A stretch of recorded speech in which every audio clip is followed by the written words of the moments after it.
Chapter 873, 342 I support half of the empire. To her gaze was somewhat vacant.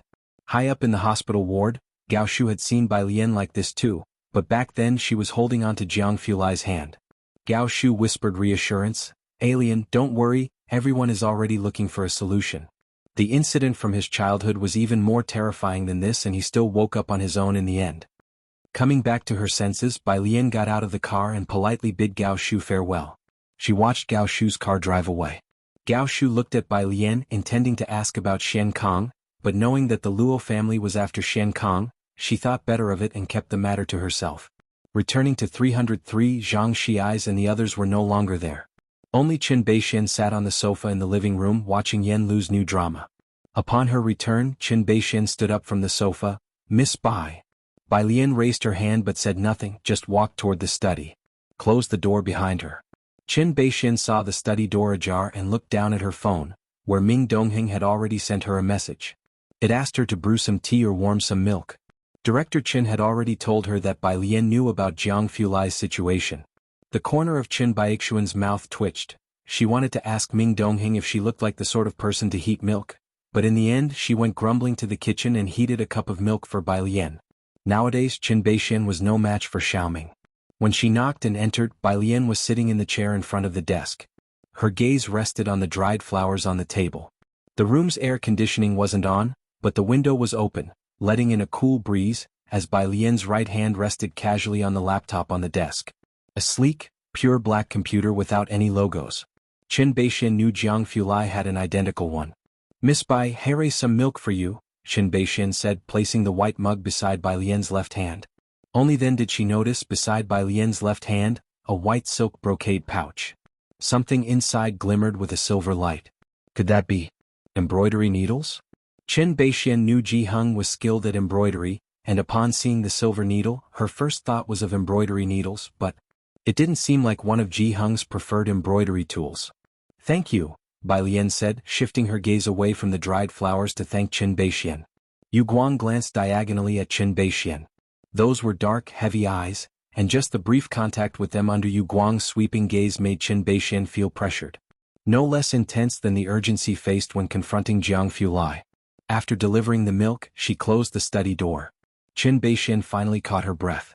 She stood in the hallway for a good while, feeling the cold sweat on her back, and after calming herself, it dawned on her to take out her phone and send a message to Director Qin. "Who exactly is this Miss Bai?" Bai Lian didn't continue to inquire about the Mu family's affairs. Mu Yining had called her twice, mainly about the interview and a gathering of several professors. Bai Lian declined all of them. It seemed that realizing Bai Lian was busy, Mu Yining didn't call her again. The next day, Bai Lian went straight to find Yu Xinjing. Yu Xinjing had been in Jiangjing these past 2 days at the headquarters office. The security guard, surprised to see a young lady looking for Yu Xinjing, gave Bai Lian a curious glance, but still called Yu Xinjing to check before respectfully escorting Bai Lian to the office. The door to Yu Xinzheng's office was ajar. The guard let Bai Lian wait in the corridor, a distance at which the conversation inside shouldn't have been audible. But Bai Lian, whose hearing was far superior to others, could hear the voices inside. "Yu Xinzheng, you clearly understand the current situation, so why won't you work with me?" "Ma Jiren," Yu Xinjing responded with noticeable disappointment, "don't you realize this is the culmination of 30 years of teachers' dedication? Technology is a shared ladder for humanity." Ma Jiren's voice grew heavy. "Anyway, I'll sign the transfer document." After a few heated exchanges, Ma Jiren abruptly opened the office door and stepped out. He immediately spotted Bai Lian not far away. His gaze briefly crossed hers. Bai Lian also recognized him, the Professor Ma she had met once at the physics building, the only son of academician Ma. Neither of them greeted each other. Bai Lian entered the office. Yu Xinjing stood up, his expression changing. He suppressed his anger, looking as always, "Junior sister, good timing. I was just about to talk to you. Teacher might be delayed in returning. When I spoke to teacher, he implied that once he's back we would start organizing the succession. He requested 2 cups of tea be brought in." The teacup was placed to Bai Lian's left. She picked up the cup but didn't drink, just looked up. "When will he be back?" Her knuckles whitened as she clutched the teacup. Yu Xinjing, watching her expression, opened his lips, a hint of smile finally gone from his gentle face. "You?" His voice also became hoarse. "Whatever you need me to do." Bai Lian took a sip of the tea, then set the cup back down on the table and looked up. Just say the word. It was obvious. She had guessed something. Indeed, teacher always said you were clever. Yu Xinjing let out a breath, getting serious. It's a critical moment now. Teacher. The news of teacher's situation has been kept from the public. Once it gets out, it will cause chaos within the domestic scientific community. Many people come to the institute for him. Furthermore, Yu Xinjing hesitated to discuss Bai Lian's relationship with Jiang Fulai and thus hesitated.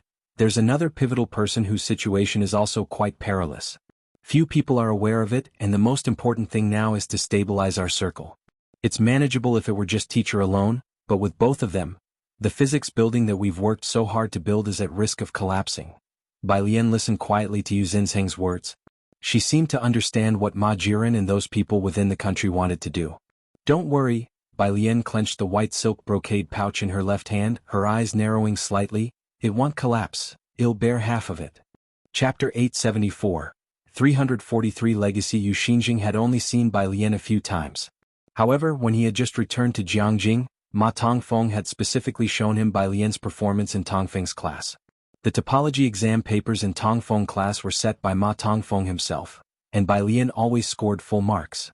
Mathematics and physics require talent, and Bai Lian was the second highest talented person Yu Xinjing had ever seen.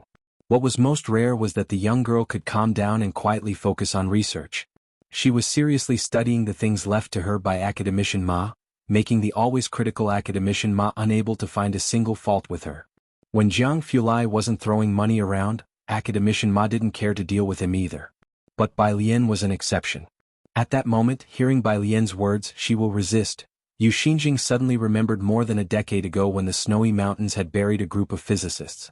Academician Ma had brought him and Huang Yushua, who had just completed his doctoral degree, through a similar experience. Good, Yu Xinjing let out a breath, leaning back slightly. The key project led by the teacher, this was his life's work. 20 years ago, PM Laboratory refused our country's people from entering, monopolizing our source of quantum technology. The teacher began studying quantum mechanics independently, determined to no longer depend on others. But now Ma Jiren wants to submit a collaboration agreement for international cooperation, and your junior mentioned you were also involved. So if he is no longer here, I would like you to continue the work. Yu Xinjing did not know specifically what academician Ma was researching. Due to the confidentiality agreement, Yu Xinjing could only guess from the few words from Ma Jiren. Now that academician Ma was gone, his research was disrupted, and although others didn't know what he was researching, that didn't stop them from wanting to get academician Ma's lifetime's worth of data and efforts. Hearing that one sentence from academician Ma, if the teacher is no longer here. Bai Lian's eyes slightly closed, her eyelashes trembled, and she gripped the white porcelain cup tight. Academician Ma had never formally said so, but Bai Lian had always regarded him as her teacher. In her 2 lifetimes she had only 3 teachers. Liang Zuan, Qin Jiu and this Ma Tongfeng whose mentorship tea she hadn't even had the chance to drink.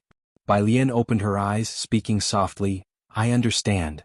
Academician Ma was researching the 925 quantum chip. A quantum chip that could process thousands of Gaussian Bose samples at once. Yu Xinjing saw Bai Lian out.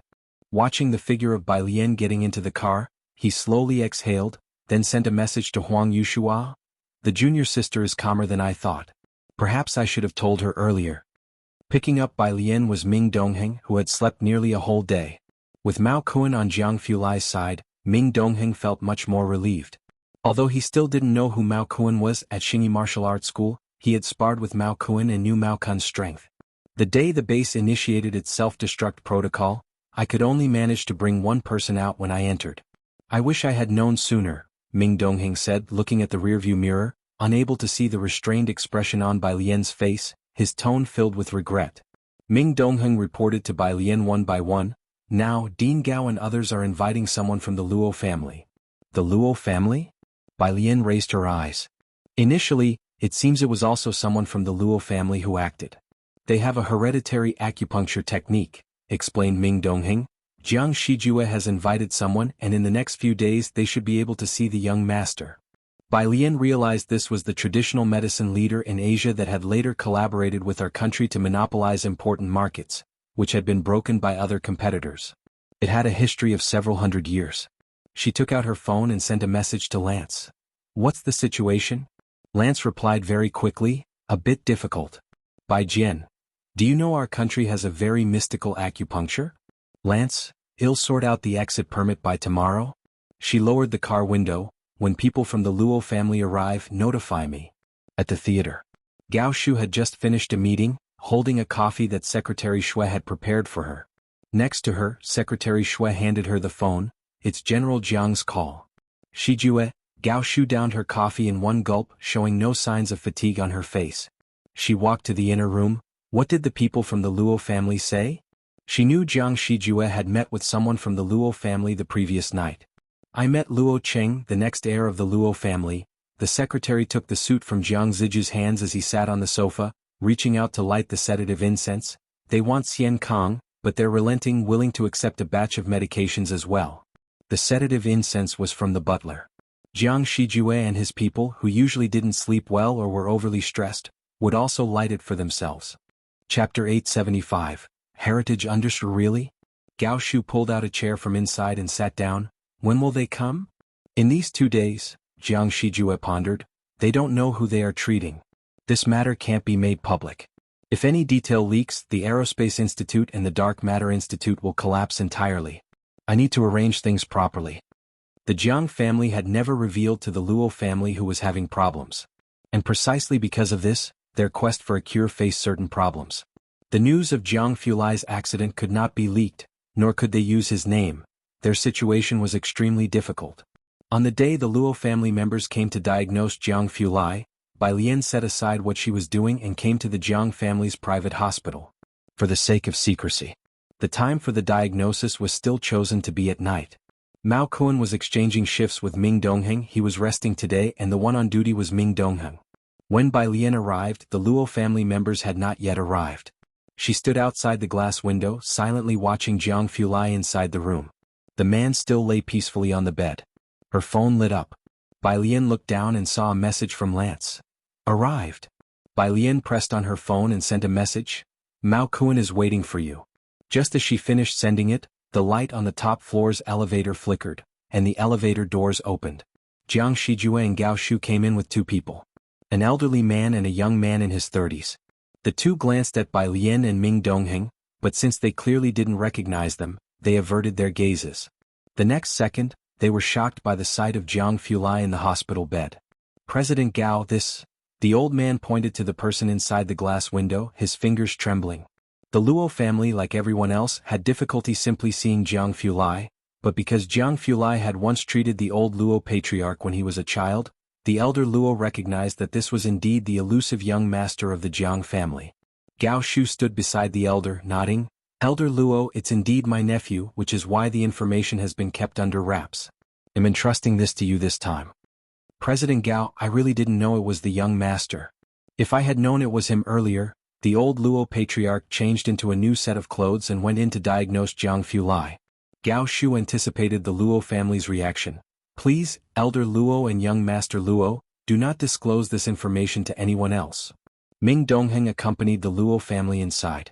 Miss Bai. Jiang Shijue stood at the doorway, not going in but turned his head, looking at Bai Lian with some surprise. Aren't you going in? Bai Lian tapped her phone, watching the backs of the Luo family members and shook her head. Time passed by minute by minute. In the hospital room. Gao Shu clasped her hands together, staring unblinkingly at Elder Luo. Traditional Chinese medicine diagnoses were not like the procedures in Western medicine. Elder Luo did not immediately take out acupuncture needles, but instead held Jiang Fulai's middle and index fingers, closed his eyes slightly and remained silent. It was not the pulse-checking Gao Shu had imagined. Noticing Elder Luo's movements, Gao Shu felt a sense of familiarity. Could it be that Bai Lian used the same gesture a few days ago? However, this was not the time for Gao Shu to dwell on such thoughts. She saw Elder Luo retract his hand and quickly asked, Elder Luo, how is my nephew? Next to her, Luo Cheng was taking out Elder Luo's silver needles. Elder Luo waved his hand, and Luo Cheng hesitated before silently putting the needles away. Elder Luo, what does this mean? Gao Shu's heart suddenly dropped to the bottom. I really can't do anything this time. Elder Luo shook his head. Our Luo family has passed down our practices for 5 generations. 18 years ago, I performed acupuncture on young Master Jiang once, and this time I'm truly powerless, President Gao. You'll need to seek someone more capable. He walked out while untying his isolation suit's coat. His expression was grave. Seek someone more capable? With Western medicine prevailing, the Luo family had managed to thrive up to this point entirely due to their ancestral traditional Chinese medicine practices. If even they dared not administer the needles, who would have the courage? Elder Luo, Gao Shu caught up to him, aware that the situation was grim. Jiang Fulai's coma was far deeper than the episode when he was a child. Please try again. If Jiang Fulai truly could not wake up, the entire Jiangjing would descend into chaos. Bai Lian was on the stairwell on the phone with Lance. Lance was curious about the acupuncture technique she had told him about, especially since he was the first to experience the improvement in his eyes after Bai Lian's acupuncture and was beginning to recognize the profoundness of traditional Chinese medicine. So, as soon as he got off the plane, he discussed the issue with Bai Lian. Bai Lian candidly shared Jiang Fulai's current condition with Lance, along with Jiang Fulai's brainwave data. Lance was also an expert in that area. The two exchanged a few words. When she returned, Bai Lian saw Gao Shu standing disconsolately by the elevator entrance. Jiang Shijue took out his phone and called Director Gu. Director Gu, how are things with the machine going? With traditional Chinese medicine no longer an option, all that was left was L-Night 3. They hoped the machine could identify the cause of Jiang Fulai's coma. It was supposed to be settled. Director Gu frowned on the other end of the phone, but those jerks said it was borrowed by their chairman, and we have to wait for him to return. This path was also blocked, at least for the short term. Ming Dongheng closed the door to the hospital room, took off his coat and looked at Jiang Shijue. Jiang Shijue fell silent for a moment. He was always strategic and assertive in the business world, but now he felt helpless. The matter of Jiang Fulai and the Ma Institute master was on the verge of being exposed, and calling the Luo family today had been a desperate gamble. It was feared that from a few days from now news about the two men would spread far and wide, throwing both the Jiang family and the entire scientific research community into utter disarray. The whole corridor fell silent. It was then. The elevator doors opened again. The sudden sound brought Jiang Shijue and Gao Shu back to their senses, and they looked up. Just in time to see two people in the elevator. One was an old man in a suit covered with sunflowers, wearing sunglasses, with Mao Kuan talking to him with one hand in his pocket. The old man stepped out of the elevator, his gaze sweeping over Jiang Shijue and Gao Shu and landing on Bai Lian, who took off his glasses and greeted her. Bai. Where is it? Bai Lian slipped her phone into her pocket. He drew a white satin packet slowly and extracted a silver needle. Chapter 876. 344 Wake Up. Mr. Lance observed the silver needles in Bai Lian's hands. In the past 2 years, Mr. Lance had also been studying the meridians of the human body in Chinese medicine, exploring how acupuncture could change pathology. He had tried the acupuncture of a sitting doctor in Shenkang Clinic, and even though it was Dr. Hen, there were slight differences from Bai Lian's methods. But later Bai Lian went to Jiang University, so there were fewer opportunities to observe. Now seeing Bai Lian take out the silver needles, Mr. Lance knew he had come at the right time. Downstairs, Mao Kuan spoke in place of Mr. Lance, holding car keys in his hand, looking towards Jiang Shijue. The machine Mr. Lance brought is downstairs. Sorry for the inconvenience. Mao Kuan raised his gaze, his eyes piercing through his blonde hair, showing a degree of seriousness. He did not appear as carefree as he had several days before. His demeanor had visibly changed. You first come in with me. Bai Lian took the coat from Ming Dongheng's hands, casually throwing on one, and tossed another to Mr. Lance. Mao Kuan, go down and bring it up. Both men briskly put on their coats and went inside. Previously, when the Luo family entered, Ming Dongheng accompanied them, but now Bai Lian was leading Mr. Lance inside, yet Ming Dongheng seemed assured. He directly said to Mao Kuan, let's go. Together with Mao Kuan, he went downstairs to move the equipment. Jiang Shijue and Gao Shu did not understand what they meant, exchanged glances and followed them. Behind them, Jiang Yunjian looked back several times, still frowning. Director Jiang, are we just leaving them here? Jiang Shijue did not answer and walked straight downstairs. Jiang Fulai trusted Bai Lian, and Jiang Shijue also greatly trusted Ming Dongheng. Jiang Yunjian gritted his teeth and followed behind Jiang Shijue. Downstairs, a mid-sized truck was parked. The back door of the truck was open, holding 4 separate silver machines. The outermost machine was a highly sci-fi cylindrical shape. Inside it was a liquid crystal display. At the tail of the truck stood a foreigner, jabbering in a rolled tongue, and when he saw Mao Kuan approaching, his eyes lit up, grabbing his sleeve, *% #at. Mao Kuan scratched his head. Brother, speak Chinese? He did not understand, but Gao Shu and Jiang Shijue beside him heard clearly. L Knight 3 Shijue, did he say this is L Knight 3? Gao Shu was somewhat dazed. It seems so. Jiang Shijue came to his senses, quickly went forward to communicate with the foreigner, and contacted the doctor while directing people downstairs to move the dispersed machine upstairs. The equipment was very heavy. But Mao Kuan and Ming Dongheng each carried 2 components upstairs with ease. They moved them so effortlessly. So much so that Jiang Yunjian and the others thought they were not very heavy. Jiang Yunjian directly bent down to lift a small device. Couldn't lift it? He maintained the posture of lifting the item, then somewhat dazedly turned back to look at the already disappeared figures of Mao Kuan and Ming Dongheng. It was just past 9 at night. Dean Gu was called by Jiang Ziju's phone. He lived in the backyard of the Jiang family, so he arrived quickly. In less than 10 minutes he reached downstairs. Dean Gu, Jiang Shijue, not very knowledgeable about these medical matters, met Dean Gu downstairs and led him up. It seems like L Knight 3 has arrived and they are assembling and connecting it to power. Speaking thus, the two arrived at the instrument room. Dean Gu immediately saw the middle-aged man directing others to assemble the equipment with his back towards them. Dr. Ambrose? Hi. Ambrose turned around, clearly recognizing Dean Gu as well. The two exchanged a few words and then Dean Gu came out, looking towards Jiang Shijue. Ambrose is now the chief in charge at MTER. This machine is their earliest invention, but how did you manage to invite them? Mr. Lance's student. Mr. Lance is a distinguished guest of the Dawson family. You might not know him, but Miss Chin surely must have. The Miss Chin he referred to was naturally Chin Beixian. Mr. Lance? Jiang Shijue recalled that Ming Dongheng had called the man upstairs Mr. Lance, and he said, "It wasn't me, it was Miss Bai who found him, that Mr. Lance is upstairs with Miss Bai now." Upon hearing Jiang Shijue say this, Dean Gu hurried upstairs. Everyone went upstairs. Jiang Yunjian stood beside Jiang Shijue, somewhat dazed, turned to look at Jiang Shijue. Director Jiang, this Miss Bai she. Jiang Shijue did not speak. This matter was unexpected yet within the realm of reason for him. The assembly of L Knight 3 was rapid. By midnight the results Mr. Lance wanted were out. Dean Gu, unfamiliar with the research on L Knight 3, stood by attentively listening to Mr. Lance and Dr. Ambrose analyze the results. Mr. Lance used English throughout. Bai Lian used Chinese throughout. That's it.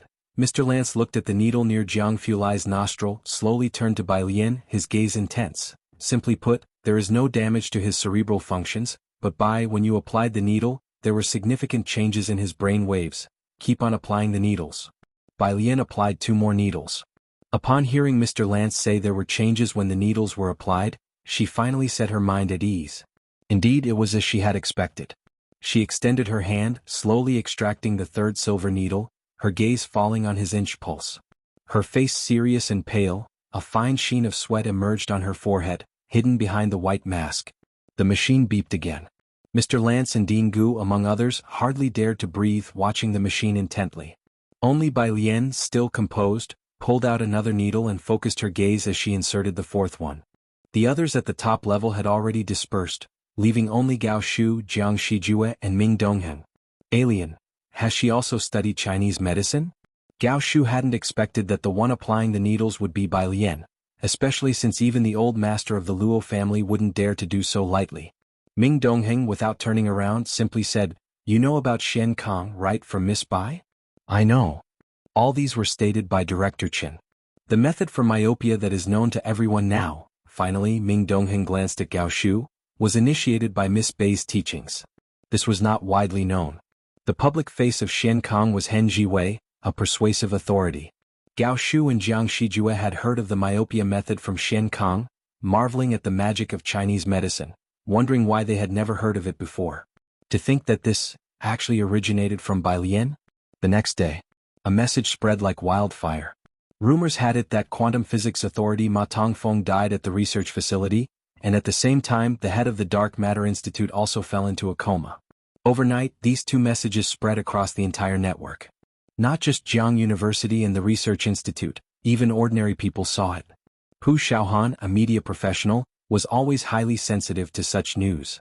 She was closely acquainted with Bai Lian and others. She knew better than anyone to whom the CRFS Dark Matter Research Institute belonged. Upon receiving this news, she quickly got up from room 303, called Bai Lian, and went to Jiang University to find Bai Lian. Families large and small throughout Jiangjing had almost all received this explosive news. Mu family. Mu Yining had just gotten out of bed, hastily grabbing her coat and heading outside. How many people know by now? Where did the message come from? Thinking about it, Mu Yining also felt that Bai Lian had been behaving somewhat unusually these past few days. It's everywhere. Foreign media took advantage of the night to spread this news. Assistant Wang followed Mu Yining's pace. Many foreign research institutes are seizing this opportunity to penetrate our internal circles. And about that person from the Jiang family, could it really be a disaster? The Mu family had slowly started establishing a research institute, hiring 20 professors over the last 6 months, with Zhou Wenqing leading the charge. They had also built up a considerable foundation. Knowing a bit about internal affairs, CRFS affairs, even Assistant Wang had heard about them. I don't know. Mu Yining took her car keys and sent a WeChat message to Bai Lian, turning her head to inquire, how about Xiaojun? He's speaking with the old master in the prayer hall. He probably doesn't know about this yet. Assistant Wang knew that Ji Xiaojun was like Bai Lian. They both didn't tend to follow the news much. Mu Yining got into the car. Well, tell him when he comes out. She looked down at her phone, no reply yet from Bai Lian. 7 a.m. Jiang family's neighboring street, private hospital, top floor. Bai Lian had not left since last night. After administering the needles, feeling weak herself, she stayed next door. Dean Gu and Mr. Lance went to study the method of needling she used. At that moment, Bai Lian was in the stairway taking a call from Yu Xinjing. The stairway was empty but had good sound absorption and had no echo. On the phone, Yu Zinsheng's voice was soft. Junior sister, the news about the teacher couldn't be kept a secret. The institute has decided to hold a memorial service for him in 3 days. A memorial service. Bai Lian held the phone to her ear, leaning against the wall, eyes slightly closed. Having barely slept all night, her voice sounded hoarse. Okay. Things might get chaotic. Yu Xinjing took a deep breath. As his final disciple, you will need to attend. I've prepared everything for you. The teacher entrusted his life's work to you. It's a heavy burden. It won't be easy with many dissenters at the institute, considered Yu Xinjing, knowing Bai Lian was only 20. Don't worry, both your junior brother and I will help you. Bai Lian was still young. Yu Xinjing knew she would have a hard time. Academician Ma had left too abruptly. There was supposed to be one more person to help stabilize the scene for you, considered an ageless friend of the teacher, but Yu Xinjing stopped there, not continuing but instead steadied his mood. Come to Jiang University later, I'll explain more to you. Academician Ma's memorial service, Bai Lian's participation was too crucial. I understand. Bai Lian looked up towards the hallway. She hung up the phone, walking in the direction of the hospital ward. Inside the ward, the curtains were not yet drawn. Sunlight seeped through a small gap, falling on the room's white tiles. The caretaker, as usual, came to record his physical condition and having recorded everything, moved to the curtains and drew them open.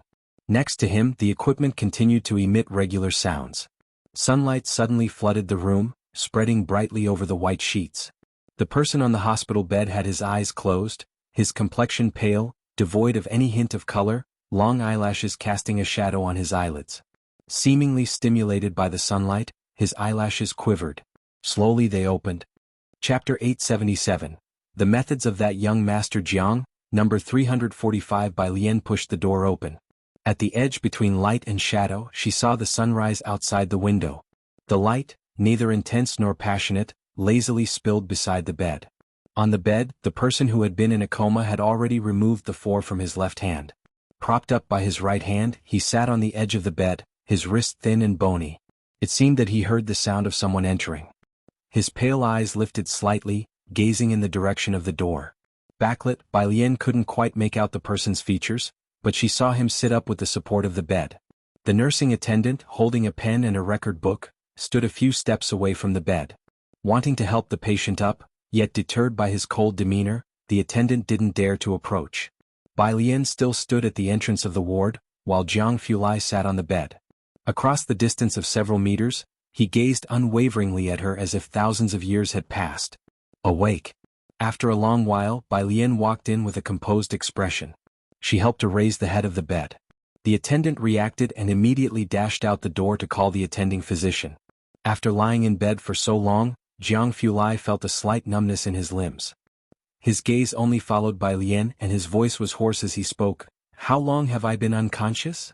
Bai Lian poured a cup of water and handed it to him. More than half a month. More than half a month. Jiang Fulai took the water, drank a sip, set the cup down, sat up and looked carefully at Bai Lian. She appeared the same as before, but the once brilliantly dark eyes now had a layer of faint redness. He guessed that she hadn't had a good night's sleep during this time. Jiang Fulai's expression darkened. He slowly reached out to arrange the loose strands of hair on her left side that were not tied up. Get some sleep first, we'll talk about the rest later.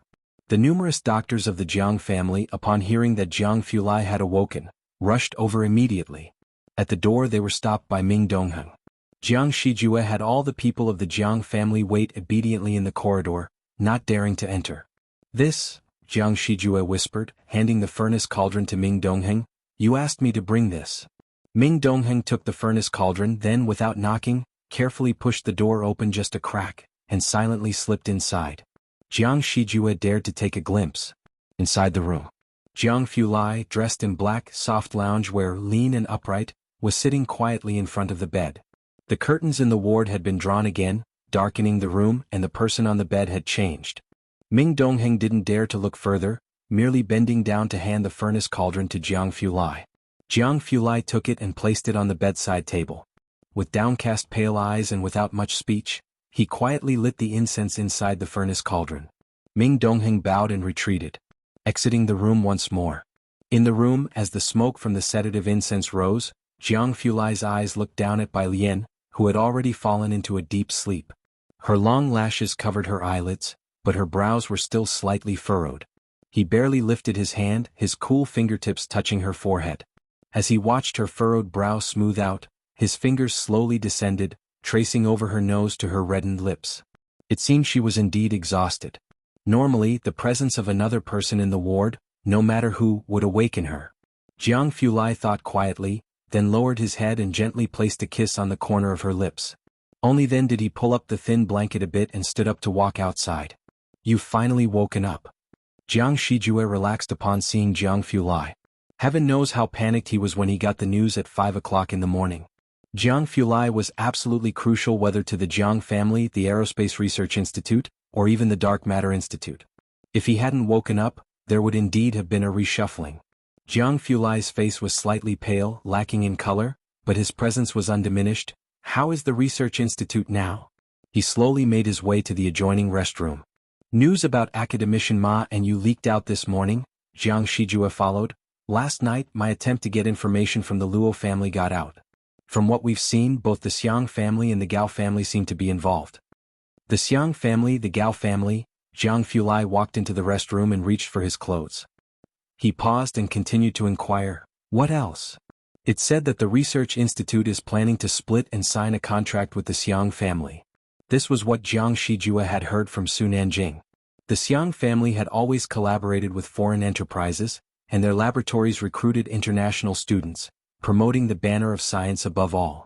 However, Academician Ma from the Research Institute had always received high support, and the Xiang family couldn't gain much from it, especially with Jiang Fulai as an overbearing presence.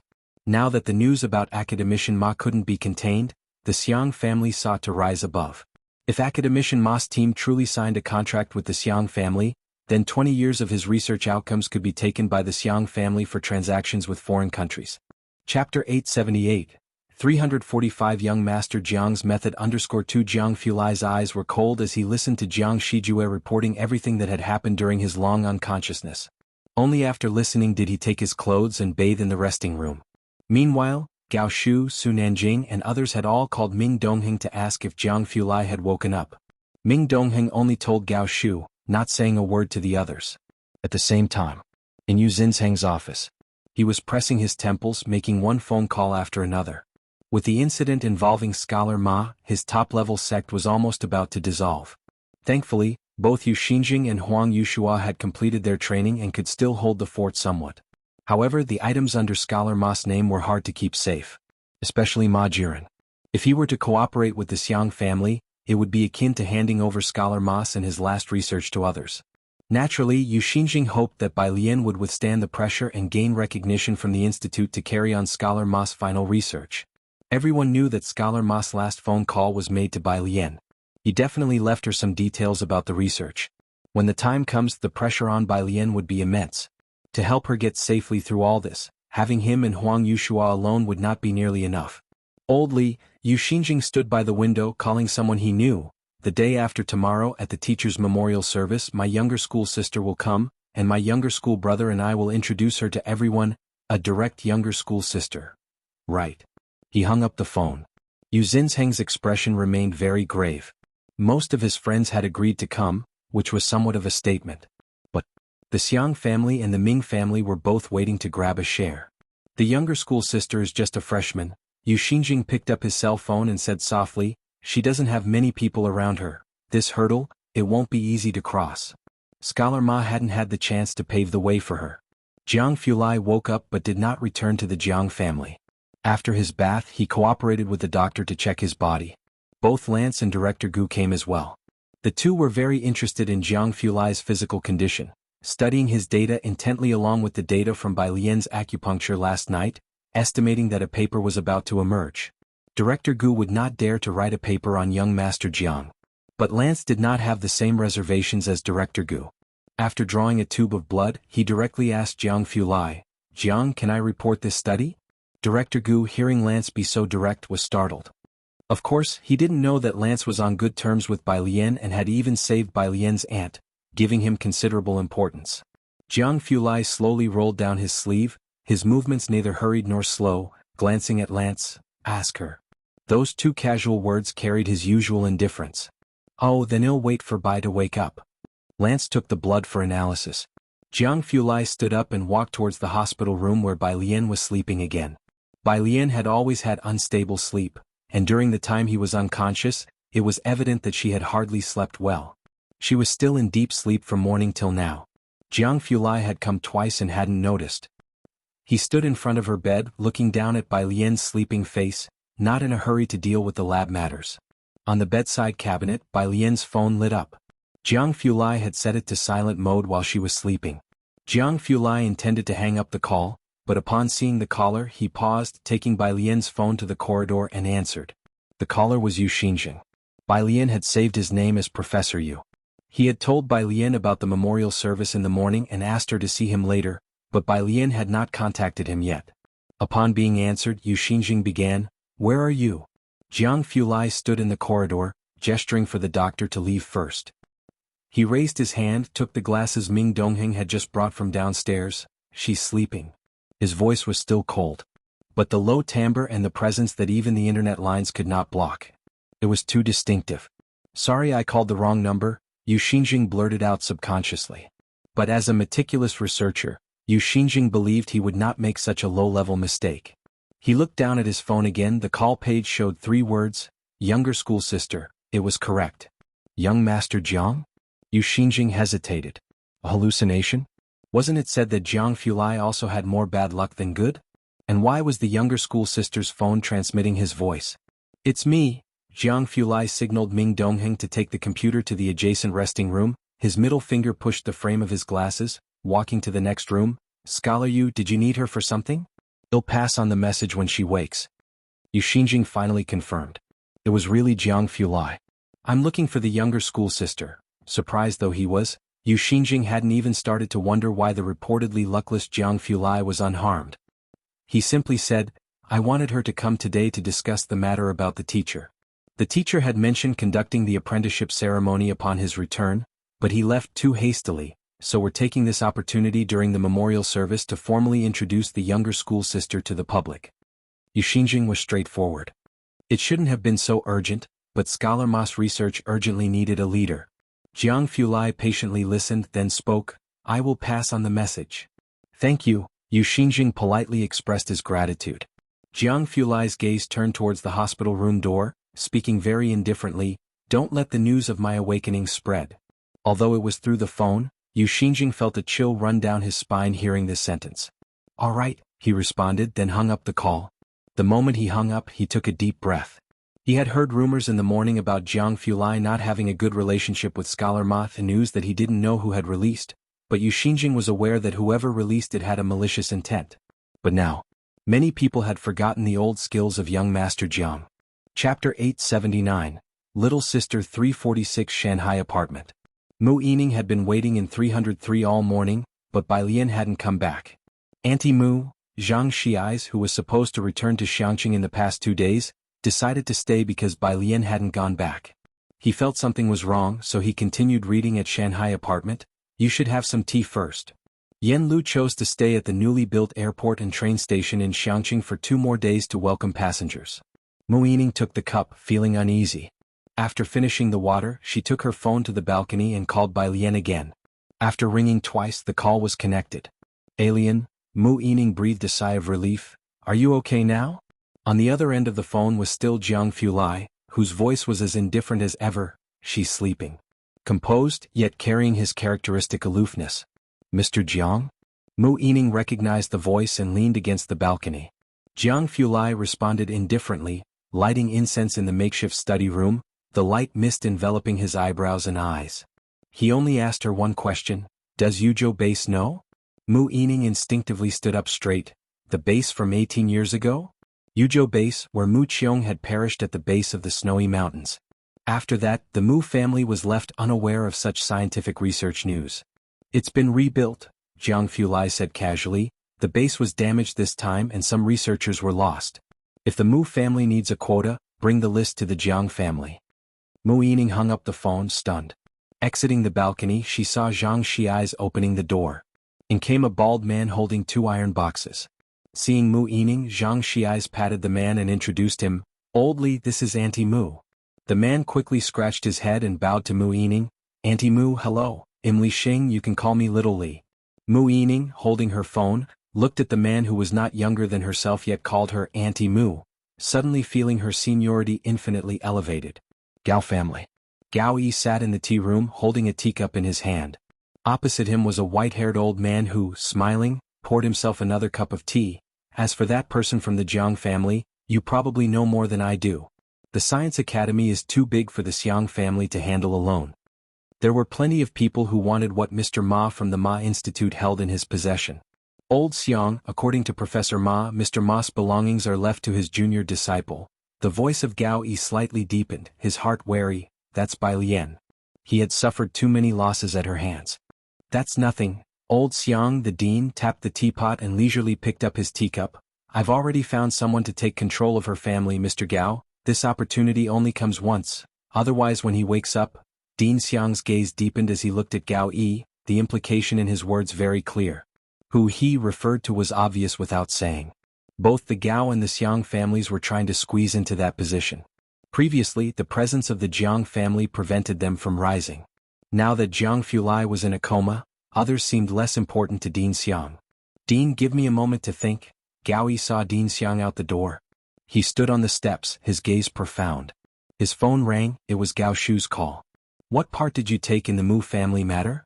After Jiang Fulai woke up, Gao Shu managed to divert some attention to manage the affairs of the Gao family. Gao Yi had casually probed for quite a bit of information in the past few days. And he was probing with this call as well. Having figured this out, Gao Shu simply stated, for the upcoming matters, it'd be good if the Gao family could clear itself. She left it at that. Thus, Bai Lian woke up. She pushed open the door of the ward where Ming Dongheng was standing outside talking to Su Nanjing. Seeing Bai Lian come out, Su Nanjing immediately stood up straight. Sister Alien, you're awake? Then pointed to the next room. Brother Jiang is in there. The next room was the temporary study. With Jiang Fulai in a coma for so long, a pile of matters had accumulated. The Jiang family, Su family and Qin family were all lined up waiting. When Bai Lian entered the study, Qin Beixin was standing 3 meters from the desk, bowing his head waiting for Jiang Fulai to finish reading a document. Jiang Fulai tapped the document lightly with his fingertips, his expression icy. Until someone entered from outside, the light in his pale eyes softened slightly. Mr. Ma's memorial service is the day after tomorrow. His voice also softened a few degrees. The temperature in the room finally rose a few degrees, and Qin Beixin couldn't resist rubbing his arms and leaving the study. Not until the door was closed did he recover. Mr. Ma's memorial service? Qin Beixin dared not ask Jiang Fulai but turned his head to look at Su Nanjing. Mr. Ma he? Chapter 880. Little Sister 346_2 Su Nanjing's lips pursed slightly, but he remained silent. Among them he was the one who knew Scholar Ma the best. In the study, Bai Lian sat on the sofa, while Jiang Fulai put down what he was handling, squatted beside the coffee table, handed her the mobile phone and leisurely began to make tea. Bai Lian uttered a sound of acknowledgement. She bowed her head, scrolling through WeChat on her phone. A pile of unread messages. She glanced at them. There were messages from Ning Xiao and Pu Xiaohan, and also from Director Huang and Yu Xinjing. Professor, you will give you Scholar Ma's personal seal, Jiang Fulai said calmly as he steeped the tea, and then poured the brewed tea into a white porcelain cup. The color was very clear. There will be many people at the memorial. Do you want to take over? He looked up, his light-colored eyes quietly observing her. If she did not want to take over, he would let this farce end. When he initially introduced her to Scholar Ma, he felt it would be a waste if she did not pursue this line of work, but he also did not block her path. He felt extremely proud when he introduced Bai Lian to Scholar Ma. Yet he was very casual about pushing Scholar Ma towards Bai Lian. But Bai Lian again chose this path. Watching him make tea, Jiang Fulai's method was very traditional, both elegant and composed, and the color of the tea was also appealing. After he finished, she picked up the cup he had filled, took a sip and looked up. I want Scholar Ma's computer. On the day of the memorial service, the spot next to the institute had been designated for the event. At the entrance, a black and white photo was displayed, flanked by white chrysanthemums on both sides. By the time Bai Lian arrived, both Yu Xinjing and Director Huang were waiting at the entrance, each with a white chrysanthemum pinned to their chest, and several people invited by Yu Xinjing stood behind them. Yu Xinjing looked around, but the person who came with Bai Lian was not Jiang Fulai. Instead, several young people. And some familiar professors. Jiang Fulai was not with her. Yu Xinjing was very surprised. He walked in with Bai Lian, and only when she was paying her respects to Scholar Ma did he softly ask Huang Yushua about this matter. Director Huang, who understood both Scholar Ma and Jiang Fulai, watched as Bai Lian placed the incense. His gaze then shifted to the people behind Bai Lian. They were the colleagues who had entered the school with Bai Lian, and a few others that Huang Yushua had only seen a few times around Bai Lian and were not very familiar with. Director Huang's gaze returned to the black and white photo beside him, his voice somber. She does not need the support of the Jiang family. Yu Xinjing tilted his head, thinking more realistically, but, if he is not here, will Ma Jiren and Director Xiang sign the document? Thinking of these two, he asked the assistant for news about them. The assistant had just received a message and whispered, Professor Ma is in the lounge meeting Professor Andy and others. Take me there first, Yu Xinjing said, struggling to contain his anger. The voice was soft, but Bai Lian heard it. Yet she still had to pay respects to Scholar Ma, and she continued to do so respectfully. After the ceremony, she then turned her head and looked towards Director Huang. Take me to Ma Jiren. In a lounge next to the memorial service, Gao Yi was gathered with Dean Xiang and others, laughing as he said to the people of the Ming family, Principal Ming, rest assured, this project will definitely not put your Ming family at a disadvantage. Principal Ming also smiled, feeling a sense of relief internally. Ever since the Yu family and Wen family formed an alliance, and Ming Zongyao allied with the Yu family until the end, the Wen family was becoming more successful, while the Ming family declined. Could find no way out. As there was finally a clear path, the Ming family naturally grasped it firmly. Mr. Gao, I certainly trust you. Ming Zongyao sat down again. There were very few people at the scene who were genuinely grieving, including Ma Jiren. They all treated the memorial service for Academician Ma as a venue for exchanging resources and information. Calling it an exchange meeting was rather a final gesture to advertise using Academician Ma. Gathering more people, landing the highest level cooperation. There were also 3 foreigners on site, representatives from the scientific communities of M country, Y country and R country. Next to Gao Yi, Ma Jiren stood up and shook hands with the foreign man in the middle, speaking fluent English. Professor Andy, it's a pleasure to collaborate. They chatted happily. Just then the door was pushed open from outside. Everyone in the lounge looked toward the door in surprise and saw Yu Xinjing. They all instinctively stood up. Yu Xinjing controlled nuclear resources. Seeing him, everyone instinctively felt intimidated. Academician Yu, your timing is perfect. Ma Jiren looked indifferently at Yu Xinjing, standing aside, and introduced the foreigner. This is Professor Andy, I was just about to introduce him to you. Yu Xinjing didn't speak, his gaze fixated on the contracts lying in front of Ma Jiren, intense and sharp. It was the Yuzhou base, and the 925 project. Yu Xinjing didn't know the specifics of the secret 925 project, but he knew Bai Lian was also a member. As for the Yuzhou base, Yu Xinjing was very clear. It was the base where his teacher had passed away. Ma Jiren, Yu Xinjing was not trying to ingratiate himself with Ma Jiren. The 925 project cannot be transferred, junior sister will officially take over the 925. Concerning the Yuzhou base with Jiang Fulai there, Yu Xinjing wasn't worried. Upon hearing junior sister, the smile on Ma Jiren's face completely disappeared. Gao Yi also spoke coolly, Academician Yu, the 925 project is currently leaderless, collaborating with Professor Andy is the best strategy. The mineral resources Mr. Andy controls are beyond your imagination, and doesn't your project base lack uranium? As for your referred junior sister, do you think she can lead the 925? Saying this, Gao Yi bent down and passed the black pen next to Ma Jiren, to have him sign. Yu Xinzheng's face was iron blue. Upon seeing Gao Yi approaching the director, he knew this hurdle was not easy to overcome. His face, unreadable, was about to intervene, but was tightly held back by his assistant. Professor, let's not be rash, that's Andy. We still need to negotiate over next year's core nuclear fuel with them. Domestic uranium is really too scarce. Every year they had to rely heavily on imports, otherwise, Ning Xiao and Academician Ma's seawater project would not have garnered such attention. As for the 925, it was decades of Academician Ma's hard work. Ma Jiren bowed his head and signed on the contract. Then he picked up Academician Ma's private seal beside him. Just then the door was opened again. The seal was only 1 centimeter away from the paper when a black mobile phone pressed against his wrist. No matter how hard he tried, it didn't budge. Ma Jiren looked up and saw an unusually cold face, her hand loosely holding a mobile phone, her usually gentle face showing no warmth. Her eyelashes slightly drooping, her other hand unhurriedly removing the contract from the table. It was Bai Lian. The assistant restraining Yu Xinjing lifted his head. Junior sister? Teacher is gone, but I am still here. Bai Lian clenched the paper, her politeness clearly restrained as she glanced at Ma Jiren. You dare covet the 925? What audacity! Chapter 881. Shocked Yu Xinjing 347 outside. Director Huang involuntarily took a step forward. Bai Lian had always respected her teachers in front of Director Huang and Academician Ma. It was the first time he had seen her behave this way. It was inevitably surprising. Mao Kuan stood beside Director Huang, holding a computer in one hand, squinting at the people in the lounge, and explained unhurriedly, not throwing him out was already a restraint on her part, considering her teacher's face. Bai Lian, Ma Jiren looked at Bai Lian, his eyes deep. Academician Ma was immersed in research, and his concern for him was not even as much as that for his nearby assistant. Now, I have the authority to handle everything of my father. Gao Yi was facing Bai Lian for the first time. He had been doubtful about her involvement with Jiang Fulai.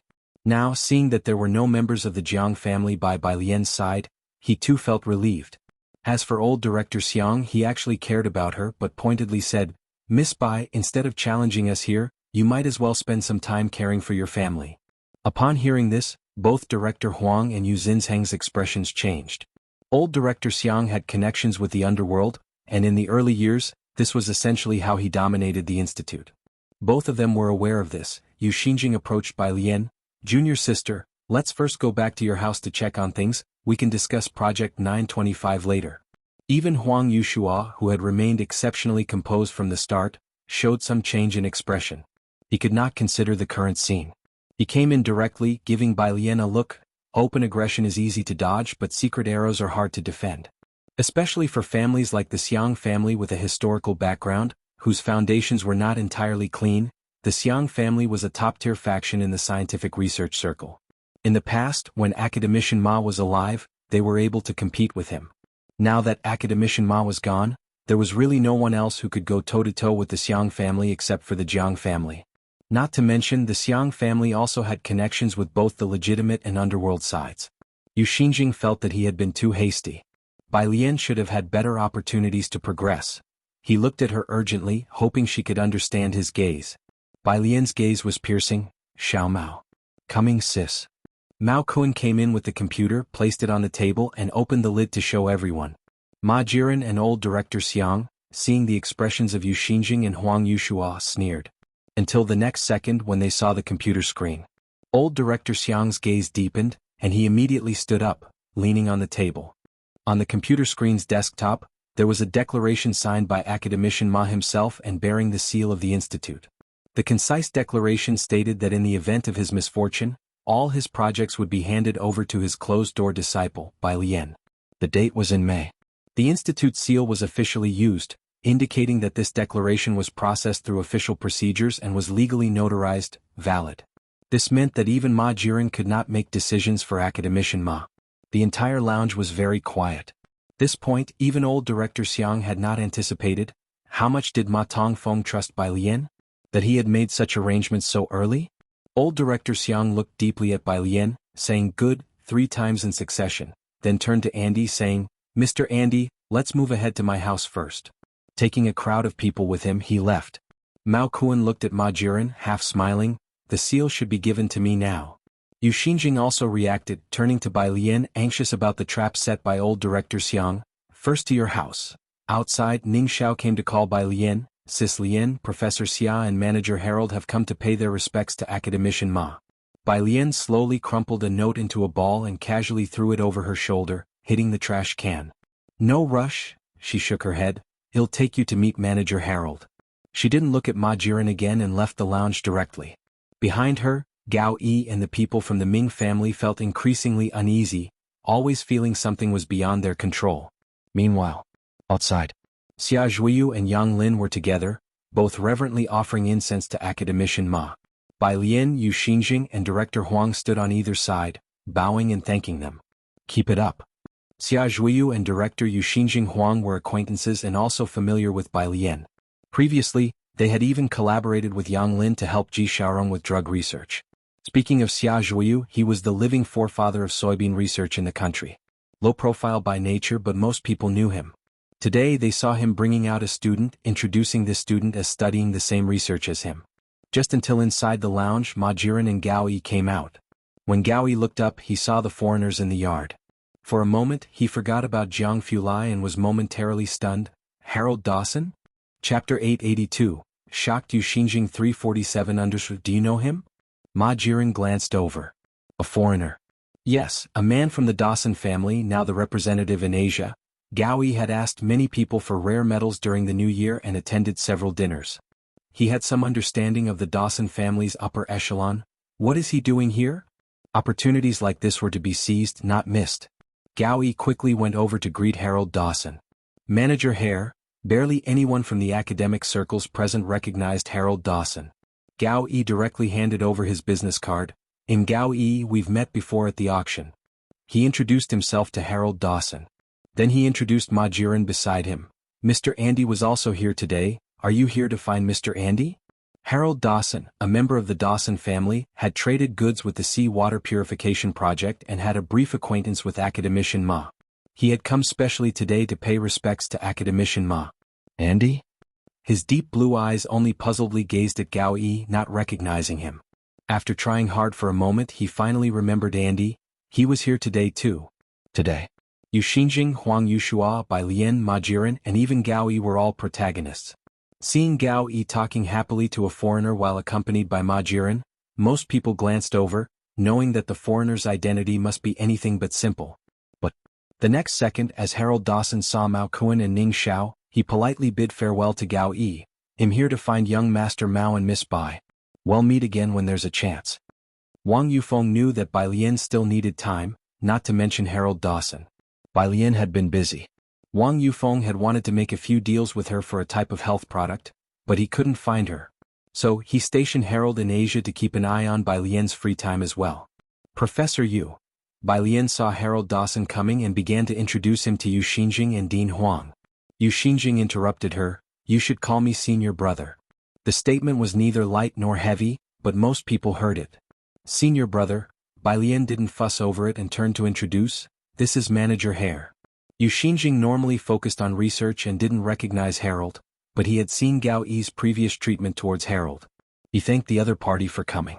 In the yard, Gao Yi stared blankly at the scene. His mind sparked with ideas, and he suddenly remembered the several tons of iridium the Mu family had surprisingly put forth a short while ago. He had guessed for a long time but hadn't heard any news about the transaction from the Mu family, and it had never crossed his mind to consider Bai Lian. After all, at the time he hadn't taken Bai Lian seriously. Seeing Bai Lian casually introducing Harold Dawson to Yu Xinjing, with both even exchanging contact information, Gao Yi's expression suddenly changed, and he suddenly remembered Zhou Wenqing, whom they had tried to meet many times. Jiechen. Gao Yi took out his phone and called Gao Jiechen. Before Zhou Wenqing became the deputy dean, he led a group from Tongfeng class. Who was in that group of students? Was Bai Lian among them? Gao Zhechen remembered clearly, yes.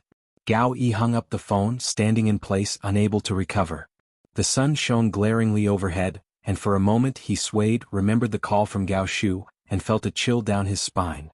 Gao Yi left the memorial service with heavy steps. The Gao family's car was parked not far from the memorial service. The driver opened the rear car door. Gao Yi approached the car door. Just then, a black business car smoothly came to a stop in front of the memorial service, an ordinary model. Gao Yi recognized the car, and he knew the license plate number by heart. Seeing that number, he seemed somewhat bewildered. A tall, robust man got out from the passenger seat. Standing by the rear door. The rear car door opened automatically. A tall figure stepped out, clad in black, his complexion looking even more pale and indifferent in the light, his forehead hair slightly scattered. He slowly turned to glance calmly at Gao Yi. Those were narrow phoenix eyes, light-colored pupils revealing no hint of emotion. An inherent air of distinguished coldness. However, Gao Yi broke out in a cold sweat, maintaining the posture of bending over to enter the back seat. Large beads of sweat formed on his forehead. They dripped down one by one, tracing a path over his temples to his neck. In the 30-odd degrees of heat, his spine felt chillingly cold. Beside him, the assistant took quite a while to come back to his senses. Mr. Gao, was that Master Jiang? At the memorial service. Jiang Fulai didn't greet Bai Lian, nor did he greet anyone else present. He just reached out for 3 sticks of incense and bowed deeply to pay his respects to Scholar Ma. The entire venue fell silent, quietly watching him, automatically dispelling the recent rumors about his coma. The gentleman of high pedigree paid his tribute to Scholar Ma and then left. It wasn't until 2 minutes after he had left the memorial service that the people at the venue dared to breathe heavily. Old Huang, a professor who knew Director Huang well, regained his composure, looking toward the entrance. The relationship between Director Xiang and the Gao family, it's likely come to an end, hasn't it? Director Huang shook his head, about to make a sarcastic comment when something suddenly came to mind. Junior sister, little junior sister. Quick, your family. His expression changed as he remembered the situation with the Xiang family. The memorial service was almost over anyway. Yu Xinjing snapped to his senses at that moment, urgently urging Bai Lian, quickly go to your place. What's the rush? Mao Kuan took out his car keys. Bai Lian went to get Scholar Ma's computer, also surprised by the reactions of Yu Xinjing and Director Huang. This Ma family has a complicated background.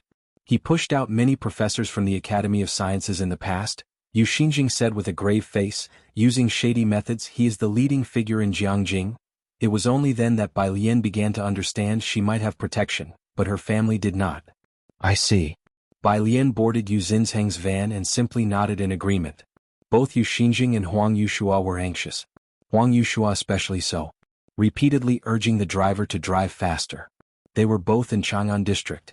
There wasn't any traffic congestion at this time. They soon arrived at Shanghai apartment.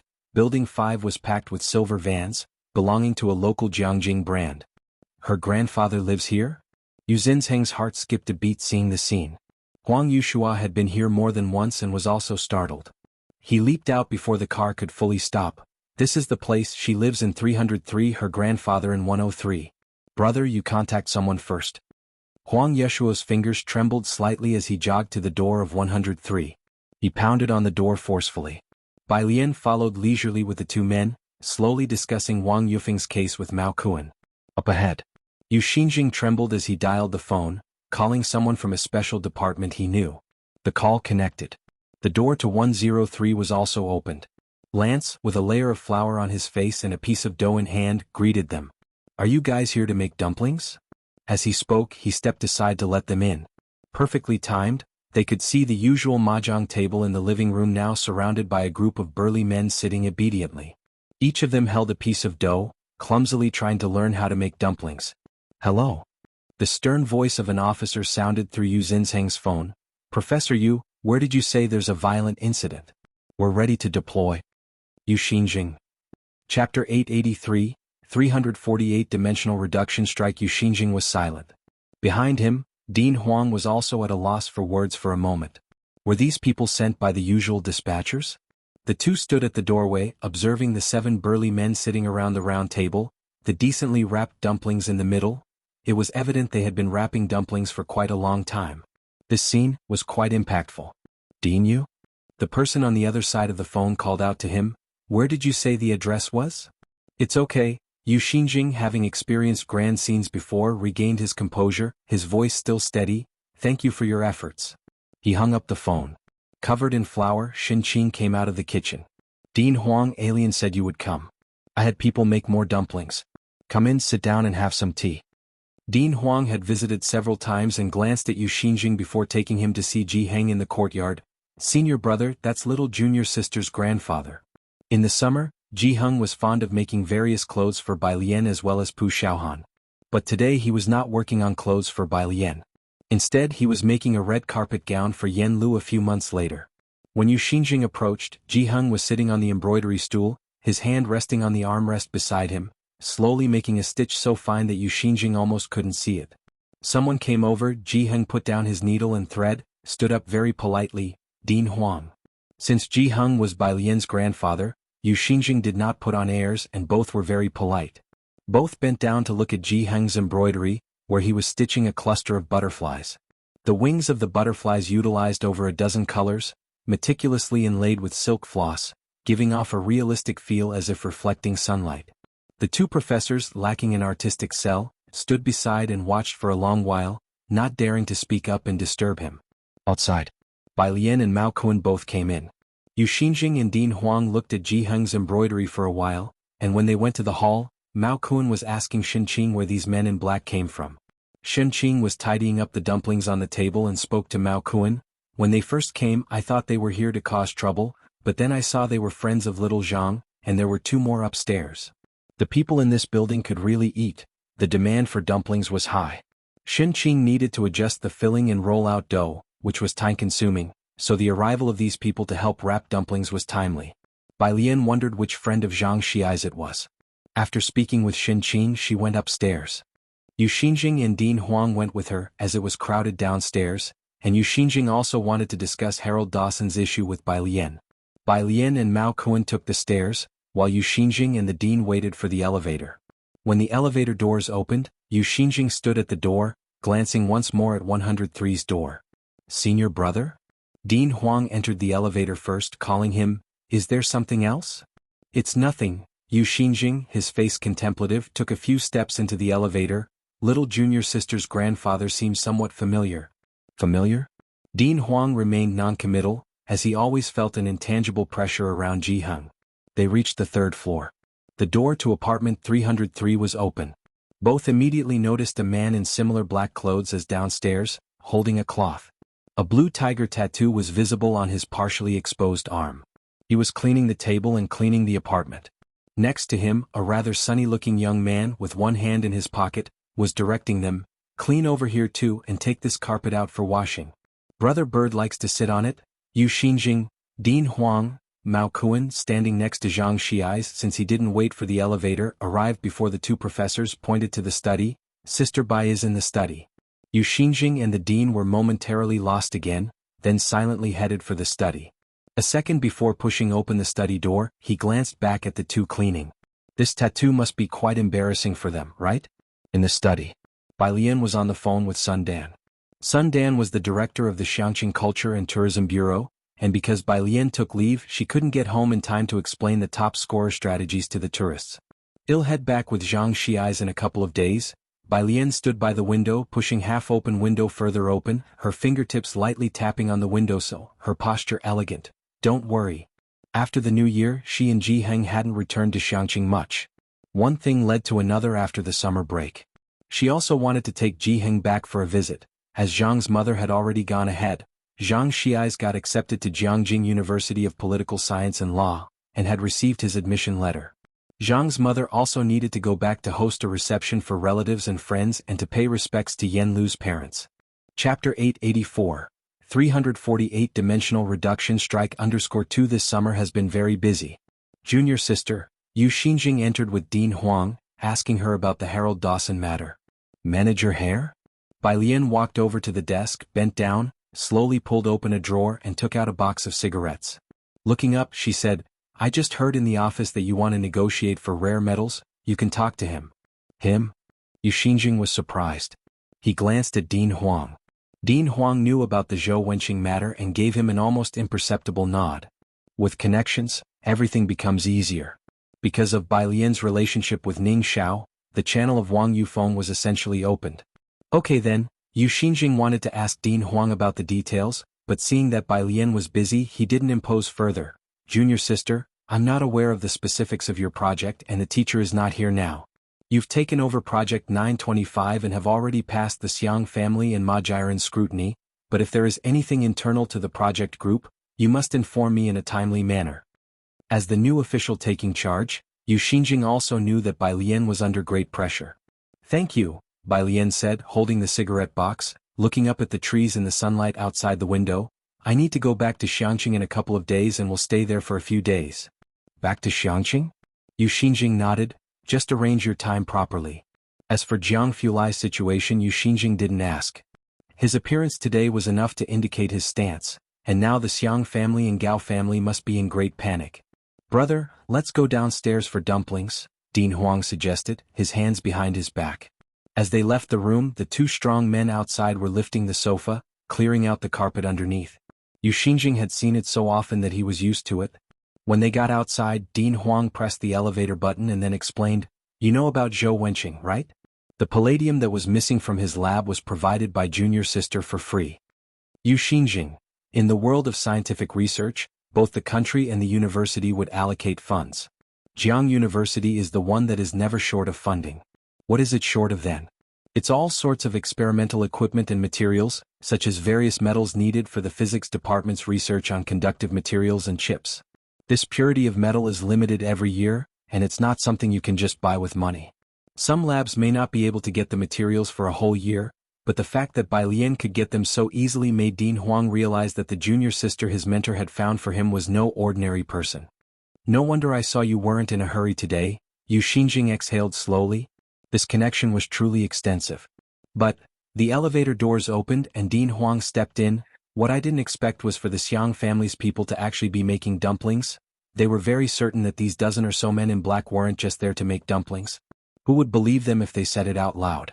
Jiangjing Federation of Industry and Commerce. Summer member meeting. When Zhixiao was attending on behalf of the one family, and the meeting had concluded, a bunch of people flocked to Ming Zhangjiu's side. Miss Ming, I heard your family has started a collaboration with the Academy of Sciences? Everyone knew that the Ming family had recently hooked up with the Xiang family's people. Of course, this news was released by the Ming family themselves. Ming Zongyao remained unfazed. There's no accurate news yet. She played it coy, but everyone else became even more convinced. The Ming family's stock rose by 5 percentage points this morning, which spelled out the details quite clearly. Liu Yuzhang stood at the door waiting for Ming Zongyao to leave and bend down to get into the car and head home. You family. Yuzhang, you father put down the document and stood up to inquire, has the Ming family recently gotten involved with the Xiang family's people? I talked with the Ming family and they haven't revealed anything to me, but since the Jiang family incident, Liu Yuzhang took the sour plum drink handed over by a servant. They all want to compete for it. The Jiang family had been the sole leader in Jiangjing for so many years, and others coveted their position of leadership. The Xiang family and Gao family both wanted to take a seat. Yuzhang, do you think that person from the Jiang family, even at home you father didn't dare to mention the name, is really in trouble? 8 or 9 out of 10, Liu Yuzhang simply replied. What a pity then, we don't have much of a relationship with the Ming family now, you father felt regret. Liu Yuzhang's relationship with Ming Zongyao had been strained, and the one family had been doing quite well lately, partnering directly with the Aerospace Institute, a unique alliance in the business world. You mother interjected directly, enough with the Ming family Yuzhang, you haven't seen Zhixiao for over half a month. Why didn't you invite her to have a meal together today? To develop your relationship? I remember both of you attended the meeting today. The engagement had been set for 2 years, but they had met less than 7 times.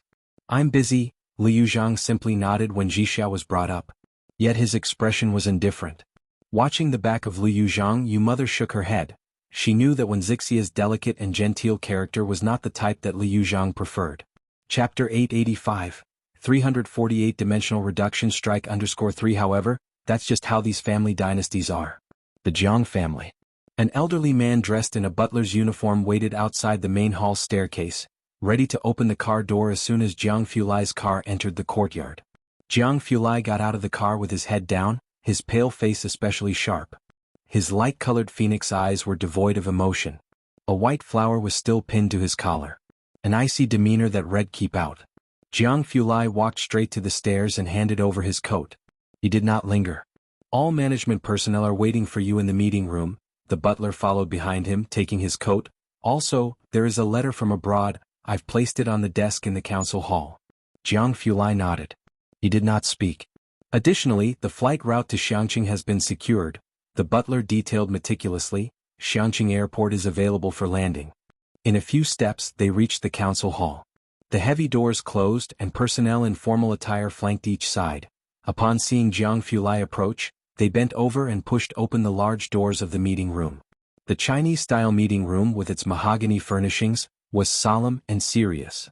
With Jiang Shijue at the forefront, all core members of the Jiang family were gathered here, each with a grave demeanor, sitting upright and silent. All eyes turned towards the entrance of the meeting room. Upon seeing Jiang Fulai appear, everyone stood up and looked towards him, addressing him respectfully as "Young Master Jiang." Whether young or old, all showed great respect. Jiang Fulai walked to the front center seat, sat down and surveyed the entire meeting room. He leaned back, his hand resting on the back of the chair, and directly called out, "Jiang Shijue." Jiang Shijue, holding a meeting record book, stood up and reported to him about ZTE Group and the Science Academy. Currently, the ZTE drone project has been halted. The Xiang family wants to get involved. Jiang Shijue knew Jiang Fulai disliked ramblings and got straight to the point. The research institute with people from the Xiang family is applying for deputy director. The Gao family has provided 11 slots for scientific researchers. The Ming family, Zhu family, a total of 10 slots. Jiang Fulai listened patiently to Jiang Shijue speak. "Drones?" Jiang Fulai's pale fingertips lightly tapped the rosewood table, his tone unchanged. "Have been halted?" Upon hearing the tone of Jiang Fulai, Jiang Shijue realized Jiang Fulai was serious this time. "Then let ZTE drop this project and give it to them." Jiang Fulai's eyelashes slightly lowered. "Jiang Shijue, be prepared to take this group to the seawater uranium extraction project." ZTE Group, known as a construction fanatic, had frequently rushed to foreign countries to help allied nations build large bases. Undoubtedly, ZTE was unmatched in Asia, not to mention the drones which everyone knew were designed by Jiang Fulai himself. The Xiang family's involvement was simply an attempt to infiltrate ZTE. Now that Jiang Fulai was letting ZTE withdraw from the drone project. Don't ask what the Xiang family would do next, ask how the Xiang family would explain this to the higher-ups or to the military district. Prepare the documents from several families including the Mu family, Ma Institute and anyone challenging ZTE, and circle them for me. After giving a few instructions, Jiang Fulai checked his phone, and before leaving he dropped a remark, "I will apply for the deputy director of the Science Academy, tell He Wen and the others to prepare the application documents, and make sure all details with the Mu family are integrated and sent to me." The people in the meeting room were taken aback by the sight of Jiang Fulai's departing figure. "Shijue, the young master." A senior executive of the Jiang family turned to Jiang Shijue. Most people in Jiangjing knew of Jiang Fulai's disposition. He had never involved himself in these scientific circles, running his own dark matter institute, which countless non-technical researchers were desperate to join. He had also handed over ZTE Group to Jiang Shijue, hardly managing it himself. Especially these past 2 years, he was almost like a recluse, not even coming back for the Jiang family annual meetings. So it seemed most people in Jiangjing had forgotten that Jiang Fulai had stabilized the Jiang family from a young age and expanded ZTE to its current scale. A presence still dreaded by foreign laboratories. Now that's settled, Jiang Shijue slowly closed the notebook in his hand, turned his head and smiled. "Uncle Jiang, you might also want to inform those people who have been inquiring about Brother Jiang's news, their Emperor L is back." Chapter 886, 349 Big Changes. Just like the current storm of controversy surrounding Bai Jian on the app. Initially, Jiang Fulai was an unattainable presence for everyone, directly maxing out his followers. This drew widespread attention, which also laid the foundation for Zhongxing to obtain various national permits. Zhongxing Group. It possesses the world's top detector manufacturing team. It's inseparable from the Space Bureau. Not to mention the construction of railways, highways, and various large bases, most of which are related to Zhongxing, whose products are rarely sold to the general public. Thus, most people only know Zhongxing as a company that builds railways. But those in the know are aware of Zongxing's weight. Jiang Ziji's political status is now no less than that of the president of Jiang University. Jiang Fulai opened his mouth. The first step Jiang Shijue took was to notify the unmanned drone project team to fully evacuate. Then he had his assistant communicate with the Mu family about the seawater uranium extraction project. The Mu family has recently established 2 research institutes and recruited a large number of fresh blood and veteran professors. It's a period of growth. With the help of the Zhongxing team, that's all the more powerful. No one dares to discuss the news from the Jiang family. Only those in the academic circles knew he appeared at the memorial service. But the news couldn't be kept secret. The Xiang family. From the moment he saw Jiang Fulai, Gao Yi had been anxious. He went to the Xiang family to find Xiang Junhua fidgety and restless. He's fine, old principal. Now, let alone a slot in the Academy of Sciences, he definitely won't let us off easily with the Zhongxing projects. Gao Yi truly regretted it. His ambition had been too great. Had wanted to push Gao Zhechen into Jiang Fulai's team. But Jiang Fulai simply ignored him. Over the years, Gao Yi inevitably harbored resentment, yet he dared not make a move. This time when Jiang Fulai met with trouble, the messages from various sources were consistent, and it was only with the Xiang family leading that he dared to cooperate with them. Gao Yi dared to come forward hoping to gain a share of the benefits. Who could have expected that everything was going well, and now Jiang Fulai has reappeared. Not only was he unharmed, but he also visited the memorial service and offered 3 sticks of incense to Academician Ma. Xiang Junhua's mood was not much better than Gao Yi's. He directly had his assistant call the Luo family. In fact, rumors about Jiang Fulai had been circulating in Jiangjing for some time, but no one dared to confirm until that night when Xiang Junhua sent someone to watch the Luo family and saw the Luo family patriarch going to the street where the Jiang family lived. Only then did they confirm that for a while Jiang Fulai was indeed not going to wake up, and Xiang Junhua dared to make his next move. What? Upon receiving the call from the Xiang family, the Luo family was even more surprised. The Luo patriarch stood up abruptly from his chair. You're saying young Master Jiang has woken up? Impossible, are you sure? The voice of the Luo family sounded utterly shocked. No, impossible. Apart from my father, no one dares to administer the last few injections. Knowing the Xiang family wouldn't joke about this matter, he then muttered, I need to go to the Jiang family to see. He quickly said a few words to Xiang Junhua and hung up the phone. To call Jiang Shijue. Xiang Junhua's aged eyes drooped. He sank back into his chair, silent for a few seconds, then remembered Project 925. His attempt to steal a chicken only resulted in losing his rice, but what's done is done. He could only minimize the losses now. This time he personally dialed a number. Mr. Li, where is the person I'm looking for now? The Mr. Li he mentioned was Li Hu. Once Li Hu's son got in trouble on the border and was caught, Xiang Junhua had lent a small favor by guiding Li Hu's son to invent something in prison, which reduced his sentence by a year. For that, Xiang Junhua had earned a favor from Li Hu. Old Principal Xiang, the man on the phone had a voice as deep as a bell. Out of respect for the help you've given me, I'll be straightforward with you. The person you want to move against is no small fry. I can't help you.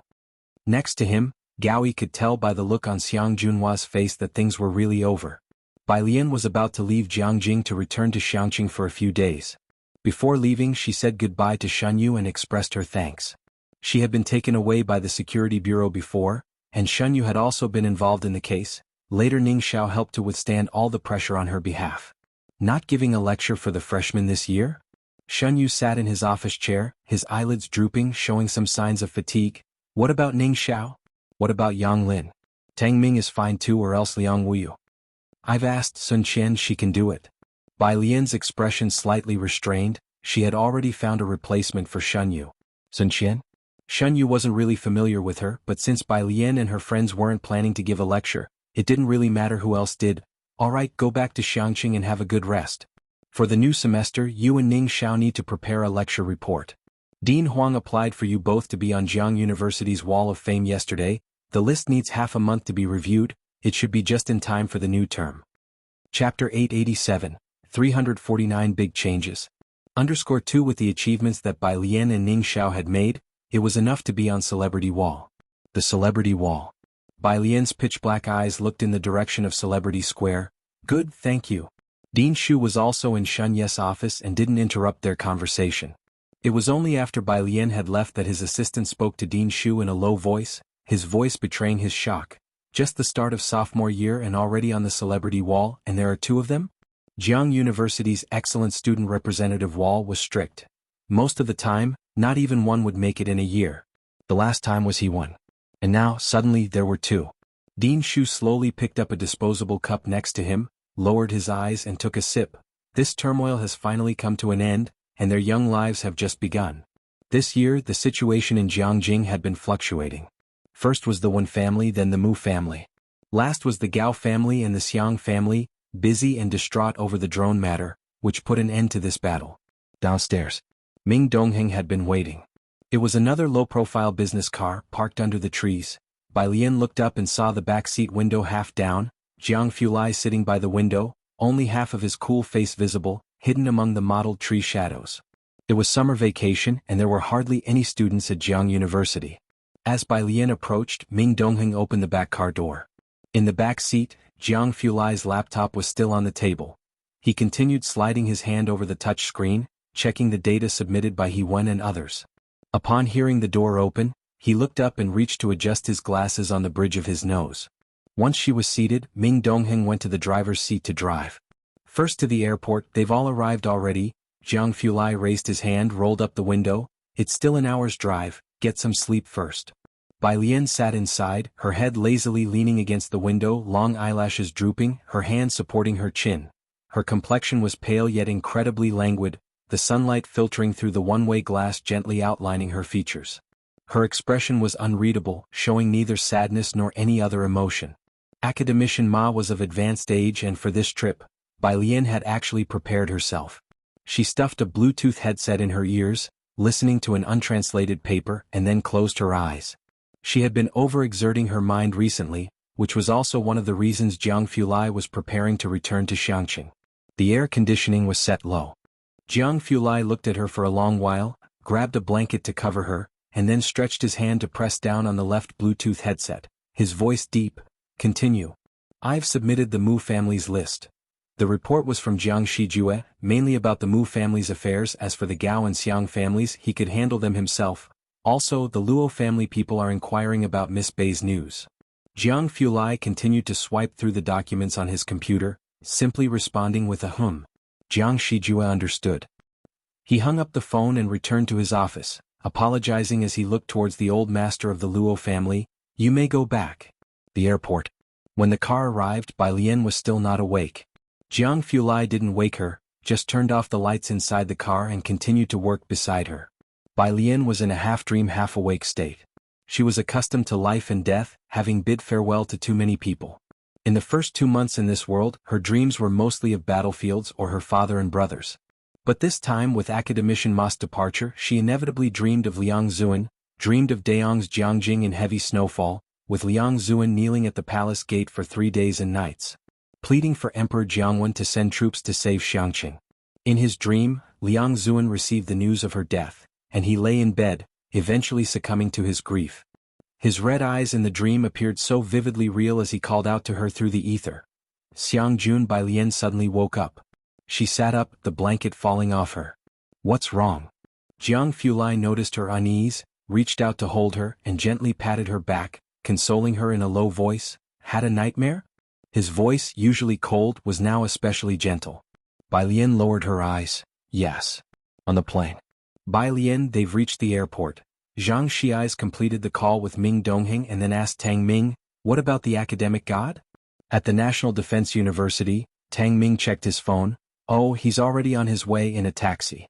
He'll be at the airport in 10 minutes. National Defense University? Zhang Xiais was surprised. That's Sister Chen's school. What was academic god doing there? Yang Lin often goes to the neighboring art institute as well. Tang Ming, used to such oddities, put an arm around Zhang Shi's shoulders, chin pointing in Yang Lin's direction, and then whispered, Buddy, could you get 2 of Yen Lu's autographs for me? My cousin's a big fan of Yen Lu. She just found out I have Yen Lu's WeChat, and without her autograph she'll bother me to death when I get home. Tang Ming was not very close with Yen Lu and Pu Xiaohan, and felt embarrassed to ask. Across from them, Yang Lin was also on the phone. Yes, Grandma, I'm coming back to Xiangqing today. You don't need to come over, I will take a bus tomorrow to visit you. Next to her, Pu Xiaohan was holding a knife and working on puppet props. Soon everyone had arrived. Bai Lian had slept for a while on the way to the plane but hadn't managed much sleep on board, talking to Xiaoqi. Sis, you're just in time to be back. Xiaoqi was stuck in Jiangjing, Xiangqing and the headquarters in Beijing City. Swing by them if you have time. The branches there were just promoted and some partners still haven't been confirmed. Manager Lin is on it. Bai Lian poured herself a cup of hot water. Okay. Zhang Xiais, holding a thick law book, sat next to Ning Xiao. What were you doing at the National Defense University? Thinking about transferring schools? I'd advise against that idea. Your principal sure would be heartbroken. No, Ning Xiao took out a printed paper. That was my brother's old school. Zhang Xiais was about to ask who his brother was. Suddenly remembering the several memorials in Ning Xiao's family, he instantly shut his mouth, changing the topic. Tang, why don't you come with me after we land to get Yan's autograph? Ning Xiao bowed his head, taking out a pen to make marks on the paper. Beijing. Bai Xiaoqi and Song Min had returned a few days ago after initially planning not to come back from their entrepreneurial efforts in Jiangjing. They hurried back upon hearing about the push to promote Xian Kong in Beijing. Their investments were doing well, better than some, lesser than others. Bai Qiming had been losing sleep lately because of Bai Lian. He was not in Jiangjing, had no idea what Bai Lian was up to, only hearing she was fine. Meanwhile, the Bai family far in Beijing was being affected. Seeing Bai Xiaoqi and Song Min return eased his mind. Xian Kong? Yes, Xian Kong will definitely become the leading brand domestically. Song Min had heard plenty about Xian Kong in Jiangjing. As soon as Xian Kong launches next year, its market value will be immeasurable.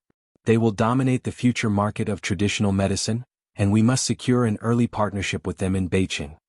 Oddly enough, Xian Kong had branches in the 4 major cities and even second and third-tier cities around Beijing, but none within the city itself. As a result, most people in Beijing who wanted to visit Xian Kong chose to go to Xiangqing. When do they start? Bai Qiming asked seriously. In the next few days, Bai Xiaoqi stood up. We have the contact for the regional manager. Well, invite him for a meal and strive to cooperate with them. Following them, it will be easier for the Bai family to enter Jiangjing. This was Bai Qiming's lifelong wish. The Bai family, especially Bai Qiming, were urgently in need of proving themselves. No family doesn't want to climb higher, and now as the Song family continued to do better, the Bai family declined further. People in the Bai family questioned his previous decisions, greatly regretting the loss of Bai Lian, and some even said that they shouldn't have allowed the Bai Xiaoka siblings to return in the first place. Good. Bai Qiming stood up. He needed to prove to everyone that his selection back then was correct. Chapter 888. The true mastermind behind the 350 suspension Kong, a young man's spirit Xiangqing. Bai Lian had not returned for nearly half a year, and the plane landed steadily on the runway. Although the airport was small, the flow of people was large. The popularity of Xiangqing had been continuous since the year before last. It started with Wallow Street's explosion of popularity, peaked with the airing of Great Yong, and Come Here Friend brought another wave of attention. Then, the subsequent 2 waves of college entrance exam takers caused explosive traffic. Now Xiangqing's popularity was no longer just a temporary heat wave.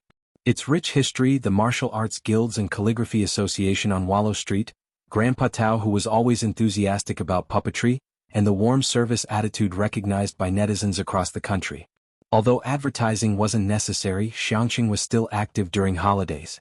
For example, this summer break they specifically invited Yan Lu to return. And a host of top scholars and study prodigies started classes. Who wouldn't want to come and see Xiangqing? Yang Lin put away her computer and followed by Lian's group off the plane. Not long after disembarking, her phone rang with a local Xiangqing number calling. The voice was booming. Is this Miss Yang? Hello, I am Yang Lin. The caller was the person in charge from the street office, informing Yang Lin that her residence was to be demolished. Do you have time to come by? Come to the street office to sign and collect the demolition compensation. The voice sounded jubilant. Xiangqing was developing rapidly now, with the eastern and northern parts of the city being developed, including the 2 building where Yang Lin had lived before, which was slated for a shopping mall and new residential district. Compensation was distributed per capita. Next to her, Zhang Xiais heard the conversation she had with the responsible person. Speaking to Tang Ming, Bro Tang, has your family bought a house yet? Bought, Tang Ming said, thanking Zhang Xiais. Bro Tang, thanks to your dad's reminder back then we took out loans to buy 2 properties and now they've more than tripled in value. Your dad really has far-sighted vision. Previously, real estate in the center of Xiangqing cost only 3,000 to 4,000 per square meter, but after the high-speed railway station and airport were built, prices had risen to 10,000. After finishing their conversation, Tang Ming saw that Yang Lin had ended her phone call and asked, "Sister Yang, does the principal want you to share your study experience?" Yang Lin looked up, her black, inorganic pupils gazing at Tang Ming. Tang Ming rubbed his arms. How about you just take a quick photo? The principal wants to put it up on the bulletin board." The principal he referred to was naturally the principal of Xiangqing No. 1 Middle School. Yang Lin withdrew her gaze and nodded. Everyone went their separate ways home. Ning Xiao and Bai Lian returned to Purish Street. The car stopped at the entrance to Purish Street. Ji Heng, looking at the traffic light ahead and then at the bunch of tourists waiting for the light, slowly had a question mark appear on his forehead. The cars in front just couldn't get through, so he got out of the car holding his tobacco pipe. He and Ning Xiao exchanged glances. Pure Street used to be sparsely populated. Although it was crowded during the New Year, it was never as absurd as now. Jiang He hopped out of the back seat, extending his short arms to grab the edge of Ji Heng's robe and clutching his bok choy backpack in the other, his round eyes looking at the passing tourists, his long eyelashes fluttering. His expression was somewhat dazed. Obviously not accustomed to such a large crowd. The young ladies passing by marveled at Jiang He, whispering among themselves, some even taking out their phones to snap his photo.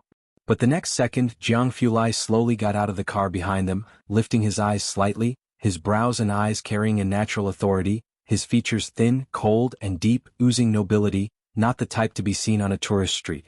The few who wanted to take a picture immediately stepped back several paces, pretending to look at accessories on a vendor's stall. Bai Lian was the last to get out of the car. The temperature in Xiangqing was almost the same all year round, and the summer was not too hot.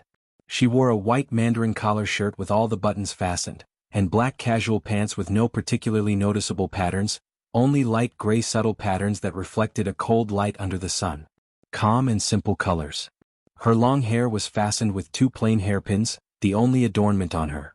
She held her luggage in one hand, her demeanor languid and a bit listless. Next to her, a young lady pointed to Bai Lian's shirt. "Just like this kind of ancient-style blouse, I want one with that feel." The owner of a dress shop selling cheongsam. With Purish Street crowded, Ji Heng led them several hundred meters around via a small path. This road was not as crowded, and Bai Lian slowly followed behind Jiang Fulai. She took a call from Beijing. "Miss Bai, hello." The voice on the phone was that of a middle-aged man. "I am Lin Guangxu, the manager of the Beijing branch." Bai Lian stepped in the shadow of Jiang Fulai, following them at an unhurried pace. "Hello, Manager Lin." Chapter 889.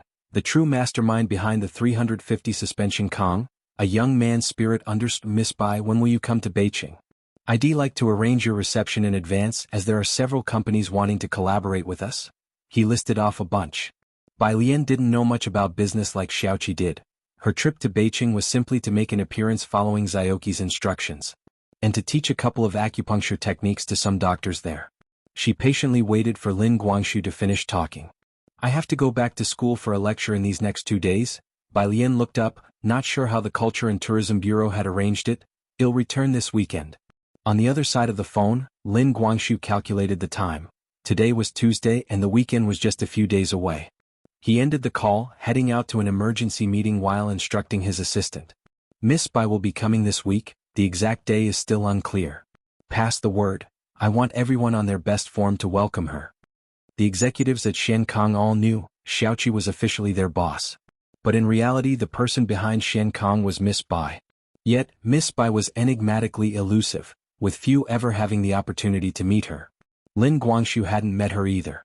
Yes, the female assistant in high heels holding a notebook and a black pen efficiently took note. Furthermore, the Bai family, the Song family and the Kong family are all trying to schedule appointments with you. Among these 3, the Song family has the strongest assets, and they also have dealings with Jiangjing, while the Bai and Kong families are locals here in Beijing. The 2 of them stopped at the elevator and the female assistant pressed the button. The elevator doors opened and Lin Guangxu stepped in. "You arranged the times." Xiangqing, a village. Yang Lin had helped her grandparents hoe a large medicinal field. Yang Grandma's back slightly bent, calling Yang Lin and Grandpa to come in for a meal. Along the way villagers greeted Yang Lin warmly.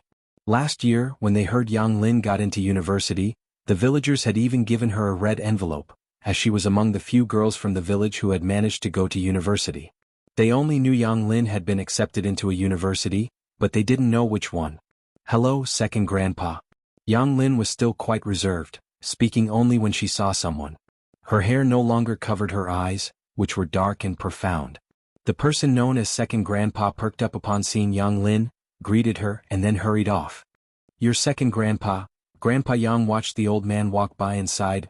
"The batch of herbs he's been growing, I don't know why, some of them have withered and not even fertilizer helps." Withered? Yang Lin hesitated for a moment, memorizing this detail. After finishing a meal at home, Yang Lin silently left a thick stack of money under Grandma Yang's pillow and bid them farewell. Grandma and Grandpa Yang knew Yang Lin was a diligent girl and didn't keep her for long, but they sent her off with reluctance. "Once the relocation houses are allocated, you two should move to Xiangqing," Yang Lin softly suggested to them. "No need, we are comfortable here." Grandma Yang patted Yang Lin's head and slipped her another red envelope. "You're doing better and better. Now that your dad's not around, your aunt is willing to come back to see us, and your cousin is getting engaged. This is a school advancement red envelope your aunt brought you during the Dragon Boat Festival." Yang Lin accepted the red envelope. She said goodbye to the two at the village entrance and caught a ride to Xiangqing with an uncle from the next village. Before leaving, she took a photo of Second Grandpa's medicinal field. She sent it to Xia Zhuyu. "Teacher, can you see why his seedlings are turning yellow?" Xia Zhuyu was a specialist in botany. Yang Lin had a broader field of study. Soon Yang Lin arrived in Xiangqing. She went directly to Xiangqing No. 1 school, where Bai Lian was having a sharing session today. Bai Lian and others had returned from an event. Xiangqing No. 1 learned about it from the Culture and Tourism Bureau. Xiangqing had attracted national attention with 2 finalists in the top 10 of the country last year, and this year they had produced Beijing City's top scholar, achieving an 81% college admission rate which had surged several times over since the year before, quickly becoming one of the top 10 schools in Beijing. Bai Lian's popularity at Xiangqing No. 1 was even higher than Yen Lu's. Learning that she was coming to share her study strategies caused quite a stir. Not just tourists, but the examinees from Xiangqing No. 1 were thrilled. It was the end of August and school hadn't started yet. During the summer vacation, Xiangqing No. 1 was open to the public, and tourists visited daily to take photos of the stone landmarks. Early Thursday morning, the entrance to No. 1 was already bustling with people. Although the school anticipated a large crowd, they were still unprepared for the overwhelming turnout and had to urgently call several more security guards for crowd control. When Yang Lin arrived, the place was packed, and to prevent a stampede accident, the school gates had been closed to outsiders. Chapter 890. The true mastermind behind the 350 suspension Kong, a young man's spirit _3A police line had been drawn. Yang Lin needed to enter to cooperate with the photo shoot. When she saw the police line and hesitated whether she still wanted to go in, the security guard stopped her. "Young student, hurry up and come in. You're the only one missing." The security guard recognized Yang Lin. Bai Lian and her group each had a very distinctive presence, especially Ning Xiao and the others who had been admitted to Jiang University. The security guard naturally remembered them even more clearly. At the entrance, Yang Lin's mother and her current husband were among the crowd. The man held a little boy in his arms, and when he saw Yang Lin entering through the gate, he was stunned for a moment before calling to Yang Lin's mother, "Is that your daughter? How did she get in?" Today everyone knew that the former national exam top scorer was coming to share learning experiences, and he had specifically brought his elementary school-aged son, Ye Tianbao, to learn. Shaolin. Yang Lin's mother was stunned. It had been so long since she had seen Yang Lin that she hesitated for a moment. "I don't know." The man frowned slightly, then suddenly remembered something, a sharp glint in his eye. "Isn't the house she's living in about to be demolished? I heard that they could be allocated several apartments." Xiangqing No. 1 Middle School, the sports field. It was packed with a crowd of people. Bai Lian stood at the podium at the front, holding a manuscript in her hands, dressed in a white high-collared top with embroidered dark patterns, wearing a black and gold horsehair skirt today, her hair meticulously pinned up. Her attire of the snow-white top and ink-black skirt captured the attention of everyone present. Just standing there, one of the boys in the front who had dressed in the school uniform of No. 1 Middle School asked loudly, "Senior sister, how did you get into Jiang University?" Bai Lian tilted her head and looked at him. "Hard work, remember this passion you have now, then work crazily hard. I hope all of you can win." After saying that, she smiled casually. The sunlight hit her face, bestowing her with an air of insurmountable superiority. The arrogance of youthful spirit was incomparable. The noisy voices in the front gradually faded away. The boy was startled for a moment, so enraptured by her that he forgot what to say next. Standing at the front as well was Jiang Fulai, wearing a hat and a black face mask. He coolly turned his head, glancing at the boy in the school uniform. The boy was still staring at Bai Lian, dumbfounded, when he suddenly felt a chill and came to his senses, shivering and rubbing the back of his hand. At the back of the crowd, the former class leader of Class 8 said to a tourist, "Following her study methods really helps. I only scored 421 points, but it was 20 points above the second-tier university admission line. Before, in our class, I was one of the last and there were others with scores similar to mine who didn't even reach the college admission line." Next to him, Bao Boya slowly lowered his head. He was one of those who hadn't reached the college admission line. Brother, Bao Boya's sister excitedly grabbed his arm. "They said the school distributed by senior sister's study methods to you. You had such good stuff, why didn't you give it to me?" At the mention of this, Bao Boya looked even more upset.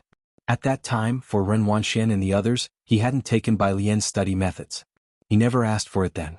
As people around him continued to talk about the legends of the 4 Jiang University students from Bai Lian's batch, Bao Boya looked up at Bai Lian, who was sharing her experience, and realized that back then, Bai Lian was sincerely sharing her learning experience with the students from her school. And he had missed that opportunity. After sharing her experiences, the school was still crowded, but fortunately Ming Dongheng's car was parked by the roadside, and Jiang Fulai stood by the car door waiting for her. He wore a black t-shirt, his figure tall and straight, his pale fingers pinching a cup of milk tea as aloof as ever. His eyes were so calm they betrayed no emotion, coldly waiting for Bai Lian. Bai Lian was talking to Lu Lingxi and 2 school leaders by her side. The school leaders wanted to ask Bai Lian a few more questions, but she was in a hurry to go to Beijing. She didn't stay. Lu Lingxi still wanted to ask Bai Lian a few questions about how she was doing at Jiang University, but when he looked up and saw Jiang Fulai holding a milk tea a few meters away, he abruptly halted his steps with the school leaders. "Okay, goodbye." When Lu Lingxi and the school leaders had left, Jiang Fulai looked at Bai Lian for a while before leisurely handing her the milk tea. Bai Lian stretched out her hand, taking the milk tea while sending a message to Lin Guangxu.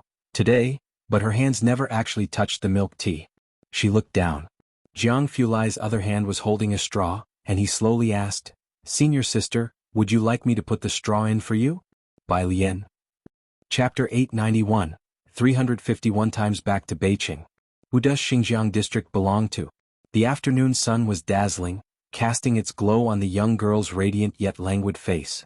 In her hand, she held a speech draft given by the school, tapping it absent-mindedly against her palm. The breeze gently lifted her skirt, hiding the golden patterns in a cloak of gentle yet enchanting mystery. She sighed in resignation, "Fine as long as you're happy." From the driver's seat, Ming Dongheng didn't dare let his gaze wander and pretended to be invisible. Not far away, a tourist group was approaching. Jiang Fulai held a straw between his slender fingers, his eyes downcast, his aura less captivating than usual, somewhat gloomy as he leisurely opened his milk tea. He passed it over. "Senior, Heiress your cherry fruit tea." Ming Dongheng got into the driver's seat and started the car. Not far off, the principal, together with Lu Lingxi and a group, were heading towards the administrative office. Next to them, a leader from the education bureau kept looking back. The gentleman next to student Bai, he seemed familiar. The principal's brow twitched as he feigned nonchalance. "Director, let's hurry back to the administrative office. Ning Xiao and the others are waiting to take photos. Teacher Lu has also called Yang back this time." Administrative office. Ning Xiao, Yang Lin and others were there. Zhang Xiais, wearing a baseball cap, leaned against the outside of the corridor, looking down at his mobile phone. Next to him, Wang Qi was excitedly talking to him. The sunlight, piercing through the dust, cast slanting shadows on them. Lu Lingxi had just climbed the stairs when she saw the two appearing somewhat entranced. "Mum Lu." Zhang Xiai saw Lu Lingxi, quickly put down his phone, and walked forward 2 steps to embrace her with open arms. "I'm back again." "You kid." The principal, unable to hide his grin next to them. "Teacher Lu mentioned you got into the University of Political Science and Law?" That year's unnoticed student from Xiangqing Middle School had made a striking impression on the principal. Just lucky, just lucky." The principal was about to say it was truly remarkable to get into the University of Political Science and Law and there was no need for modesty. Zhang Xiais then humbly took off his baseball cap, just the 10th place nationally. "Principal." Hearing the voices of the principal and Lu Lingxi, Ning Xiao, Tang Ming and Yang Lin, all waiting in the office, came out to pose for the photographer's photos. "Teacher Lu." The principal, with hands behind his back, turned slightly to discuss with Lu Lingxi. This kid got national 10th place, why not go to Jiang University? What was he thinking going to the law school? Didn't Jiang University even try? Lu Lingxi was unsure. It wasn't until Yang Lin, who had finished her photos first, came over to greet Lu Lingxi. After a moment of silence, she gave the principal 2 words, 10 years. 10 years? What 10 years? The principal was baffled, feeling even more that since Bai Lian and her group went to Jiangjing for college, they had become more inscrutable. Yang Lin stood beside Lu Lingxi. Checking her phone, it was black and packed with functions. Previously, her phone could only send messages and make calls, so Xia Zhuyu had given her his old phone to use. On the phone, Xia Zhuyu had already replied to her message. When trimming damaged roots, if the area is too large, it is advised to use gibberellic acid for repair. Having read this, Yang Lin planned to go to the market later to buy some gibberellic acid to send back. She thanked Xia Zhuyu and then put away her phone, her gaze fixed on the photographer in front, but her voice was candid. Teacher, who was that person taking the money before? Lu Lingxi stayed silent. Yang Lin looked at Lu Lingxi but did not continue to ask. Once the photographer had finished completely, Lu Lingxi took an invitation Zhang Xiai's handed her and walked toward the admissions office, then took out her mobile phone and dialed a number. At the school entrance. After the sharing session ended, entrance was no longer restricted. Yang's mother walked alongside a middle-aged man, looking up among the crowd for Yang Lin. Yang Lin, fair-skinned and wearing glasses, was inconspicuous in the crowd. It took a while for the two to spot her. Little Lin, right? The middle-aged man immediately followed, holding a little boy and grabbing Yang's mother, coming over with a beaming smile. Your uncle you were meeting for the first time? They blocked Yang Lin also for the demolition compensation. But Yang's mother looked at Yang Lin with an awkward expression, uncomfortably fiddling with her hair. Sister Yang? Not far away, Zhang Xiai's and Tang Ming noticed her, Zhang rotating the basketball from Wang Qi's hand. What's happening? Some thugs causing you trouble? Wang Qi stood next to Zhang Xiai's, baring his teeth at Yang's mother and the man. Not very fierce. But with several tall youths around, especially Ning Xiao on the far left making a phone call, just a glance over with his brooding eyes carried an intense aura. Chapter 892, 351 times back to Beijing. Who does Xinjiang district belong to? _2 He was already the hardest to approach in class 15, and these past 2 years influenced by Jiang Fulai, his aura became even colder. The middle-aged man immediately took his youngest son and fled as if escaping. Sister Yang, do you want us to take you back? Tang Ming asked. It's fine, Yang Lin shook her head. I'm going to the market to buy some things. Ning Xiao held the phone. On the other end of the phone was Su Nanjing, who was inquiring about Ning Xiao's work on extracting uranium from seawater. It seemed he had overheard Zhang Shi's voice and he paused slightly. What are you doing?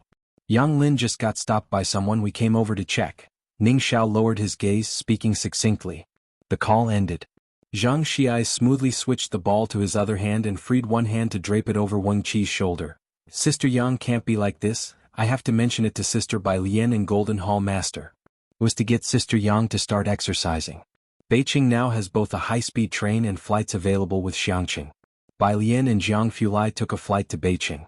It would take 8 to 9 hours by car, but the flight got them to Beijing in less than 2 hours. Ming Dongheng hadn't come with them as he had to go to Bakhtur Street for the gladiatorial contest, and the person who came to receive Bai Lian and Jiang Fulai was a familiar face, the general manager of Jiahao Hotel, Xie Zhongfei. Xie Zhongfei drove the car steadily to Jiahao Hotel, and then left the car keys with Jiang Fulai. He didn't dare to linger. The rooms reserved for Bai Lian and Jiang Fulai were still on the 3rd floor, with their rooms next to each other. Jiang he didn't come along. These days he followed Ji Hung around with a chessboard, beating everyone in the alley, young and old, into an invincible state. Now, the idle elders in the alley would run away upon seeing the father and son duo holding their stools. It was a rare trip to Beijing for Bai Lian. Naturally she also wanted to see the Calligraphy Association as well as Zhou Wenba. During the new year, Zhou Wenba sent New Year's gifts to Bai Lian through Zhou Wenqing. This time coming to Beijing, Bai Lian had also prepared some tobacco for them. She was on the phone with Zhou Wenba in front. The visit was so sudden that Zhou Wenba didn't have time to prepare. How come you're back already? I'll wait for you at the Calligraphy Association tomorrow morning. Okay. Bai Lian followed behind the lobby manager. The manager held 2 room cards in his hands, opened the door to Bai Lian's room, stood aside to let the two of them in. She had just finished speaking on the phone with Zhou Wenba. Lin Guangxi's call followed immediately after. Miss Bai, will you go to the headquarters tomorrow? Bai Lian stood in the living room of the suite, watching Jiang Fulai open the window curtain, lazily leaning against the table with his tall figure, while his other hand braced against the table's surface. Tomorrow afternoon, I have other things in the morning. Jiang Fulai drew the curtain open from the third floor. One could only see the scenery below the hotel. He took a step back. Turning to look at Bai Lian, she had just finished speaking with Lin Guangxiu and was slowly sending messages to Su Jiyue and a few others left in Jiangjing laboratory.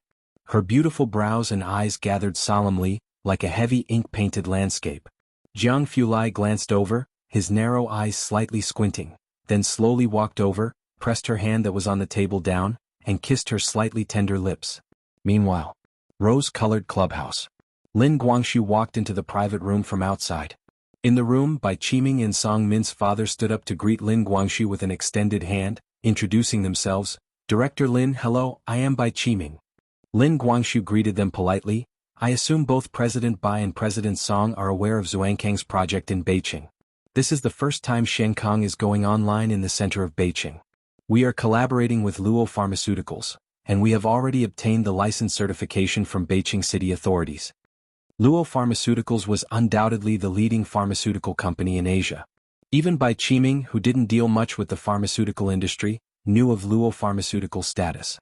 Of course, President Lin, Bai Qiming sat upright with a serious demeanor, glanced at his secretary behind him, who immediately took out the press release documents of the Bai family and Song family. We also ask you to believe in our alliance with the Song family. Together we will move forward side by side. Lin Guangxi's eyes skimmed over the document. Before coming to Beijing, Lin Guangxiu had already investigated the situation, and indeed both the Bai family and the Song family stood out in terms of strength. However, Lin Guangxiu just shook his head without saying a word. Beside him, a young waitress added wine to Lin Guangxi's glass. Bai Qiming was surprised. Does President Lin have any concerns? This matter is not for me to decide. Lin Guangxiu picked up the wine glass, not agreeing to the proposal at the dinner table. The top executive of Shenkang will come to our headquarters tomorrow. This was a hint to the two men trying to curry favor. Lin Guangxiu was thinking about Miss Bei's upcoming visit. He didn't drink much wine and went back to prepare for the meeting. Bai Qiming and Father Song escorted Lin Guangxiu to his car, and once he had left, Father Song turned to Bai Qiming with surprise. Who is the top executive of Shenkang? I don't know. Bai Qiming's gaze retracted as he narrowed his eyes slightly. Publicly there is only one Mr. Mao, but it's said that he comes from Bacter Street. The rapid development of Shenkang within just 2 years, and its significant influence in Jiangjing, was enough to demonstrate a powerful background. Both returned to their own homes. Song Min listened to Father Song's report, his eyes and brows slightly raised. The top executive of Shenkang, who is it? It's still unclear. Your Uncle Bai and I plan to go to the Shenkang headquarters tomorrow. Father Song slowly took off his suit jacket and turned. Then we will naturally find out. The next day. In the afternoon, Bai Lian visited the Calligraphy Association to see an exhibition and had Jiang Fulai hand a gift bag to Zhou Wenba. The gift bag was a white paper bag, not heavy at all. Jiang Fulai had been holding it the whole time. Wearing sportswear and a black mask on his face, Jiang Fulai, holding the paper bag with one hand, followed Bai Lian calmly and handed over the gift bag when asked. This was the first time Zhou Wenba had faced Jiang Fulai directly. He didn't know who this person was. But when he caught sight of those light-colored phoenix eyes looking over, he quickly bowed and took the gift bag with both hands. Thank you. After sending Bai Lian off, Zhou Wenba wiped the cold sweat off his forehead and called Zhou Wenqing, oddly complaining about the person who was with Bai Lian. After hearing Zhou Wenba's complaints, Zhou Wenqing fell into a mystifying silence. That should be young Master Jiang. Jiang? Which Jiang? Zhou Wenba was slightly stunned.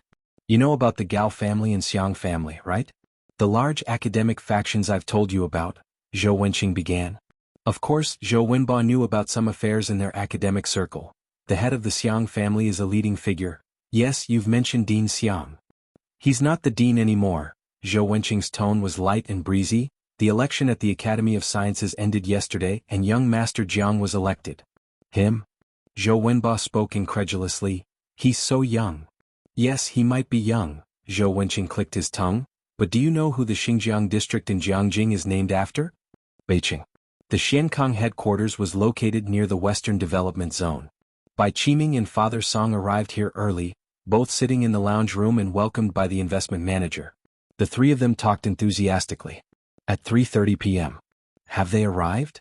The investment manager got a call from his assistant and hurriedly stood up, apologizing to the two men. Mr. Bai, Mr. Song, please rest here a while longer. Bai Qiming and Father Song exchanged looks, knowing that the elusive person had arrived. Chapter 893, She is Bai Lian. Lin Guangxu had been waiting downstairs early for Bai Lian. After the people from the investment department came down, the managers from the product and development department stood on either side of Lin Guangxu. Most of the people inside Shenkang had been recruited by Xiaoqi from outside, and everyone knew about the various exclusive licenses and R&D certificates inside Shenkang. Those who worked at the headquarters always had cameras attached to them to prevent the leakage of certain prescriptions. Subtly, the managers were all aware that their enterprise was no ordinary one. Soon, a local car slowly approached from ahead. Lin Guangxu took out his phone and repeatedly confirmed the license plate, then led the managers forward. The front passenger door opened first. Lin Guangxu instantly saw a woman dressed in plain clothes stepping out, with deep black eyes and black hair tied back at the head. Her youthful face looked overly relaxed. She seemed to have none of the gentleness he had expected from a capable female professional. "Miss Bai?" he tentatively asked. Bai Lian calmly closed the car door and turned towards him with a nonchalant wave of her hand, composed and serene. "Manager Lin." As soon as she spoke, her presence was quite pronounced. "Miss Bai." Lin Guangxu quickly extended both hands and introduced her to the nearby managers. "This is our investment department's manager Zhao, and this is the product promotions." Jiang Fulai turned off the ignition and got out of the driver's seat. When he opened the door and stepped out, the temperature at the site seemed to drop a few degrees. Lin Guangxu and the others looked over and only saw a tall man walking over to Bai Lian's side. He didn't speak but merely took a mask and put it on himself, his hands folded in front of him as he stood silently beside Bai Lian, his black clothing making his skin appear unnaturally pale. This demeanor did not seem that of an ordinary person. It had never been seen in Beijing before. Lin Guangxu quickly shifted his gaze, not daring to ask more, and walked on Bai Lian's right, leading her through a tour of Beijing's headquarters.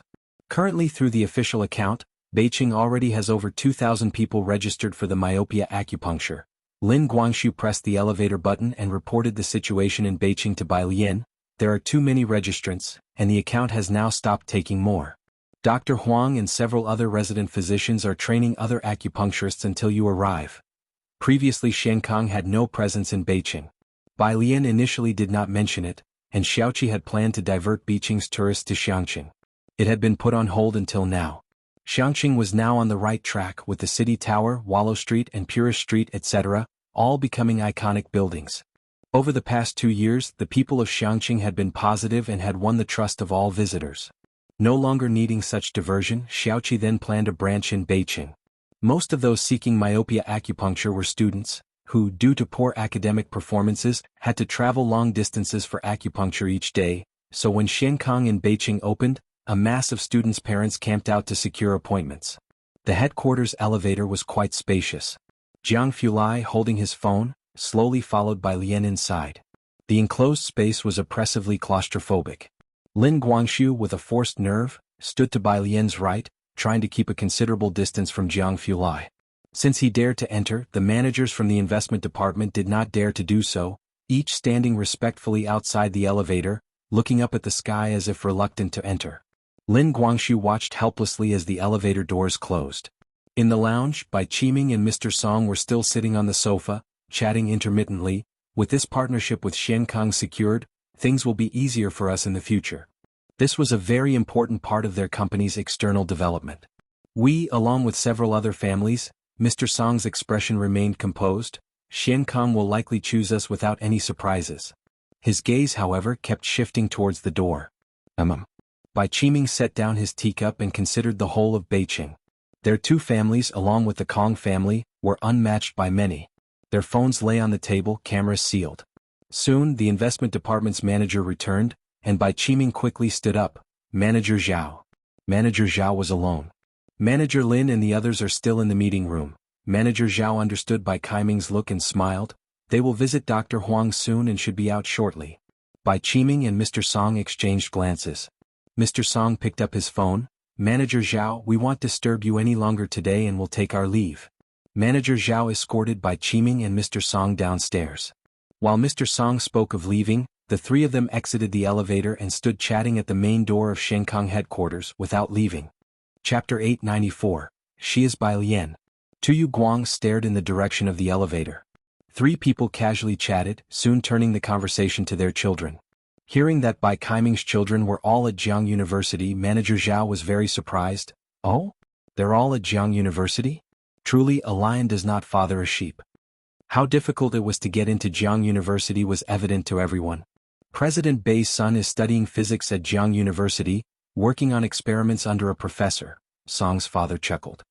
He's already preparing for graduate recommendation, and this year he's also planning to receive the highest scholarship. Manager Zhao looked even more impressed. Bai Qiming, though outwardly indifferent, had his hands clasped behind his back. As they talked, Yu Guang noticed the elevator doors opened again. Bai Qiming saw a girl come out first. She was looking down, talking to someone on her left, only the jade hairpin at the back of her head visible. The afternoon light was good, and it illuminated her contour enveloped in light. Bai Qiming was about to look away, but something felt off in his heart. Suddenly he paused, staring intently at the girl. He froze completely. Song's father was still discussing Song Min and Bai Shaoqi with Manager Zhao. Next to him, Bai Qiming suddenly fell silent, looking behind as if stupefied. Song's father looked in that direction, puzzled. Several people walked out of the elevator. In the middle was a plainly dressed girl, with a young man wearing a mask beside her, and on the other side was Lin Guangxu, whom Song's father knew very well. Song's father was about to say, "Isn't that President Lin?" The next second, the girl lifted her face, revealing a relaxed and casual appearance. His voice also choked. Lin Guangxu was alone in the elevator, bearing the pressure from Jiang Fulai, and he too had reached a breaking point. Seeing Manager Zhao, he was very touched. Taking a few steps forward, he greeted Bai Qiming and the others, only feeling that something was unusual about Bai Qiming's expression. "President Bai, President Song, are you leaving?" "President Lin, there are matters at the company." Bai Qiming barely shifted his gaze away from Bai Lian. He struggled to calm himself. Lin Guangxu instantly realized that Bai Qiming and Song's father were specifically waiting for him. He chuckled and introduced Bai Lian to them. "What a coincidence, Miss Bai is also about to leave." "President Bai, President Song, this is Miss Bai." After addressing both of them, he turned around, gently and respectfully said to Bai Lian, "Miss Bai, these two are well-known entrepreneurs from Beijing. The Bai family's textile industry is very famous. This time they also come with sincerity to collaborate with us." Bai Lian stopped, her dark eyes lazily narrowed. Upon hearing this, she just smiled. Bowing her head to Bai Qiming and President Song, she did not say much, graciously waiting until Lin Guangxu finished speaking, then leisurely said goodbye. "Manager Lin, he'll head over to Dr. Huang now." Her expression was indifferent. Lin Guangxu watched Bai Lian's expression, discerning nothing. The entrance security brought over Jiang Fulai's car, respectfully handing over the keys, which Jiang Fulai took. Yu Guang swept over Bai Qiming, carrying an inherent chill. It was time to depart. Lin Guangxu could not understand the odd atmosphere, assuming Bai Qiming and Song's father were wary of Jiang Fulai. As Bai Lian boarded the car, he made eye signals to Bai Qiming and Song's father. But his eyes were almost popping out, and the two were still standing in the same place, motionless. The black car slowly drove away. Those standing at the company's main entrance slowly exhaled a breath. Bai Qiming's gaze followed that car. He didn't speak. "Mr. Lin," Mr. Song asked, "those two earlier were?" Bai Qiming also looked towards Lin Guangxu. "I wanted to ask you," Lin Guangxu squinted his eyes, countering, "weren't you here today to meet Miss Bai? Why is it that when you finally see her, you don't say a word?" "We were here to meet the strategist of Shenkang," Bai Qiming subconsciously replied. But he stopped midway, suddenly realizing what Lin Guangxu meant. He looked up, staring blankly at Lin Guangxu. "Right, you just met her," Lin Guangxu began. "She is Miss Bai." Bai Qiming sat in his car stunned, and when the driver asked where to go next, he couldn't come to his senses. He just looked up, staring at the office building outside the car window. Shenkang, like Shangqing in recent years, is a hot topic on the internet, supporting hundreds of bloggers. To develop a pharmaceutical company in just 2 years to rival the Luo family, Shenkang must have a mastermind behind its operations. Even Bai Qiming had vaguely heard that Shenkang wasn't just backed by a single power, it had support both domestically and internationally. But how could that person be Bai Lian? Wasn't Bai Lian studying at Jiang University? She was clearly a physics student. The car arrived at the Bai family home. Wuxia Qing was already standing at the gate, wearing a figure-hugging mermaid dress, welcoming Bai Qiming as he exited the car. As he stepped down, she saw Bai Qiming's pale and dazed face and quickly supported him, asking gently, "Qiming, did the negotiation not go smoothly today?" Bai Qiming didn't say a word, just withdrew his hand. He slowly walked to the nearby ancestral hall. In the middle of the ancestral hall, where the family tree was placed. 2 years ago he and his granduncle had crossed out Bai Lian's name here. It was also here that he sent Bai Lian to Xiangqing. Remembering the overwhelming news from last time, Bai Qiming's eyes lost their sparkle. Ancestors, did I really make the wrong choice? Meanwhile, Mr. Song also arrived at the Song family. Song Min was also at the company today, waiting for some good news from his father. Strangely, as soon as his father returned, he said nothing, only went to pour himself a cup of coffee. The secretary glanced at Song Min and didn't dare to intervene.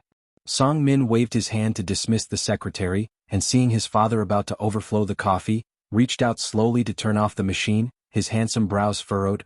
"Dad, what did Mr. Lin say? Did you meet the person behind Shen Kong?" He and Bai Shaoqi had always been involved in startups, albeit small-scale compared to their family businesses, but he was considered the most successful among this group of rich second generations. It was precisely because of these attempts that he understood how terrifying it was for Shen Kong to develop to such extents within a few years. "I met her." Mr. Song picked up the coffee and walked outside the lounge. Mr. Song was in finance. Bai Lian aced her exams. Bai Lian received excellent grades, all of which he had no concept of. He didn't understand what this excellence actually entailed. But put it in a business context, tell him Bai Lian is the top decision-maker of Shen Kong, and he would immediately comprehend.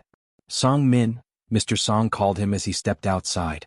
In the earliest days, Song Min and Bai Lian were engaged. Song Min's heart skipped a beat. He looked up. Mr. Song was holding a white porcelain coffee cup, not drinking, his gaze deeply fixed on his son, his tone complicated. "She is Bai Lian." Chapter 895, 353 Jiang University Preparatory Camp 612475524 points. At the end of August, the weather in Beijing wasn't so hot. Lin Guangxu and manager Zhao were in the office, discussing Bai Qiming's reaction just now. This President Bai has been so determined to secure this cooperation, making such efforts before and after. How did he drop the ball at the critical moment? Lin Guangxu sat down with narrowing eyes. Both shrewd, they had already guessed there must be more to this. "Speaking of which," said manager Zhao as he sat opposite Lin Guangxu, picking up the teapot to pour a cup of tea for Lin Guangxu. "Miss Bai and President Bai both share the Bai surname." The same surname. What? This point rang a bell for Lin Guangxu. After much contemplation, not daring to disturb Xiaoqi, he decided to ask Sun Chun instead. Sun Chun was also one of Xiaoqi's top generals, smart and quick to learn anything. She had a hand in the design of the Shen Kong logo, a veteran figure by now. And she was very approachable. All the managers under her got on very well with her. Zhongjing. Sun Chun had the day off today. Wearing a silver tank top and denim shorts, her chestnut curls casually draped behind her head, she leaned against the bubble tea shop at the edge of the university town snack street, waiting for the boss to make her a mango pomelo sago. Upon receiving Lin Guangxi's call, she didn't say much but flipped through her phone and sent him a piece of news. "Classmate," the boss handed the mango pomelo sago to her, noting Sun Chun's attire and the direction she was looking in. "Are you a student from the Fine Arts College?" The boss, who had seen many students, thought Sun Chun, with her aura, very much resembled those studying art. Particularly those from the Fine Arts College. "Me?" Sun Chun took the mango pomelo sago, thanked him and replied, "I'm not a college student." "Not a college student?" The boss looked at Sun Chun with a hint of surprise but didn't inquire further. Sun Chun inserted the transparent straw into the bubble tea cup and took a sip of the chilly mango pomelo sago before glancing once more in the direction of the Fine Arts College. She waved at the boss and turned to leave. After she walked away, a girl with a drawing board came from the left and looked at Sun Chun's retreating figure with some confusion. "Jiao, classmate," the bubble tea shop owner clearly knew this girl. "Do you know the lady who just left? She looks kind of familiar." Jiao, classmate, skillfully ordered a bubble tea, touching her chin. The bubble tea shop owner picked up a large cup to make another tea, shrugging. "Do you? But she said she isn't from your school." "She probably isn't, otherwise with her looks she would have been featured on the confession wall long ago." However, the girl wondered, why did this miss look somewhat familiar? far away in Beijing Lin Guangxu. He opened the news article Sun Chun had sent him and was taken aback. Manager Zhao, Lin Guangxu picked up his teacup and gulped down the hot tea. We cannot cooperate with the Bai family and the Song family, look for other material. Most people were watching the Zhuangkangs move into the center of Beijing. It was originally thought that the Bai family and the Song family, by forming a powerful alliance, could take the lead. Unexpectedly, Xiankang abandoned the collaboration with these two influential figures in favor of other enterprises. That same day, Lin Guangxu deleted the Bai family and the Song family from the backup materials sent to Bai Lian and Xiaoqi. Zhuangkang's decision to avoid cooperating with the Bai family was something Bai Qiming could probably have predicted the moment he knew who Bai Lian was. Still, he hadn't expected things to unfold so quickly. That very evening, rumors spread of Lin Guangxu dining with the Wei family. Bai Qiming stepped out of the ancestral hall, having just received this news from his secretary, and his expression grew increasingly dim. He wandered into the family conference room in a daze. The spacious conference room felt empty, redwood chairs lining the sides of the 10-meter table, all unoccupied. He pulled out the chair at the far left and sat down. Tell me, did I do something wrong? The butler stood silently behind Bai Qiming, knowing what he was thinking but not daring to chime in. When Bai Xiaoke first appeared, the entire Bai family saw him as a savior. Later, after topping the Beijing High School exam, he became the pinnacle achievement of the Bai family for decades. Even the butler thought that the family wouldn't see another descendant like him for decades to come. Therefore, the Bai family's great-uncle went to great lengths. He invited Bai Xiaoke and Bai Xiaoqi back, driving away Ji Mulan and leaving only Bai Lian behind. Back then, Bai Lian was considered uneducated, and even the butler felt that bringing Bai Xiaoke back was the right thing to do. Who knew that in just 2 short years such a drastic change would occur? The girl who was once caught cheating in school and rejected by Beijing High School later became the top scholar in the national exams. Now she had a significant relationship with Xiankang, a pharmaceutical empire that had branches all over the country. Who could have seen that coming? Chapter 896. 353 Jiang University Preparatory Camp 612475524 points. _2 Sir, the butler sighed inwardly but changed the subject. The young master is being recommended for this year's top scholarship at Jiang University. The top scholarship at Jiang University, that's like a battle among gods. If he gets it, pretty much there won't be any problem with his research placement.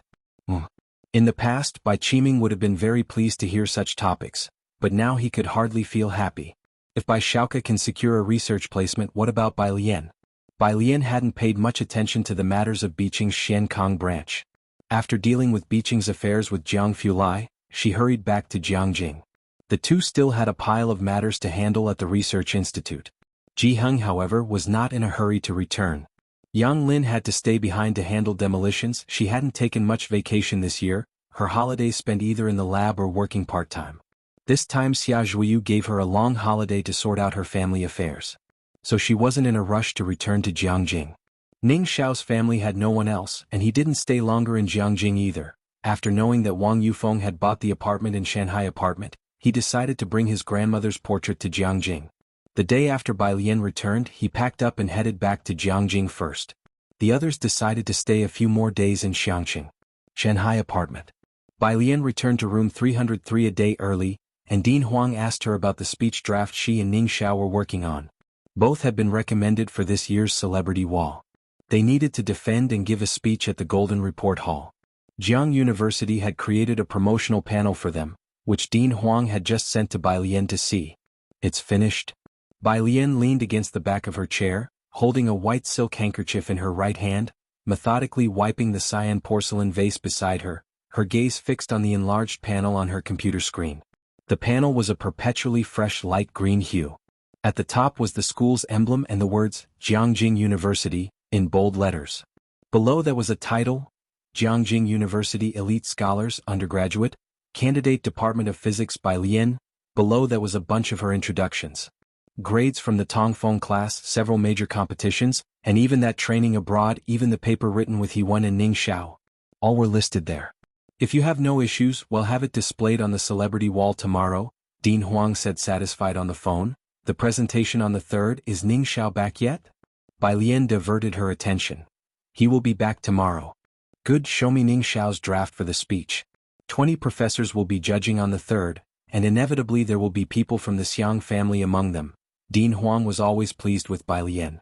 Even he couldn't find fault in the reviews she wrote. If it weren't for his teacher beating him to it, he would have made her his direct apprentice without hesitation. Dean Huang needed to check Ning Xiao's draft. Bai Lian ended the call, pulled up Ning Xiao's WeChat, and asked him to send the speech draft and the PowerPoint presentation over to Dean Huang. Jiangjing University.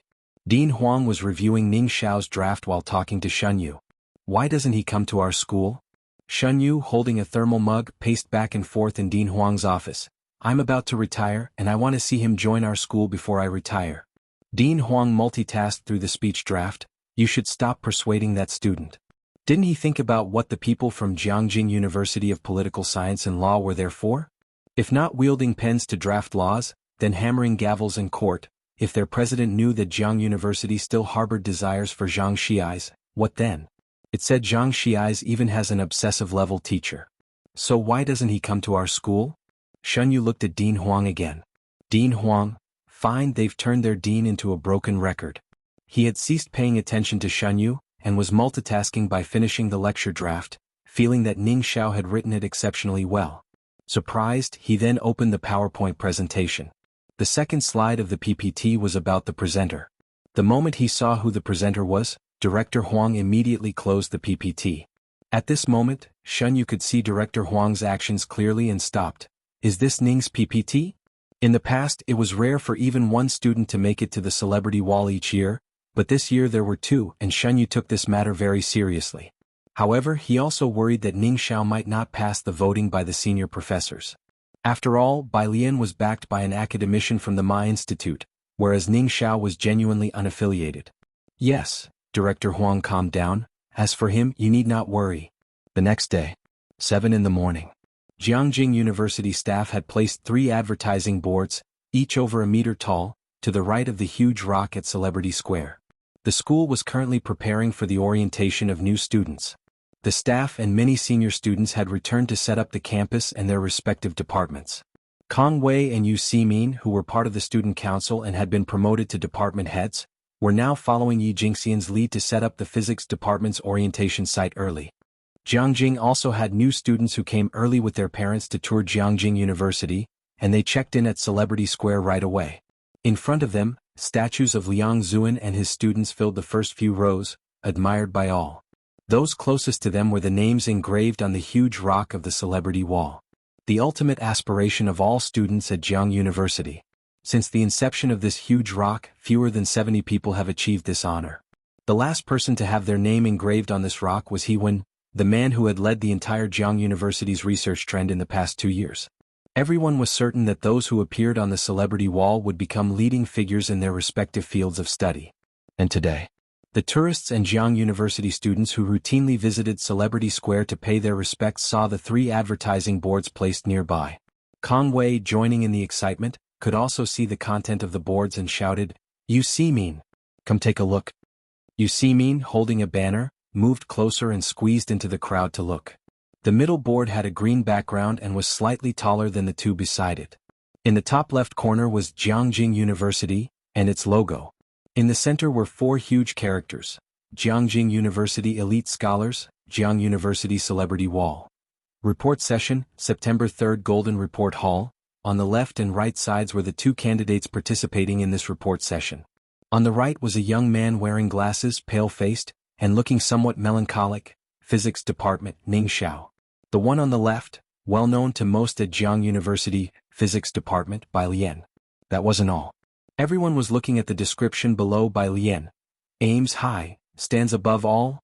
*3 SEI papers as second author. Jiang University Mathematical Modeling Competition first prize. Outstanding graduate of the winter-summer camp. Bai Lian was only a freshman. When did he participate in the math modeling? Of course, these were no longer important. At the site, all eyes of Jiang University students were on the last row. Jiang University Preparatory Camp 612475524 points. Chapter 897. 354 is just revisiting the peak. Did Jiang University's prep camp have a player with over 60 million points? Of course they did. Everyone remembered the one who suddenly appeared in the top 10 last year. Then slowly surpassed He Wen, surpassed the scholars from Ma Institute, and finally reached second.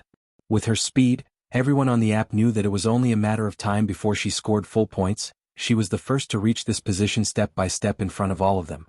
It was only after the Mu family announced their members that so many people flocked to them. Some had guessed who that second place was, all guessing it was someone from an overseas lab. No one expected to see that name at Jiang University. Is this the God Picker? Yu Simin gripped the banner in her hand tightly, while her other hand pinched Kong Wei's arm. Kong Wei stood beside her. It's her, it's really her, our roommate. As the two spoke, the alumni of Jiang University nearby also exploded. The God Picker is actually her? What kind of genius is this? Right, and there's also Ning Xiao, he's from her class, isn't he? What kinds of people were in last year's college entrance exams? These 2 days were Jiang University's most bustling freshman orientation ceremony, yet this year, it was overshadowed by the addition of 2 new students to the celebrity list, with not many posts discussing the newcomers on the school forum. The quality of this year's freshmen wasn't as explosively impressive as last year with several prodigies. All were overshadowed by the posts about the God Picker and the celebrity wall. This was also the result the school wanted: to advocate for academia, to celebrate benchmarks so as to produce more benchmarks. The university town's forums were also madly filled with a flurry of posts. God Picker. Am I witnessing the birth of a new god? Ah, it's actually her. The campus exploded. Bai Lian's WeChat groups were also exploding, with students from Tongfeng class and former foundational theory classes, all frantically tagging Bai Lian and Ning Xiao. Especially Bai Lian. Aside from Gao Wen's group, classmates from Tongfeng often asked her questions. She was gentle and polite. Everyone felt close to her.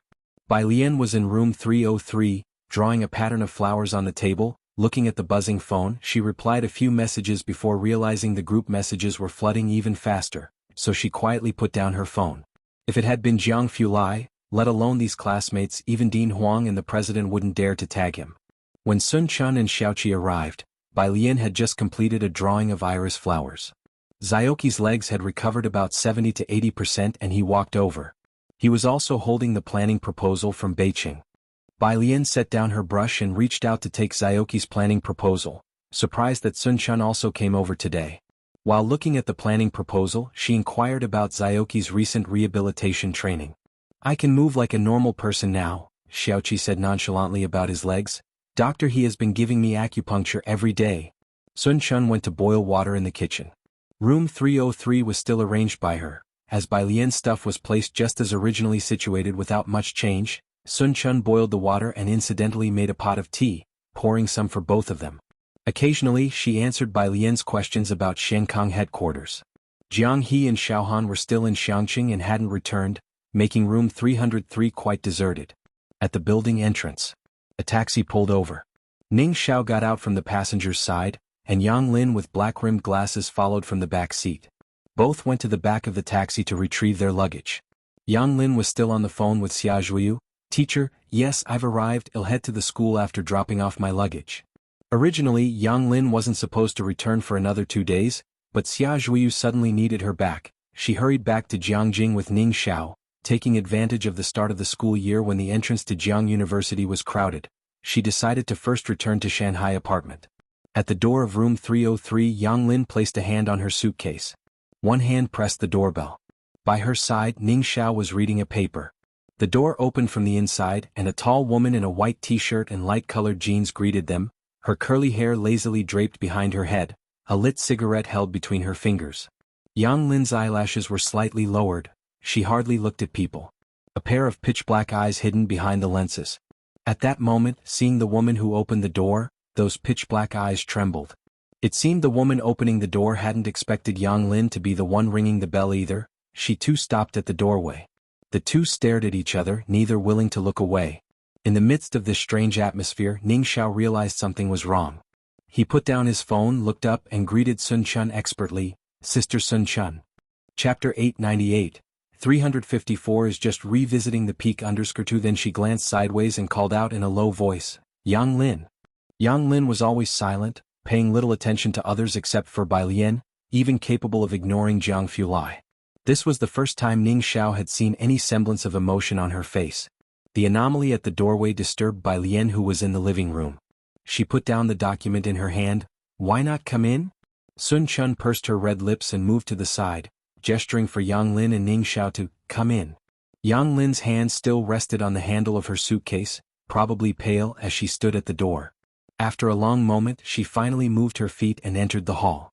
In the hall, Bai Lian raised her hand, unfolded the teacups one by one, and poured 2 fresh cups of tea. She gestured to the empty seats beside her, signaling for everyone to sit down, and pushed the cups of tea towards Yang Lin and Ning Xiao with her pale fingers. Her gaze fell on Sun Chun, and her other hand tapped on the table intermittently, not asking any questions but speaking to Ning Xiao, speech on the third. Ning Xiao nodded in acknowledgement. Xia Zhuyu called again, asking his assistant to come pick up Yang Lin. Yang Lin hurriedly answered the call and left. Bai Lian looked at the luggage Yang Lin hadn't had time to take with her and glanced at Sun Chun. She gestured for her to come to the study. In the study, Bai Lian stood in front of the desk, her slender and symmetrical hands holding a silver pair of scissors, trimming an exceptionally fresh rose.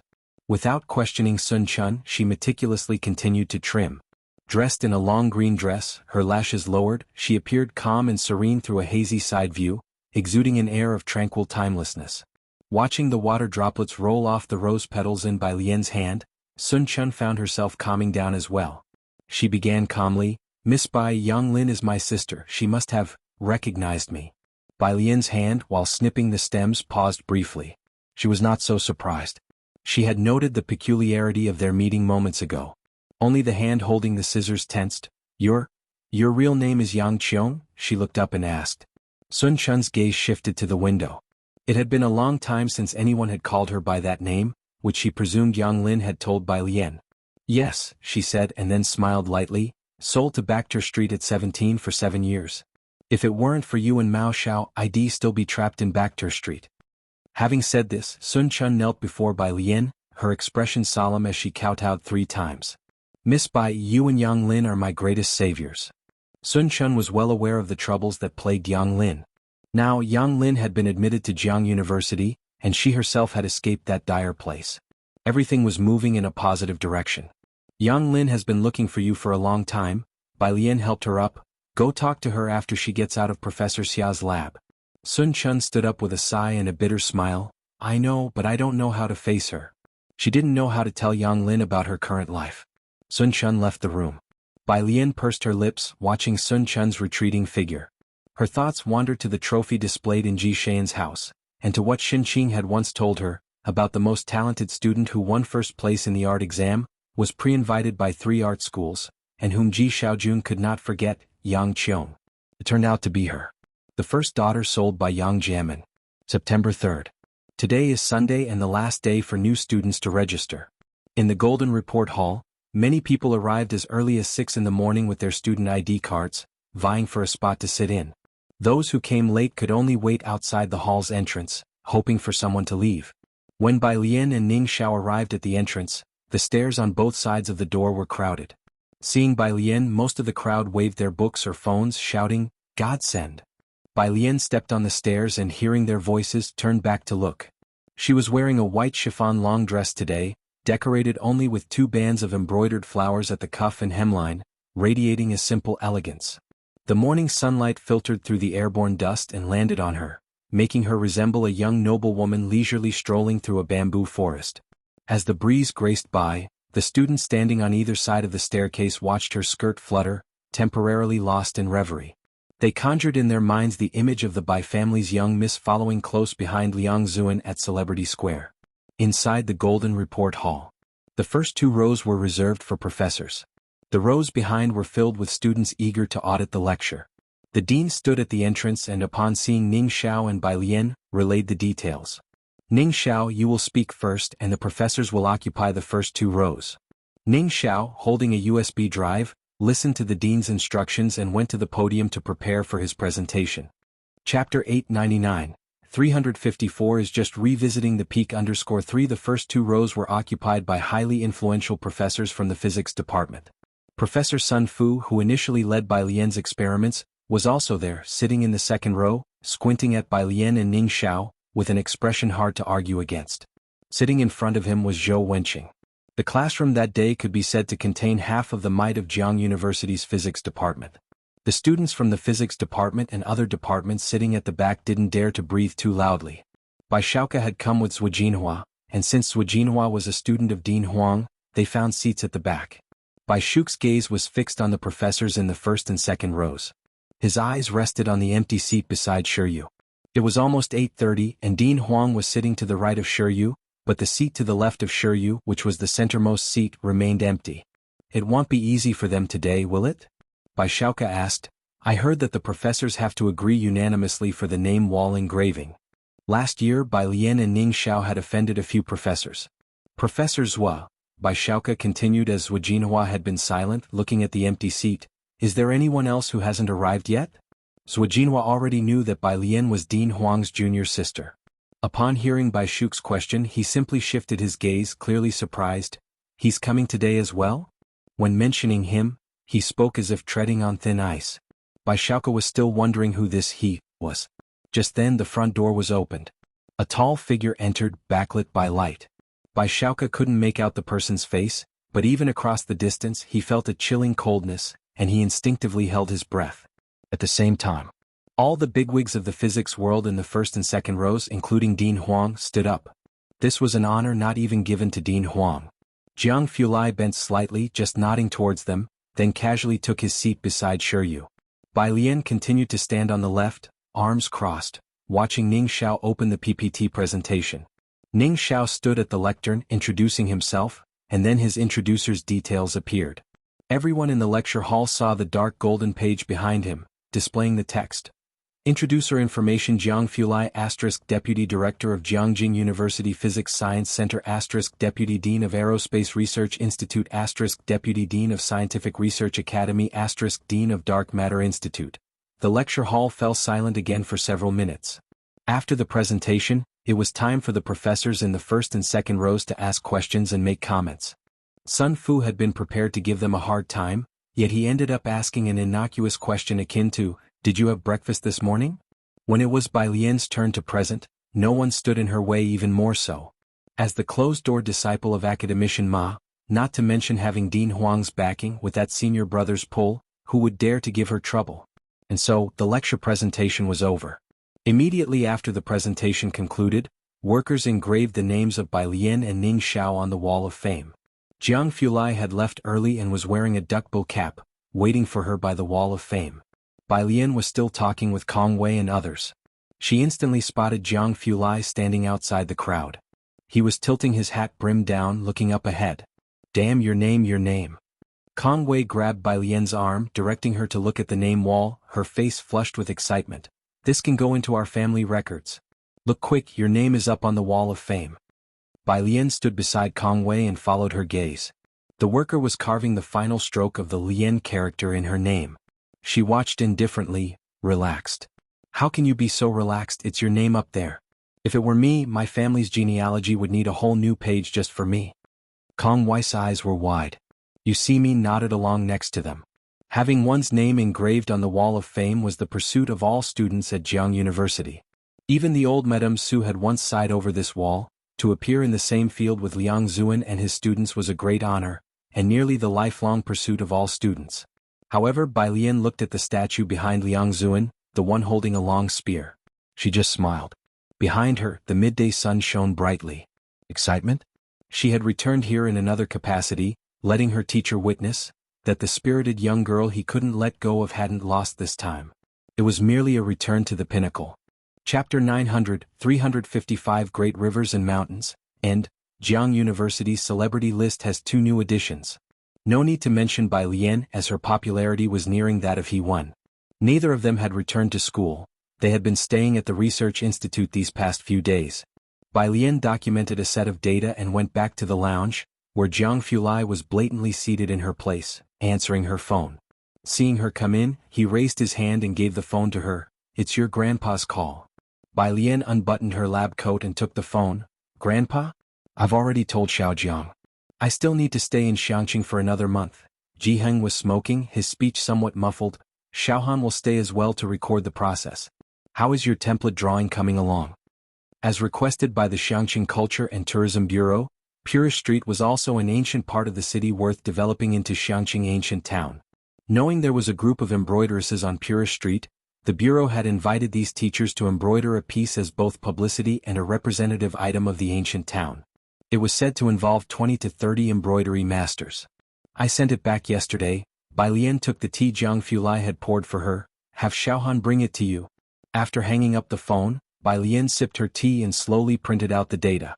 Jiang Fulai was still sitting in the chair, his finger on the mouse, looking at an untranslated paper. The sunlight through the window lazily shone on them both as he read every word, then suddenly said, "There's a 7-day holiday for National Day." Neither had really rested over the summer vacation. Bai Lian set down her teacup and turned to look at him. "I've bought the tickets." Jiang Fulai closed the paper on his screen and looked up. Bai Lian realized it was the tickets to the snowy mountains. National Day, the peak of the tourist season. The snowy mountains were on the border.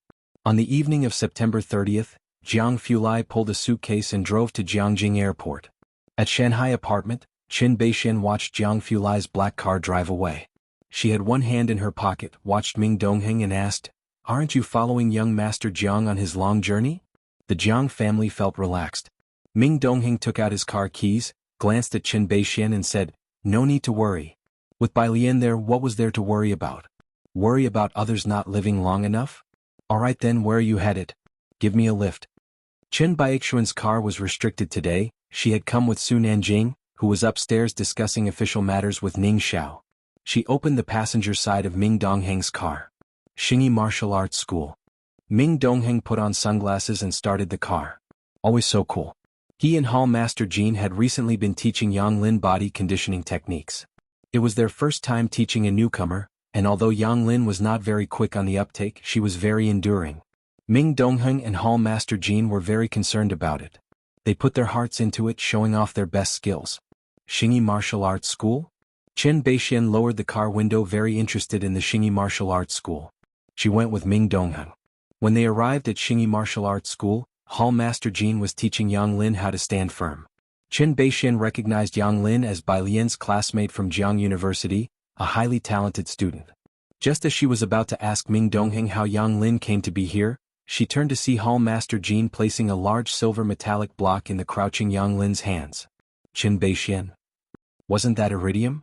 After Yang Lin finished her half-hour session, Qin Beixian went over and tried to lift the 50 centimeter square block of iridium. She couldn't lift it.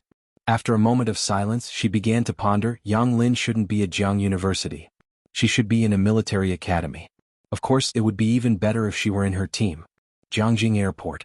The elderly Jiang butler waited at the VIP entrance with 2 boarding passes in hand. From a distance he saw 2 young people. The man was dressed in a white shirt with a subtle pattern, black casual pants, and wore a baseball cap, its brim pulled low to obscure his face. The woman beside him wore a beige linen long dress, her long hair simply tied up, her eyes looking downward as she spoke to someone next to her, relaxed yet warm. A smile appeared on the face of the butler. As the two approached, the butler handed over the boarding passes. "Young master, Miss Bai." Jiang Fulai lifted his head and introduced Bai Lian. "This is the Jiang butler." Bai Lian looked at the elderly man. He was wearing a black coat with noticeable wrinkles around his eyes and forehead. "Hello." The butler saw the two of them off at the plane and again gently reiterated to Jiang Fulai the hotel and itinerary he had booked. Only when the backs of the two disappeared at the boarding gate did the butler withdraw his gaze. He took out his mobile phone, squinted his presbyopic eyes slightly and called Gao Shu. "Director Gao," the butler said warmly and joyfully, "do you think it's time for me to start preparing for the young master and Miss Bai's wedding? These preparations will take a year or two, especially Miss Bai's wedding gown. I need to make a trip to Xiqing." The marriage of the Jiang family's crown prince was bound to be opulent, and these preparations were anything but simple. There was the oldest weaving factory in Xiqing, and the butler planned to personally visit the owner to custom make and order a cloud brocade phoenix robe for Bai Lian. Such a timeline for the work would take at least a year. Gao Shu. "Butler Jiang, you might not need to worry about that. Alien's grandfather should have it prepared, but you can make a spare one. Mr. G is getting on in years, and you might also prepare some everyday clothes for Alien." "That works too." The butler decided he needed to find time to go to Xiqing to have a phoenix robe custom made for Bai Lian as a priority. He'll have someone contact the Xiqing weaving factory. National Day. Tourist season. Like all other travelers, Bai Lian and Jiang Fulai took a car to the foot of the mountain to queue for cable car tickets. Jiang Fulai wore a black scarf, pulling it up to cover his jawline, revealing his prominent nose. He knocked on the window, waiting for the ticket seller to hand over the tickets. Not wearing a mask, his pale eyes seemed colder than the snow-capped mountains. The ticket seller dared not make eye contact, and her movements sped up significantly. Bai Lian stood next to him, wrapping a large beige scarf around her, her face strikingly beautiful. She adjusted her scarf downward and politely conversed with the ticket seller. "Could you give me another oxygen bottle, please?" Jiang Fulai was somewhat puzzled as to why she needed to carry oxygen. The two of them walked amidst the crowd, queuing to enter the cable car. A cable car could seat 4 people. Given it was the peak tourist season and there were many people, the couple across from Bai Lian and Jiang Fulai was also a young couple out for fun, appearing to be college-aged. They sat chirping, but as Jiang Fulai bent down to enter, his noble demeanor and distinguished air were visibly different from that of ordinary people. Even though he awkwardly carried an out-of-place red oxygen cylinder. The two simultaneously quieted their voices. Especially the young man, who stayed silent, pretending to look at the machinery outside with the girl beside him. In the confined cable car, where the temperature was already low, it seemed to drop another few degrees. Bai Lian sat next to Jiang Fulai, casually leaning back. This was her first time on a cable car and she curiously watched the scenery below, moving quite fast. Jiang Fulai held the oxygen cylinder for her, another hand placed behind her. He wasn't watching the snow-capped mountains for he was tired of them. His light eyes mostly rested on her, only lazily glancing at the mountains when she mentioned the scenery outside. The young woman across from them sneakily watched them, seemingly excited but too frightened to speak. She pinched the leg of the young man beside her. Upon reaching the mountain summit, they disembarked from the cable car. Seeing that the couple opposite hadn't moved, Bai Lian courteously smiled at them and led Jiang Fulai off the cable car first. After they had left, the young woman softly said to the young man beside her, "Did you see that young lady just now? Isn't she the one from Jiang University who was really popular last year?" Bai Lian's popularity was phenomenal, but in the era of intense media traffic, it had peaked for only a few days. It was soon overshadowed by other trending topics. The young woman still vaguely remembered Bai Lian, solely because Bai Lian's face was exceptionally striking. After getting off the cable car, they hadn't yet reached the mountain top. There was only a landmark check-in spot, and a stretch of stairs to climb slowly for a sweeping view of the scenery below the mountain. But half of the people didn't continue climbing, choosing to check in at the landmark near the cable car instead. Fog blanketed overhead, and the sunlight was cold, with snowflakes drifting downwards. Jiang Fulai, wearing a black long down jacket provided by the hotel, took Bai Lian to climb the final stretch of stairs. "That direction used to be the earliest laboratory," Jiang Fulai said, having climbed a few steps and pointing ahead. "It's now restricted and pretty much gone, but if you want to see, it'll take you there by another route later." Bai Lian looked in that direction, seeing only a vast expanse of whiteness and occasionally some exposed rocks. The world was vast and boundless. She pulled up her scarf. Because they were walking slowly, snowflakes leisurely settled on her lazy brows, bringing a touch of chill. Bai Lian shook her cloak, scattering the snowflakes that had landed on the black fabric onto the ground. Being robust, she didn't wear the down jacket the hotel manager had prepared for her and wasn't cold even at the mountain summit. Stepping onto the last step at the peak, the thin oxygen began to affect even the young Lord Jiang. As Bai Lian walked towards the railing, she took the oxygen bottle from his hand, turned the valve open and handed it to him. Jiang Fulai caught up with her and took it. Standing beside her, he quietly watched with her. Bai Lian leaned on the railing looking around.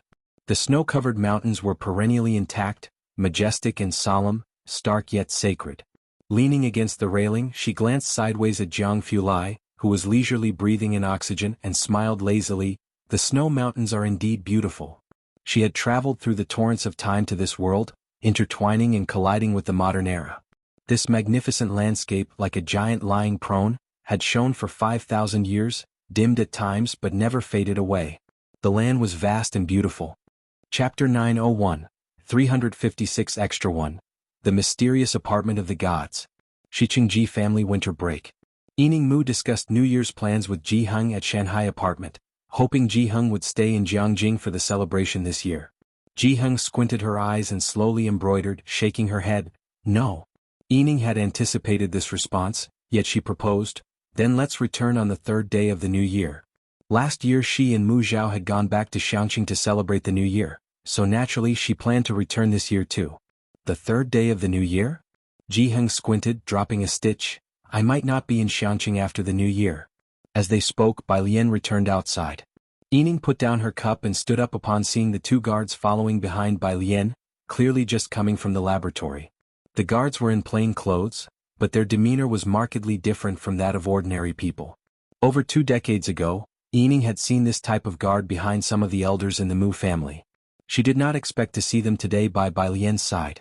Yining knew Bai Lian was involved in a project related to extracting uranium from seawater, but as for the other research that couldn't be disclosed publicly, she knew nothing about it, though she can imagine its importance based on how the institute was currently treating her. All the previous news about Bai Lian on the internet had been deleted, and the institute was also reducing the number of her public appearances. After confirming Bai Lian was home, the two guards did not stay long. Once they left, Ji Heng inquired about Bai Lian's holiday plans for the new year. I haven't taken a day off in over 2 months. Bai Lian glanced at Jiang He in the glass room. The university is giving me a 7-day holiday, starting the day before New Year's Eve. With responsibilities now, Bai Lian's holidays were not as free as those of ordinary students, especially since she was now a core member of Jiang University and a spokesperson for the new generation. Wherever she went, 2 guards would always be with her for protection. Fortunately, due to the concentration of talent, Shanghai Apartment had upgraded its security personnel, including guards and even janitors, to military management. The guards felt relieved after safely escorting Bai Lian back home. Of course, because of this, now anyone wanting to rent or buy an apartment in Shanghai Apartment had to go through a political check of 3 generations. Dean Jian had already purchased the first floor next door, and Shunyu was also looking at a suite in the neighboring building, planning to formally retire and join Ji Heng's fishing team. Entry to Shanghai Apartment was restricted to either PhDs or professors, making access increasingly complicated. Lance was stopped at the gate last time, because he was a foreigner. It was only after Jiang Fulai wrote a note for him that the guards at the gate, armed with guns, let him in. In the past 6 months, due to various changes, Shanghai Apartment had become a sanctuary of the gods within the circle. Some people in the circle knew who lived in buildings number 5 and number 6, and they were sharpening their heads trying to move in. They wanted to be neighbors with leading figures in various fields. However, buying an apartment in Shanghai now was no easy task. Those who could afford a place here now were influential figures in Jiangjing. 7 days? Ji Heng was surprised, not expecting Bai Lian to get such a long holiday now. I need to go back to Xiqing after the New Year's Day. He was unsure if Bai Lian might be called back by the organization then. He didn't plan to take Bai Lian with him. Xiqing? Bai Lian removed her coat and walked towards the courtyard, her bangs loosely falling over her forehead, quite casually. She didn't ask further. All right. She remembered Ning Xiao's project was located in the maritime area of Xiqing. This year the Lunar New Year falls on the 30th. Ji Heng, as usual, returned to Xiangqing 5 days early to prepare the New Year goods. And he brought Jiang He along. Mao Kuan and Xiaoqi also returned with them. Ming Dongheng stood under building number 5, watching the backs of Ji Heng and Jiang He, then turned to talk to Su Nanjing, quite puzzled. I don't need to follow young master anymore? Bai Lian, being in the laboratory, was escorted out by 2 laboratory guards, accompanied by a driver as well. It seemed Ming Dongheng was out of a job for a time, just usually protecting Ji Heng and Jiang He. Now even protecting Jiang He had been taken over by Mao Kuan. Su Nanjing returned his gaze. Don't you still have to teach Miss Yang? Right, Sister Yang? Ming Dongheng cheered himself up. They were just about to head back. Not far away, a car from the Physics Institute drove up, and Su Nanjing recognized that it was Dean Huang's car. He stopped to greet him. Young Su, Dean Huang, shiny-headed, was stepping down from the back seat when he saw Su Nanjing and raised his hand. Just in time. Do you have any vacant places in building number 5? Of course there weren't any left. Su Nanjing somewhat regretted not buying more units in this complex back then. Chapter 902, Spin-off 356, The Mysterious Apartment of Gods. Xiqing Ji family _2 Su Nanjing answered him. Dean Huang, you should head to building 6, Principal Shi and Dean Jian are also there, and you might still be able to get it approved. Dean Huang felt a sudden tightness in his heart. Dean Jian of Jiangyin? Could he still be harboring designs on Bai Lian? Is building 5 sold out? Dean Huang's heart tensed, and in a couple of days he would need to mention to Shunyu that he shouldn't let Dean Jian lead people astray. Su Nanjing fell silent for a moment. Dean Huang looked up, having visited building 5 many times himself. It wasn't to see Bai Lian or Ning Xiao, it was to see Yang Lin. Besides them, there were hardly any other comings and goings in that building. There should still be many empty rooms. Almost, Su Nanjing replied. The rest are in Jiang Ge's hands. You know who owns this property. Dean Huang, this damn rich man. This year the Lunar New Year in Xiangqing was livelier than ever. The number of people from out of town who came to Xiangqing for the New Year had doubled from last year. Not only that, the number of people coming from elsewhere to settle in Xiangqing was gradually increasing. And at the Jiheng's courtyard on New Year's Eve, the atmosphere was exceptionally lively. Ning Xiao, Yang Lin, Mao Kuan, Xiaoqi and Xiaowu were all there, with Ji Xiaojun and Xin Qing acting as the main chefs, while Ning Xiao, Yang Lin and Mao Kuan served as their sous chefs. Jiang He was outside playing Go with Jiheng. Jiang Fulai, meanwhile, was affixing couplets at the entrance of the courtyard under Bai Lian's direction. He had a tall and straight figure with distinct features, using his height to his advantage. He tilted his body to align with the couplets, his brows, like the cool moon, lowering slightly as he methodically asked Bai Lian, who stood 2 meters away, "How about this height?" Bai Lian, dressed in a green gown, casually clasped her hands, standing on the bluestone path of the alley, a little lower on the left, move a little more to the left. Occasionally, tourists who went to Purist Street to worship the tree god got lost and wandered into the alley where fireworks and human life intertwined. In the lingering twilight, they only saw a pair of godly lovers, delicate in features and seemingly not of this world, affixing couplets. For a moment, the travelers thought they had entered another dimension. They only came to their senses when the woman in the green gown turned around. Hearing that the travelers were lost, Bai Lian smiled and pointed to the black lamp post at their side. "Follow the lamp posts of this color and you'll reach Purist Street." The travelers looked up and finally noticed the black lamp posts behind them. Different from the silver railing lamp posts at other directions of the crossroads. Following the black lamp posts, they indeed quickly arrived at the main avenue of Purist Street. The travelers, looking at the crowded throng outside, felt suddenly bewildered, as though they had just experienced a fabled land of peace, and involuntarily took another glance back. At the Ren family. Usually boisterous, this year it was exceptionally quiet. "I asked already, he's spending New Year's with his grandfather." Ren Jiawei entered the living room and saw Ren Qian, who had aged several more years, standing before the floor-to-ceiling windows. "He's not coming back." She was talking about Xiaoqi. Ren Qian remained silent, showing little emotion towards what Ren Jiawei said. This proud man had spent his entire life, but now he was stuck in a dead end. He resented Zhou Jian but couldn't bring himself to be close to Xiaoqi, his grandson who hadn't even finished junior high, nor could he face the fact that his granddaughter, whom he had raised by hand, had long known that she was not his biological kin. Is he continuing his studies? Outside the front gates, an elderly lady with a walking stick came in. Ren Jiawei treated the old lady with great politeness. "Granny, as for him, it depends on his own wishes. Xiaorong and I have no right to control him." This lady was Ren Qian's sister, Ren Jiawei's grandaunt. Ren Jiawei had always called her granny out of respect as a junior family member. The Ren family granny shook her head. But she didn't speak in front of Ren Jiawei, only waiting until Ren Jiawei walked away with a bag before she spoke to Ren Qian. "I think you should really think it through, this can't go on like this." "That?" She paused, momentarily forgetting Xiaoqi's name. "He can't be a delinquent for life, it would be better then." She stopped herself, realizing it wasn't appropriate to bring up Ren Wanxian given the circumstances. She didn't mention it further. After the New Year, Xiaoqi needed to verify the matters of the Xiangqing suspended health clinic. Jiheng was going to Xiqing. Bai Lian usually didn't inquire much into Jiheng's private affairs, but Jiang Fulai asked him a couple more questions. Standing behind Bai Lian watching Jiang He and Pu Xiaohan play chess, he remembered something. "The main base for seawater uranium extraction is in Xiqing. You and Ning Xiao also need to go over there. You still have to hand things over to Shida University. A confidential project." Bai Lian's hand slowly twirled her phone. "Let's send a report that will go with Grandpa." She and Ning Xiao just happened to need to collect some data as well. Jiang Fulai watched as Pu Xiaohan placed a white piece and, unable to bear looking directly, averted his gaze. "Okay, I'll arrange it." Xiqing. A city close to the sea with distinct seasons. The old district of the weaving factory, quaint and charming. In the manor house of the old city district, people in black clothes reported to the individuals in the tea room. Eldest lady, second master, second lady. The eldest son-in-law arrived at the airport at 1 o'clock. Holding Buddha beads, Ji family's second master remembered who the eldest son-in-law was and his expression turned cold. The Ji family's eldest lady set down her teacup and stood up. "Have someone clean up Wangsen's room again."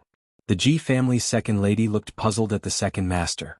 She married late and had never met Ji Wanxin, only having heard of this talented woman. Beside them, a young man also looked towards the second master. Grandfather, who is the eldest son-in-law? Your Aunt Wanxin, Ji family's second master said in silence, moved to Xiangqing after marrying a man from another place. He picked up his coat and headed out the door. The second lady watched his retreating figure. Aren't you waiting for the eldest son-in-law? Ji family's second master didn't speak and just left. Well then, Grandma, the young man also left, him heading out too. There's an alumni association today, and I heard Master Pei is also attending. Go have a look. The second lady waved her hand, signaling him to go. Xiqing Airport. The Ji family's chauffeur was waiting for Ji Heng. Ji Heng was still dressed in an old-fashioned robe, holding a big smoking pipe, and was exceptionally silent. He didn't bring any luggage. Jiang Fulai was still inside the VIP room, communicating with people on the Xiqing side. His and Bai Lian's arrival took the people from Shida University and the Seawater base by surprise. Bai Lian accompanied Ji Heng to the drop-off point. The airport was crowded, and not far behind her, an undercover security officer who had been waiting at the airport followed. Eldest son-in-law, the Ji family's driver confirmed Ji Heng's identity over the phone, very polite, and his gaze then fell on Bai Lian at his side. And this lady is? Wearing a blue trench coat, Bai Lian seemed like a hazy blue moon in the sky. Peaceful and casual. She made the surrounding scenery seem like mere background. Granddaughter, Ji Heng waved his hand, signaling Bai Lian to go back. No worries, well go ahead. Ji Heng's granddaughter? The Ji family's driver sat puzzled in the driver's seat. Eldest son-in-law, isn't your granddaughter coming along? Ji Heng was silent for a moment. He didn't know what Bai Lian was up to, but he knew she had official business today. The guards had been waiting for her and Jiang Fulai in the waiting room since they landed. He imagined Bai Lian with 2 guards visiting the Ji family. The thought was too beautiful.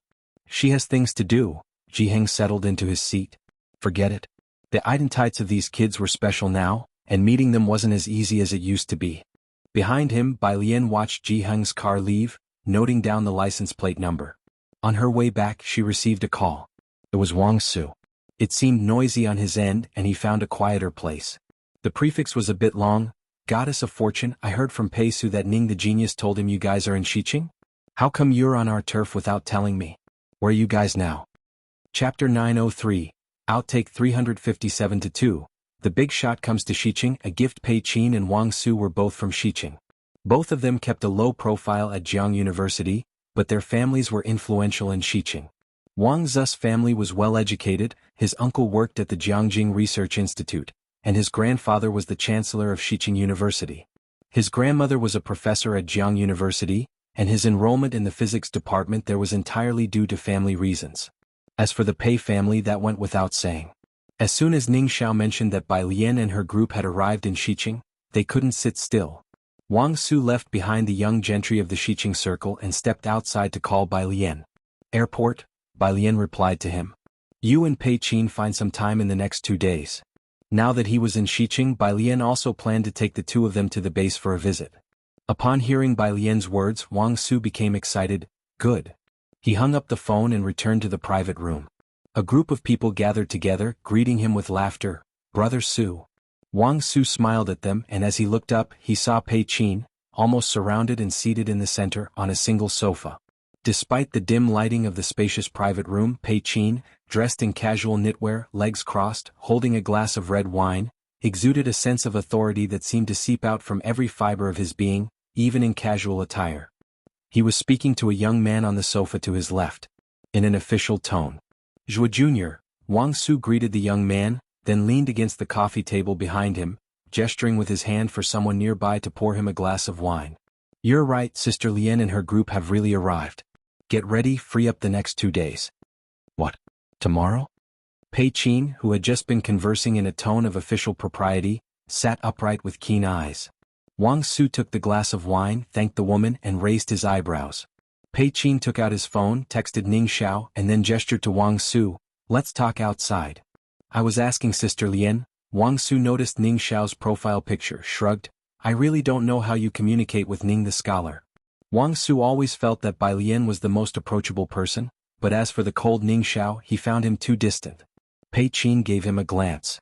Ning Xiao was demonstrative with emotions which compared to Bai Lian's inscrutability.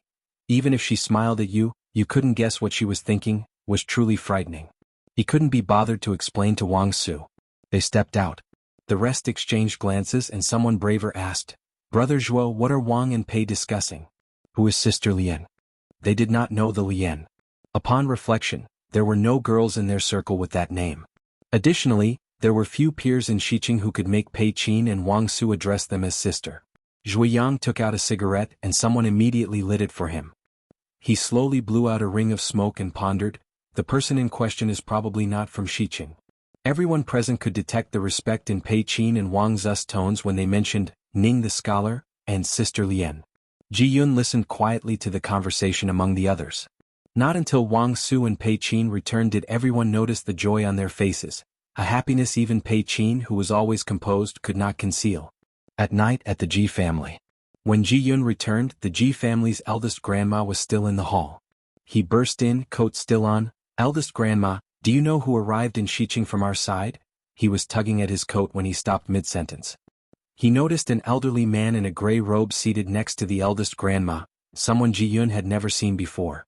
Ji Yun realized this must be the great uncle he had heard about from his grandparents. He swallowed the words at the tip of his tongue, reined in his impulsive character, and politely greeted him. "This is Ji Yun," the eldest grandma, now old, doted on Ji Wanxin, the family's only daughter back then. When Ji Wanxin died abroad, Ji Heng did not bring back her ashes, which the eldest grandma resented for many years. Now she had become much more serene and introduced Ji Yun to Ji Heng, the eldest grandson of the second son's family. While introducing Ji Yun, the eldest grandma also briefed Ji Heng on the members of several branches of the family, ending with, "And there's Alung. Ji Lang and his fiancée are discussing business and haven't returned yet." Ji Yun's second uncle became annoyed. He was the one most attached to Ji Wanxin as a child. When Ji Heng took Ji Wanxin away from Xiqing and she died without him seeing her one last time, this time Ji Heng came back, and he did not show Ji Heng kind eyes, even though Ji Heng was extremely respectful towards him and the eldest grandma. He put down his teacup and took Ji Yun away. Watching them leave, Ji Yun also excused himself from the eldest grandma and followed. Chapter 904, Spin-off 357 Episode 2. A VIP comes to Xiqing, bringing gifts. _2 As the two of them stepped out of the courtyard, Ji Yun finally spoke. "Grandfather, I went to Brother Zhuo's today and saw the person from the Pei family and the Wang family. It seems like a high-profile individual has arrived in Xiqing today." As for how significant, Ji Yun didn't know. The second elder of the Ji family paused his steps, tilting his head to look at Ji Yun, a thought crossing his mind. Is it the business deal that Ji Lang and the rest were talking about? Ji Lang was from the third branch, and although the Ji family's weaving and textile business wasn't as booming as before, it was still recognized as an intangible cultural heritage, with an unrivaled cultural depth. The family might not be extremely wealthy, but their heritage was undoubtedly rich. For many years, it had been managed by the eldest grandmother. In recent years, however, she had shown intentions of letting go. Ji Lang and Ji Yun had been openly and secretly contending for control, and recently, Ji Lang seemed to be in contact with a group regarding a business deal. It was not a huge deal, but the other party seemed to have quite an influential background. The Ji family's second elder also wished to get involved but unfortunately couldn't find the connections. He didn't even know who was looking to order what type of clothing from the Ji family. Uncle Meng from the eldest grandmother's side escorted Ji Heng back to Ji Wangxin's former room. "Miss Wangxin's room has always been kept," he said as he opened the door, showing Ji Heng the well-maintained but antiquated facilities inside. The pearwood couch was impeccable. "You'll stay here tonight?" Ji Heng stood outside the door, feeling as if everything was surreal after 40 years, clutching his smoking pipe, his voice deep. "Thank you." Uncle Meng glanced at Ji Heng, then closed the door and left. Ji Heng stood still for a long time, then step by step, he moved to the couch, running his fingers over the mahogany, his hands withered, and gradually sat down on the couch without saying a word for a long time. Meanwhile, at the eldest grandmother of the Ji family's place.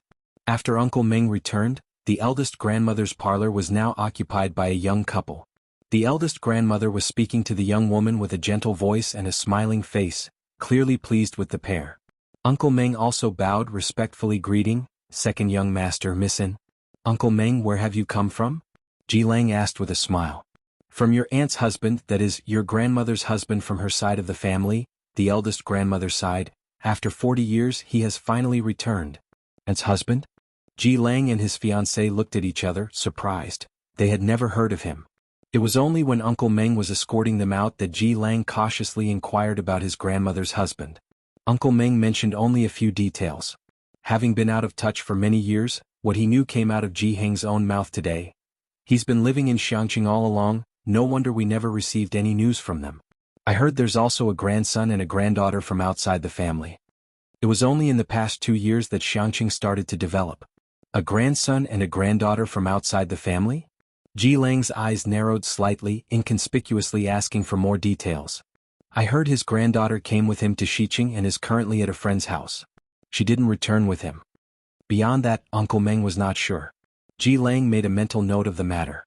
After Uncle Meng had escorted them to the door and left, Miss and beside Ji Lang spoke up, "Cloud brocade phoenix robe, this matter still requires your eldest grandmother to take action." The two of them quickly put the matter concerning Ji Heng out of their minds. I know, Ji Lang was aware of the importance of the issue. We can't let Ji Yun and the others find out about this. Ji Yun went to the Zhuo family's gathering today. Miss An adjusted her dark green coat. I heard a high-profile individual is expected in our Xiqing. Do you think it might be that butler? After the Zhuo family's gathering dispersed, the attitudes of Wang Su and Pei Qin were no longer a secret. Impossible, Ji Lang shook his head, intoning solemnly, you should know to whom that butler belongs. How could the Wang family and the Pei family possibly be related to them? Nevertheless, he would have to investigate who those two families were referring to. The next day, in the northern part of Xiqing, a lane was exclusively separated from a coastal area. Wang Su drove his flashy amber sports car, looking up when he reached the grand entrance with barriers on both sides, and the solemn and serious words, Seawater Purification Scientific Research Base, emblazoned above. He fell silent for a moment, scratching his head and asking Pei Qin beside him, "Did I pick the wrong car to drive today?" Bai Lian had sent the location directly to the two of them, but since the research base had only recently been built, it wasn't displayed on satellite images. When Wang Su first clicked on it, he thought this place was just a deserted beach. He chose a car suitable for the beach, but who could have guessed upon arrival that it would be a research base? Driving such a flashy car here, Wang Su felt like he was committing a crime. Sheepishly getting out of the driver's seat, he called Bai Lian. Seeing that Wang Su was calling Bai Lian again, Pei Qin opened her mouth, seeming to want to say something, but in the end she remained silent. Chapter 905, Extra Story 357 Part 2, The VIP Visiting Xiqing, Gifting _3 Jingjing waited at the door. 3 minutes later, a slender figure emerged, dressed in a black trench coat, with one hand tucked into his coat pocket, standing a few meters away, calmly looking at them. Wang Su and Pei Qin suddenly felt a tingle on their scalps. Both of them stood up straight and obediently greeted, "Mr. Jiang?" "Come in," Jiang Fulai said indifferently, turning around. Bai Lian and Ning Xiao were examining machines, both wearing white lab coats, walking in the operation room under the silver dome where some machines were running. Wang Su and Pei Qin wore temporary badges and looked around in amazement. The group spent the entire day there with Bai Lian and Ning Xiao calculating data and occasionally asking Wang Su and Pei Qin questions about the model. It wasn't until evening, after Bai Lian took a phone call, that the group finally left. Ning Xiao continued to stay for research while Bai Lian was off to see the medicinal herb producers in Xiqing where Xiaoqi had earned his first batch of capital. She was in Xiqing with Jiang Fulai, driven by a security guard from Xiqing. 2 security guards followed them from start to finish, never too far or too close. After reporting his data, Xian Kong presented Bai Lian with items transported over from Xiangqing. "Miss Bai, these are for you, sent by Mr. Xiaoqi." They were several gift boxes prepared by Ji Heng for the Ji family. The 2 security guards behind Bai Lian neatly took them all. After seeing Bai Lian and her party off and ensuring they had left, the bodyguard next to him asked the Xiqing manager of Xian Kong, puzzled, "Is Miss Bai really one of ours from Xian Kong?" "Of course," replied the Xian Kong manager. "Manager, let's renew our contract for another 10 years, the bodyguard said, visibly more spirited. "Manager? You weren't this easy to talk to when I hired you. Ordinary people wouldn't notice, but as a former soldier, the bodyguard could tell that the 2 men who followed Bai Lian had bulges at their waists, most likely guns. These days, those who dare to carry guns on the street, the Ji family." Ji Heng sat beneath the willow tree next to Ji Wangxin's room, quietly looking at the emerald green stone pond. Until Bai Lian's call came through, telling him the gifts had arrived. Back in Xiqing, Ji Heng had prepared New Year gifts for his grandmother and the others in the family, some tobacco bought from Li Sheng, and some special products from Xiangqing. Since the tobacco hadn't arrived yesterday, Xiaoqi had mentioned that it would be convenient to bring it along with the Xiankong delivery today. Ji Heng was not yet ready for Bai Lian to visit the Ji family. After all, her situation was quite special. He went to greet his grandmother and mentioned that he had to take care of some matters outside. "It's that old butler," Ji Lang said something quietly to the grandmother, and upon seeing Ji Heng approach, he lowered his eyes and quickly changed the subject. Knowing they deliberately shifted the topic, Ji Heng didn't mind. He just told his grandmother that he needed to go out. The grandmother didn't stop him. "You haven't been back to Xiqing for a long time, and Xiqing has changed a lot. Let old Meng accompany you out. Uncle Meng could drive." And take Ji Heng to meet Bai Lian. On the road, Ji Heng received a call from Ren Qian. Ren Qian wanted to give Ji Heng his New Year greetings since they hadn't met in person, just a phone call for the New Year wishes. After the call, he casually mentioned Xiaoqi. The two then discussed going back to school for a bit longer. Ji Heng had no objections to Xiaoqi's decision not to continue junior high school. Ren Qian, even if unconcerned about Xiaoqi, was somewhat annoyed at Ji Heng's indulgence. After the call ended, Uncle Meng looked at the back seat in astonishment. "Talking about your grandson? Is he going to school junior high? He can attend school in Xiqing. You don't have to worry about the school registration with young Master Lang and Miss In here." "No need." Ji Heng hung up the phone and shook his head. "He's 18 now, going back to junior high isn't right." "What, 18? Uncle Meng was taken aback. He had thought that Ji Heng's grandson was around the age of 13 or 14, appropriate for attending junior high school. He hadn't anticipated that at 18, there was still a dilemma about going to junior high. He had intended to ask Ji Heng about his granddaughter as well, but now didn't dare to ask. It wasn't long before they arrived at the tea house on Old Street. Uncle Meng parked the car, followed Ji Heng out and looked around at the ancient charm of Old Street. "Which place are you looking for, sir?" "Alien." Ji Heng took up his pipe, headed in a certain direction. "My granddaughter?" "His granddaughter?" Uncle Meng looked surprised for a moment and followed. Chapter 906, Extra 358-3. A meeting. Grandpa's demeanor. It was still January, and the Old Street was crowded. The tea house was at the end of the road, a solitary courtyard all by itself. Meng Shu had heard about this tea room. The person backing it was no minor figure, and it only entertained a limited number of guests each day in a quiet atmosphere. The first time Meng Shu came here, as soon as he pushed the door open and entered, he saw the lacquered wooden square tables in the hall, and several old men speaking in low voices in the courtyard. Once the courtyard door closed again, it shut out the noise from the outside. Following the carved wooden staircase next to him, he went up to the private rooms on the upper floor. Ji Heng gave the number of the private room, and someone led him towards the back. The room was at the very end of the second floor. Outside the room stood two men in black casual wear, their eyes sharp and imposing, looking rather formidable. They weren't Jiangjing's guards, and Ji Heng didn't recognize them. He stopped, just about to clarify his identity to the two guards. The man on the left then lifted the bamboo curtain, letting Ji Heng in. Meng Shu was surprised to see the two men standing outside the private room, noting that they seemed to be bodyguards. He stayed outside, but in the instant the curtain was lifted, he thought he caught sight of two people sitting at the wooden square table. Inside the private room, the environment was somewhat enclosed. Bai Lian sat leisurely by the window, watching the small bridge and flowing water below. A small boat drifted slowly under the arch bridge, with red lanterns hanging on both sides of the bank, flanking a cobbled path and white walls topped with green tiles. A scene like a tranquil ink painting, subdued and serene. She withdrew her gaze, crossing her arms as she assessed Ji Heng's mental state, noting he seemed quite relaxed recently. It seemed the Ji family held significant emotional value for him.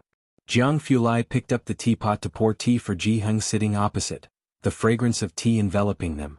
Next to it was the gift box Ji Heng had requested. Ji Heng picked up his teacup, slowly sipping from it as he spoke to the two. "It would be enough to have someone send it over to me." Jiang Fulai set down the teapot leisurely, drawling, "No rush, we're on a break for the next couple of days." Meng Shu was still waiting outside, and without lingering, Ji Heng finished the pot of tea and left with a bunch of gift boxes. Jiang Fulai bowed slightly, lifting the curtain to see him out. He said his goodbyes to Ji Heng in a low voice. With cold and downcast eyes, he spoke lazily with emphasis, exuding an air of distinguished pride. Meng Shu instinctively lowered his gaze, inwardly startled. If Ji Heng was his granddaughter, who then was this person with such an extraordinary presence? After leaving the tea house, Meng Shu stepped out of the small courtyard and back into the bustling street. Young Master Ji, Meng Shu said, looking at the boxes in Ji Heng's hands, let me help you with those. Back door of the tea house. An official car slowly stopped at the entrance. A middle-aged man hurried down and walked briskly inside. Pei Qin really should have told me about such an important matter earlier. He straightened his suit as he walked in. Upon reaching the second floor, seeing the two guards at the door, he took a deep breath and adjusted his clothes. The two guards clearly recognized the middle-aged man and nodded slightly, greeting him, Mr. Pei. Pei Qin's father nodded politely back at them before reaching out to lift the curtain and go in. Miss Bai, hello. He was Pei Qin's father and also the man behind the tea house. Pei Qin had just called him to inform him that Bai Lian was at the tea house. I am Pei Yuanfu, Pei Qin's father. Hello. Bai Lian stood up and shook hands with Pei Qin's father.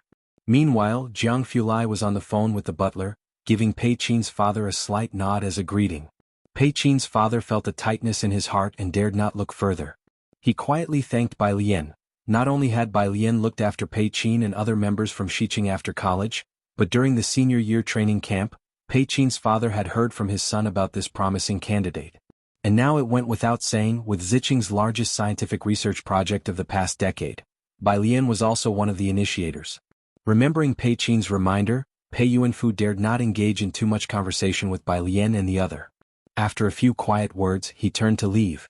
Jiang Fulai swirled his teacup, inquiring politely, do you not have any of the old Banjiang tea? Pei Yuanfu owned the tea house and was an enthusiast of tea culture. Naturally, he had vast knowledge about tea. Hearing Jiang Fulai mentioning it, he promptly responded, he'll have someone send it over right away. The tea house had Banjiang tea of a younger vintage before, but in the last 2 years as Banjiang tea became particularly popular and exceptionally expensive, Pei Yuanfu's tea house could no longer supply it. Pei Yuanfu had also procured 2 small jars through connections, keeping them at home as a treasure, hardly daring to drink them. After leaving, he immediately made a call, urging that it be sent over post-haste. Chapter 907, Extra 358-3, A Meeting, Grandpa's Demeanor, 2 in the private room. Jiang Fulai opened the window a crack and spoke to Bai Lian, the butler will be here soon to show you the design. Bai Lian brewed another pot of tea. What design?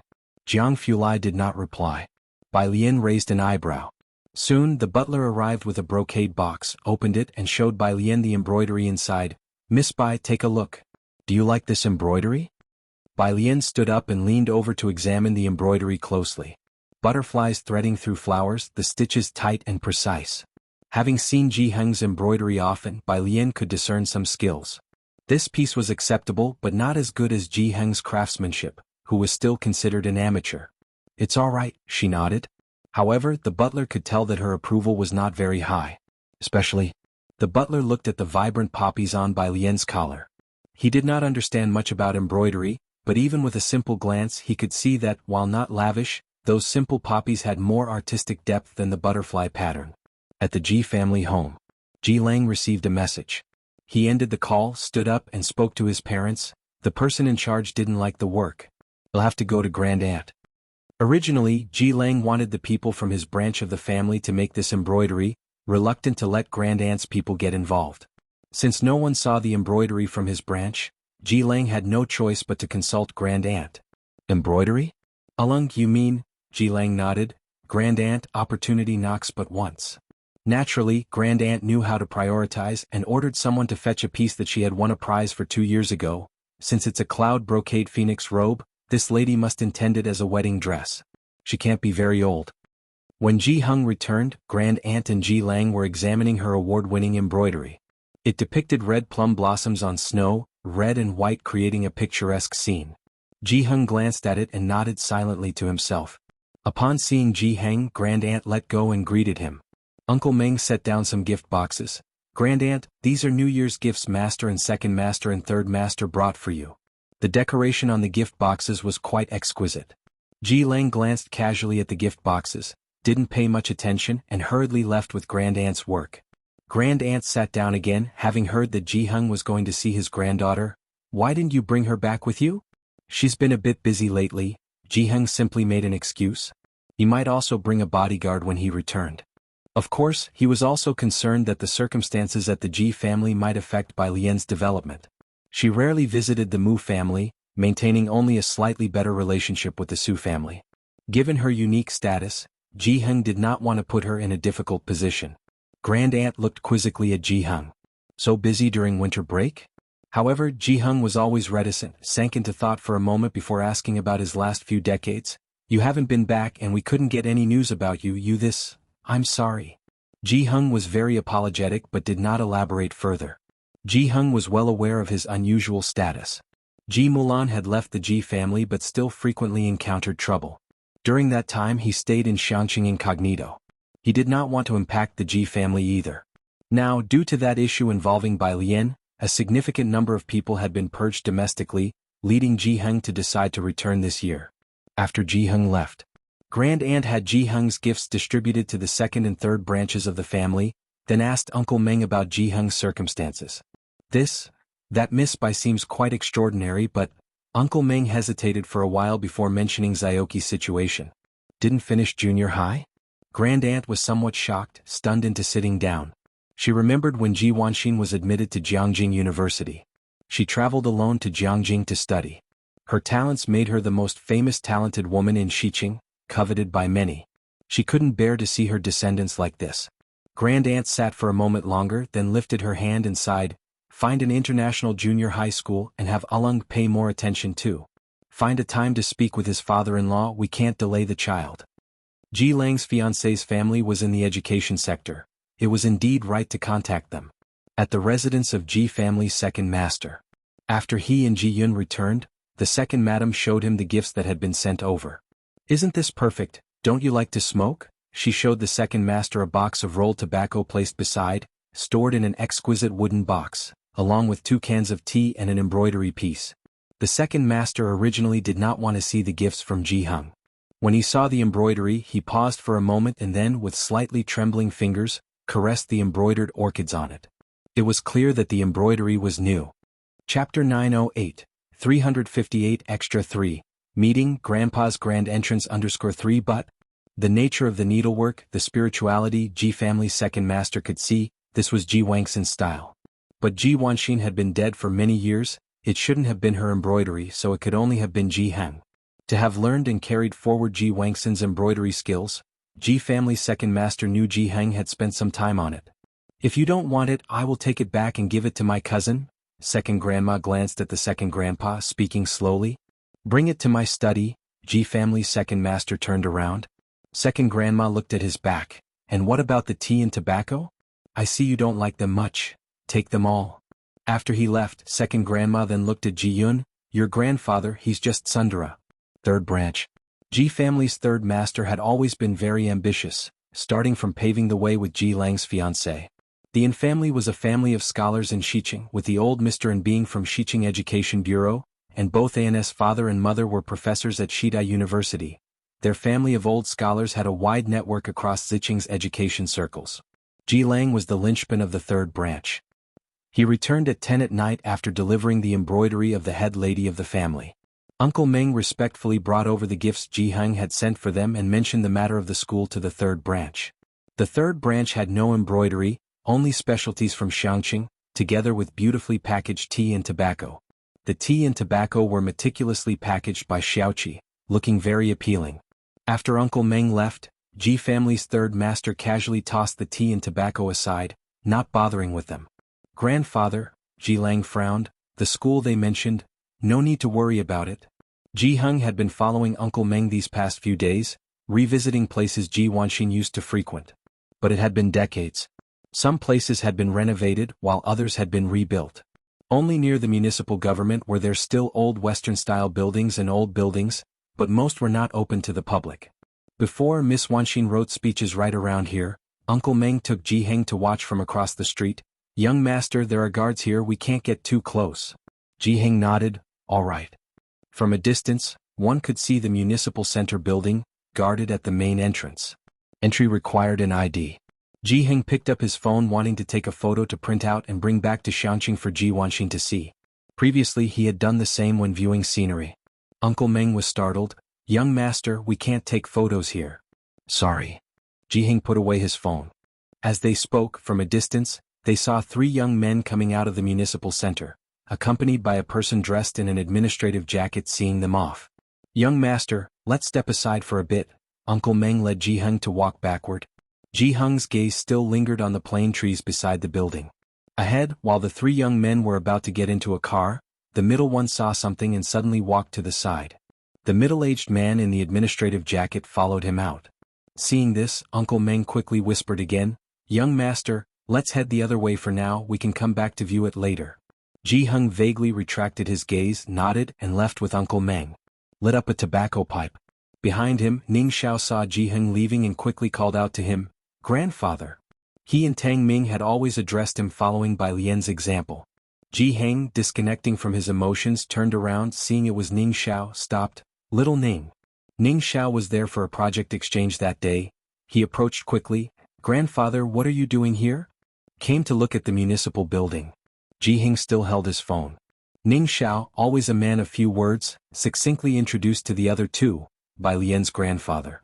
Hearing he was Bai Lian's grandfather, Pei Qin and Wang Su immediately perked up. Pei Su bowed to Ji Heng, introducing himself with courtesy. "Grandfather, hello, I am Pei Qin, previously in a group with Bai Lian." Wang Su even bowed at 90 degrees. "Grandfather, welcome to Xiqing. My name is Wang Su, you can call me Little Wang." "Grandfather, are you here to see the municipal building? I can take you inside for a tour." Bai Lian's grandfather called Ning Xiao Little Ning, so he called him Little Wang. Rounding up, he was as formidable as Ning Xiao. Chapter 909, Extra 358/4. Sister Lian visits the Ji family. Ji Heng fell silent for a moment. Has the municipal building changed much? This was where Wang Su was out of his depth. He scratched his head and looked at Pei Qin. Pei Qin's family was involved in politics, with basically the entire family working there, and he had often been brought in and out of the place since elementary school. There hasn't been much change. Are you going in? Xiqing was an ancient city, preserving many historical sites. The municipal building was also a relic left over from the Republic era, so it hadn't been rebuilt or renovated. It was maintained and repaired on a regular basis every year. Ji Heng's gaze shifted to the phoenix tree beside him, and he lowered his eyes. "I've troubled you." "It's no trouble." Hearing that Ji Heng wanted to go in, Pei Qin walked them toward the entrance while taking out his phone to make a call. He whispered a few words to the person on the other end of the line. He needed a few pass cards. The middle-aged man in a jacket saw that Pei Qin and his group hadn't left, so he waited for them at the entrance of the building. "Ah Su, who are these two gentlemen?" Seeing Wang Su following behind Ji Heng, the middle-aged man was surprised. "Uncle Chang," Wang Su introduced Ji Heng. "This is the grandfather of a Jiang University classmate of mine. He's been visiting Xiqing for a few days and wants to go inside the municipal building for a visit."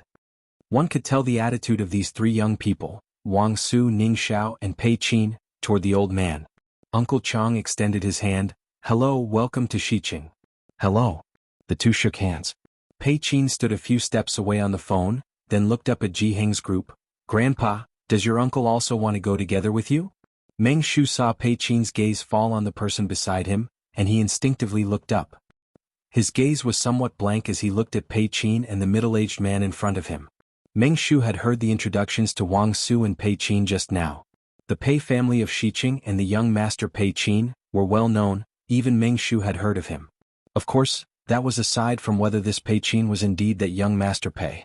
And as for the man in the administrative jacket, the one who often appeared on the news, how could Meng Shu not recognize him? Those who could address this Uncle Chang, one with the surname Wang and the other Pei, which household these two young masters came from, was there any need to guess? His reaction was slow, so by the time Pei Qin looked at him, Meng Shu hadn't managed to respond. "Together?" said Ji Heng. Pei Qin nodded, spoke a few more words into the phone, then hung up. Within less than 10 minutes, a staff member came out with 2 more temporary access cards and handed them to Ji Heng and Meng Shu. Meng Shu lowered his head, gazing at the card in his hand. The center featured an image of the entire municipal building. The top left corner bore the emblem of Xiqing and the name of the municipal building, and on the right was a stamped signature, Pei Yuanfu. The municipal building was grand and majestic. In front of the meeting room were several rows of dark wooden chairs on a red gold carpet, luxurious and solemn. Further inside one could still see old equipment. Ji Heng stood at the end of the 3rd floor, looking at a wooden door that was locked at the very back. This place bore no sign. Seeing Ji Heng standing there without moving, Pei Qin looked back at the middle-aged man. The middle-aged man took a step forward and introduced to Ji Heng. Mr. Ji, this used to be an office for special intelligence gathering. Later, Shiqing ceased to have this department, and it's been kept this way ever since. You may enter to have a look. With that, he asked someone to bring the keys. Soon after, someone arrived with keys to unlock the door. Inside, all that met the eye were old items, most covered with dust sheets, layered with dust. It had been a long time since anyone had come in, and the dust was thick. Sunlight poured in through the windows, clearly revealing the shape of the beams. The light's final resting place was on a pet computer in the corner. A computer over 40 years old, it was rare, integrating the main body, keyboard and screen into one unit like a miniature sofa. This was the first time Wang Su and the others had seen such an antique computer, and they were naturally curious. Ji Heng walked to the corner and slowly wiped the dust from the computer screen. Briefly thereafter, Ji Heng thanked Pei Qin and his group before leaving. Pei Qin and Ning Xiao saw him out. No sooner had they reached the downstairs than Ji Heng suggested they attend to their own matters, and then he headed to the parking lot with Meng Shu. Upon reaching the parking spot, Meng Shu held the car keys but forgot to unlock the car. A gust of cold wind blew and he came to his senses. My lord, those two. Ji Heng didn't rush him to open the car door, instead he lowered his head, cupping a sparkler in one hand and lighting it. He gently exhaled a ring of smoke. Alien's friends. Alien. Meng Shu knew this was Ji Heng's granddaughter. The research base. Bai Lian and Tang Ming were busy creating a model. When they finished and came out, Ning Xiao still hadn't returned. Chapter 9-10. Side Story 358-4. Sister Lian comes to Ji family. Tu Jiang Fulai was waiting outside, holding a wooden box in his hand. Upon seeing Bai Lian return, he put down the wooden box, slightly turned his head aside and said, "The butler Jiang just had someone send this over, have a look." Bai Lian, while removing her white lab coat, walked over. She reached out and casually lifted the lid of the wooden box. At first glance, she saw the embroidery inside. Snow plum. Compared to the last time, the snow plum embroidered this time was obviously of much higher quality. Especially, Bai Lian reached out to touch the embroidery, and turned her head towards Jiang Fulai. Do you not think the stitches of this snow plum look remarkably familiar? Jiang Fulai, don't they all look the same? Bai Lian, she had forgotten that he didn't have an artistic bone in his body. After a moment of silence, she took out her phone, took a photo and sent it to Ji Heng. The stitches were somewhat like Ji Heng's technique, but they were more skillful than his. The reply from Ji Heng came back very quickly. A master's work, Bai Lian, I think so too. After talking about the snow plum picture, Ji Heng also mentioned Pei Qin and Wang Su, saying he had taken him around the government building that afternoon and even let him take pictures. Jiang Fulai stood to the left of Bai Lian, watching her conversation with Ji Heng. Then his gaze lowered once again to the snow plum. Feeling downcast for a long while, he sent a message to butler Jiang, confirming this picture of snow plum. Ji family. When Ji Heng returned, Ji Lang was in the hall chatting amiably with Missen. They were all smiles. It was apparent they had encountered something delightful. Madam, this cloud brocade phoenix robe is going to cost you. Yu Guang, upon seeing Uncle Meng bringing Ji Heng home, saw Ji Lang lower his gaze and take a sip of tea, swallowing down the rest of the sentence he was about to say. Ji Heng had come to greet his elder sister-in-law. The matters in Shiqing were almost settled. He was planning to go back to Xiangqing. Ji Wanxin previously had the best relationship with her sister-in-law. Ji Heng showed her great respect as well. Want you stay a few more days? The elder sister-in-law exclaimed in surprise. I was just talking to Alung about getting in touch with some middle schools. Middle schools? Ji Heng remembered Xiaoqi. Even without considering the Ji family's influence, the bond between Bai Lian and Xiaoqi was unparalleled. If he wanted to continue his education, there would be no shortage of schools fighting to admit him. After all, everyone who came from Bai Lian's side was exceptional. He knew Xiaoqi just didn't want to waste any more time in school. Madam, if he doesn't want to study, let him be. Ji Heng shook his head. When he decides he wants to, then we'll talk about it. Listening to Ji Heng's words, the elder sister-in-law looked completely bewildered. With such a solemn expression on Ji Heng's face, it was hard to believe he would indulge the younger generation to this extent. The child said he didn't want to go to school and he actually didn't press the issue? Having spoken with the elder sister-in-law, Ji Heng then departed. He noticed Ji Lang was deliberately avoiding him and didn't inquire further, simply leaving. Off to the side, Uncle Meng glanced at Ji Heng's retreating back and then to Ji Lang, who looked indifferent. He opened his mouth as if to say something but eventually chose to remain silent. It was only after Ji Lang left that he quietly relayed to the elder sister-in-law the events of the day. The Pei family? The Wang family? The elder sister-in-law looked shocked. It then occurred to her that she still didn't know the names of Ji Heng's granddaughter and grandson. All she knew was one was called Alien, and the other Xiaoqi. His granddaughter also got into Jiang University just like Wanxin, the elder sister-in-law realized afterward. If the two of them claimed to be Bai Lian's classmates, they could only be university classmates. The young masters from the Pei and Wang families were students of Jiang University. Certainly, Uncle Meng squinted his eyes. He thought to himself that it was probably far more than just that. The respectful attitude that Master Pei and young Master Wang from the Wang family had just now towards Ji Heng was almost reverential. A day later, Ji Heng was set to leave Xiqing and return to Xiangqing. There was still work to be done at the Bai Lian base, and she had to take Pei Qin and Wang Su with her. So Bai Lian left Pei Qin and Wang Su in the care of Jiang Fulai for the time being. Xiaoqi had just arrived in Xiqing today. Bai Lian went to find Xiaoqi and along the way, pick up Ji Heng for the airport. She made a phone call to Ji Heng saying she would come to pick him up. Ji Heng didn't have much to pack, just a black briefcase containing a few old items that Ji Wanxin had cherished. Uncle Meng and Grandma both came to see Ji Heng off. Ji Heng packed an oil paper wrapped package and tilting his head, said to Uncle Meng, "No need to see me off, Alien will take a detour to pick me up." Grandma and Uncle Meng had become very sensitive to the name Alien these past couple of days. Upon hearing Ji Heng's words, Grandma stood up. "Wangxin's granddaughter? She's coming? Has she arrived? Have her come inside and take a look around."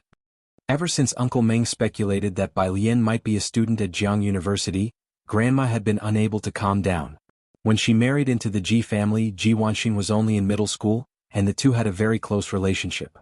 Especially after hearing that she attended the same university as Ji Wanxin, she was even more eager to meet the alien that Ji Heng mentioned. She had hinted at it a few times, but Ji Heng had not responded to her queries. "She'll be here soon," Ji Heng said as he opened a drawer and took out another wooden windmill, pondering for a moment. She might not come in. This was a toy that Ji Wanxin had played with as a child. Grandma could no longer care about that and was about to head out to wait for Bai Lian. Uncle Meng hurriedly took her arm. "Grandma, you shouldn't go out into the cold. You'll go wait for Miss Alien." "All right." Grandma also realized she had been too anxious and sat down again, but her eyes still lingered towards the door. "You go quickly." Outside the Ji family's main gate, Uncle Meng ran over, huffing and puffing. He looked towards the end of the road and saw a car slowly approaching in less than 10 minutes. It had a local Jiangjing license plate. The car stopped right outside the Ji family's main gate. Uncle Meng straightened up immediately and saw the passenger side door open, and a casually dressed person step out. He recognized one of them as someone he had just met at the tea house a few days ago. Uncle Meng confirmed that this was indeed the car of Ji Heng's granddaughter. At the same time, the person in the back seat also opened the door and bent over to step out. In a white hoodie and beige casual pants and lifting their head against the light, long fingers played with a cell phone, squinting in the direction of the main gate.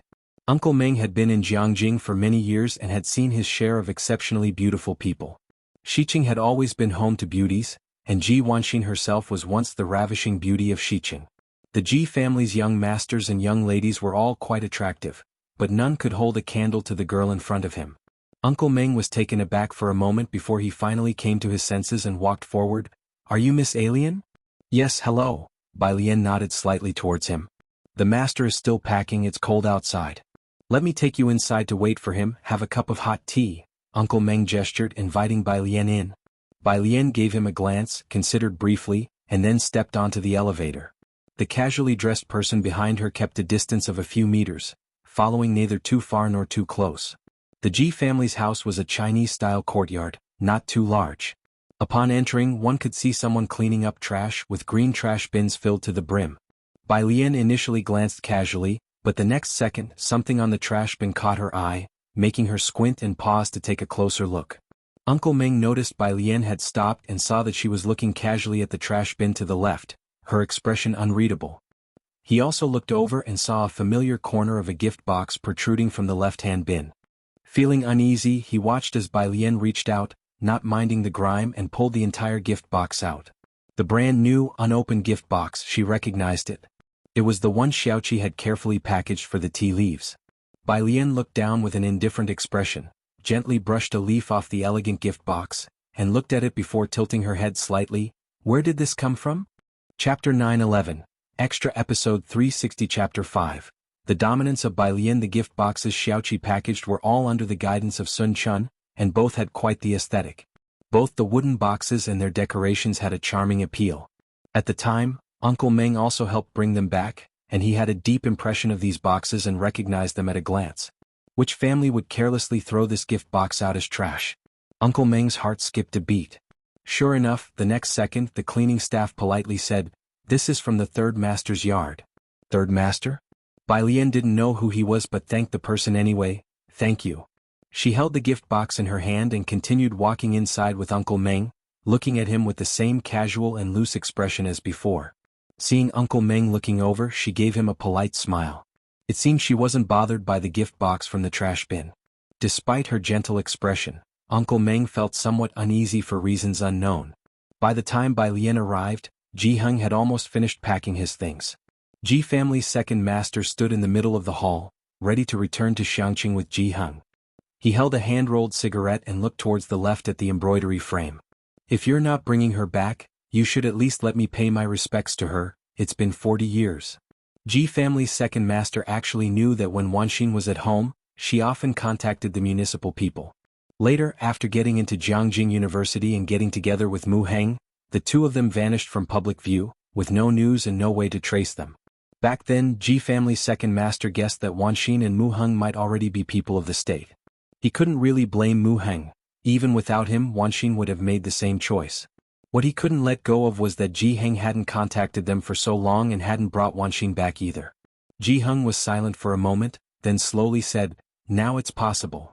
Great Aunt stood aside, quietly sighing. The Ji family was now in a state of heated rivalry. Compared to the hastily ambitious third branch, Great Aunt preferred the composed second branch. Recently though, the third branch had delivered frequent successes, especially with securing a cooperation in Jiangjing. This cooperation was still a mystery to Great Aunt. For Ji family's second master, leaving at this juncture was more disadvantageous than beneficial. She knew she couldn't dissuade Ji family's second master. She sighed and saw two people walking through the door.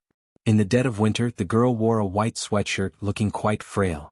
She stepped over the threshold and gracefully entered. The dimly lit room became bright instantly because of her arrival. Great Aunt's gaze shifted towards her, and without needing Uncle Meng to introduce her, she knew this must be Alien, that Ji Heng had mentioned, such was her distinctive flair.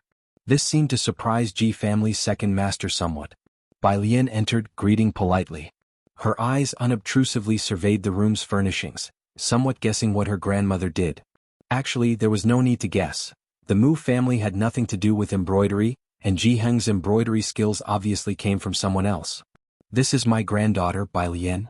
Seeing Bai Lian, Ji Heng's expression softened considerably, chin slightly lifted as he introduced her to the room. It was clear how proud he was. As for the gift box in Bai Lian's hands, Ji Heng glanced at it and then averted his gaze, seemingly guessing where it came from, and not really caring much about it. Ji Heng needed to catch a flight and didn't stay long. Great Aunt saw them out and as they were leaving left Bai Lian. "Good child, do you want to stay at Ji family for a few days? Let your grandparents go back first?" "Thank you, but I have other things to attend to," Bai Lian politely declined. After the car drove away, Great Aunt then walked back, remarking to Uncle Meng about Bai Lian, "Jiangjing University still so well behaved. Truly a descendant of Wanxin. She carries her grace." Back in the courtyard, Great Aunt remembered the gift box Bai Lian had brought. In Great Aunt's room there were two similar boxes. "It's from the third master's room," Uncle Meng honestly spoke. "The third master might not have noticed and accidentally threw away the box. Miss Bai picked it up from the trash bin." Great Aunt was shocked. Even if they didn't like it, they could have just set it aside, not thrown it into the trash bin. What kind of manners was that? She had someone look for Ji family's third master. Although Ji family's third master didn't care for the gift, he wouldn't have discarded it. It might have been placed in a corner with some refuse last night and got cleared out by the servants by mistake, he explained. "Call them later and explain the situation," Great Aunt sighed. Ji family's third master responded, changing the topic. "The Che family also sent some embroidery, but in the end we were slightly better off. In a few days, I'm planning to invite that butler for a meal."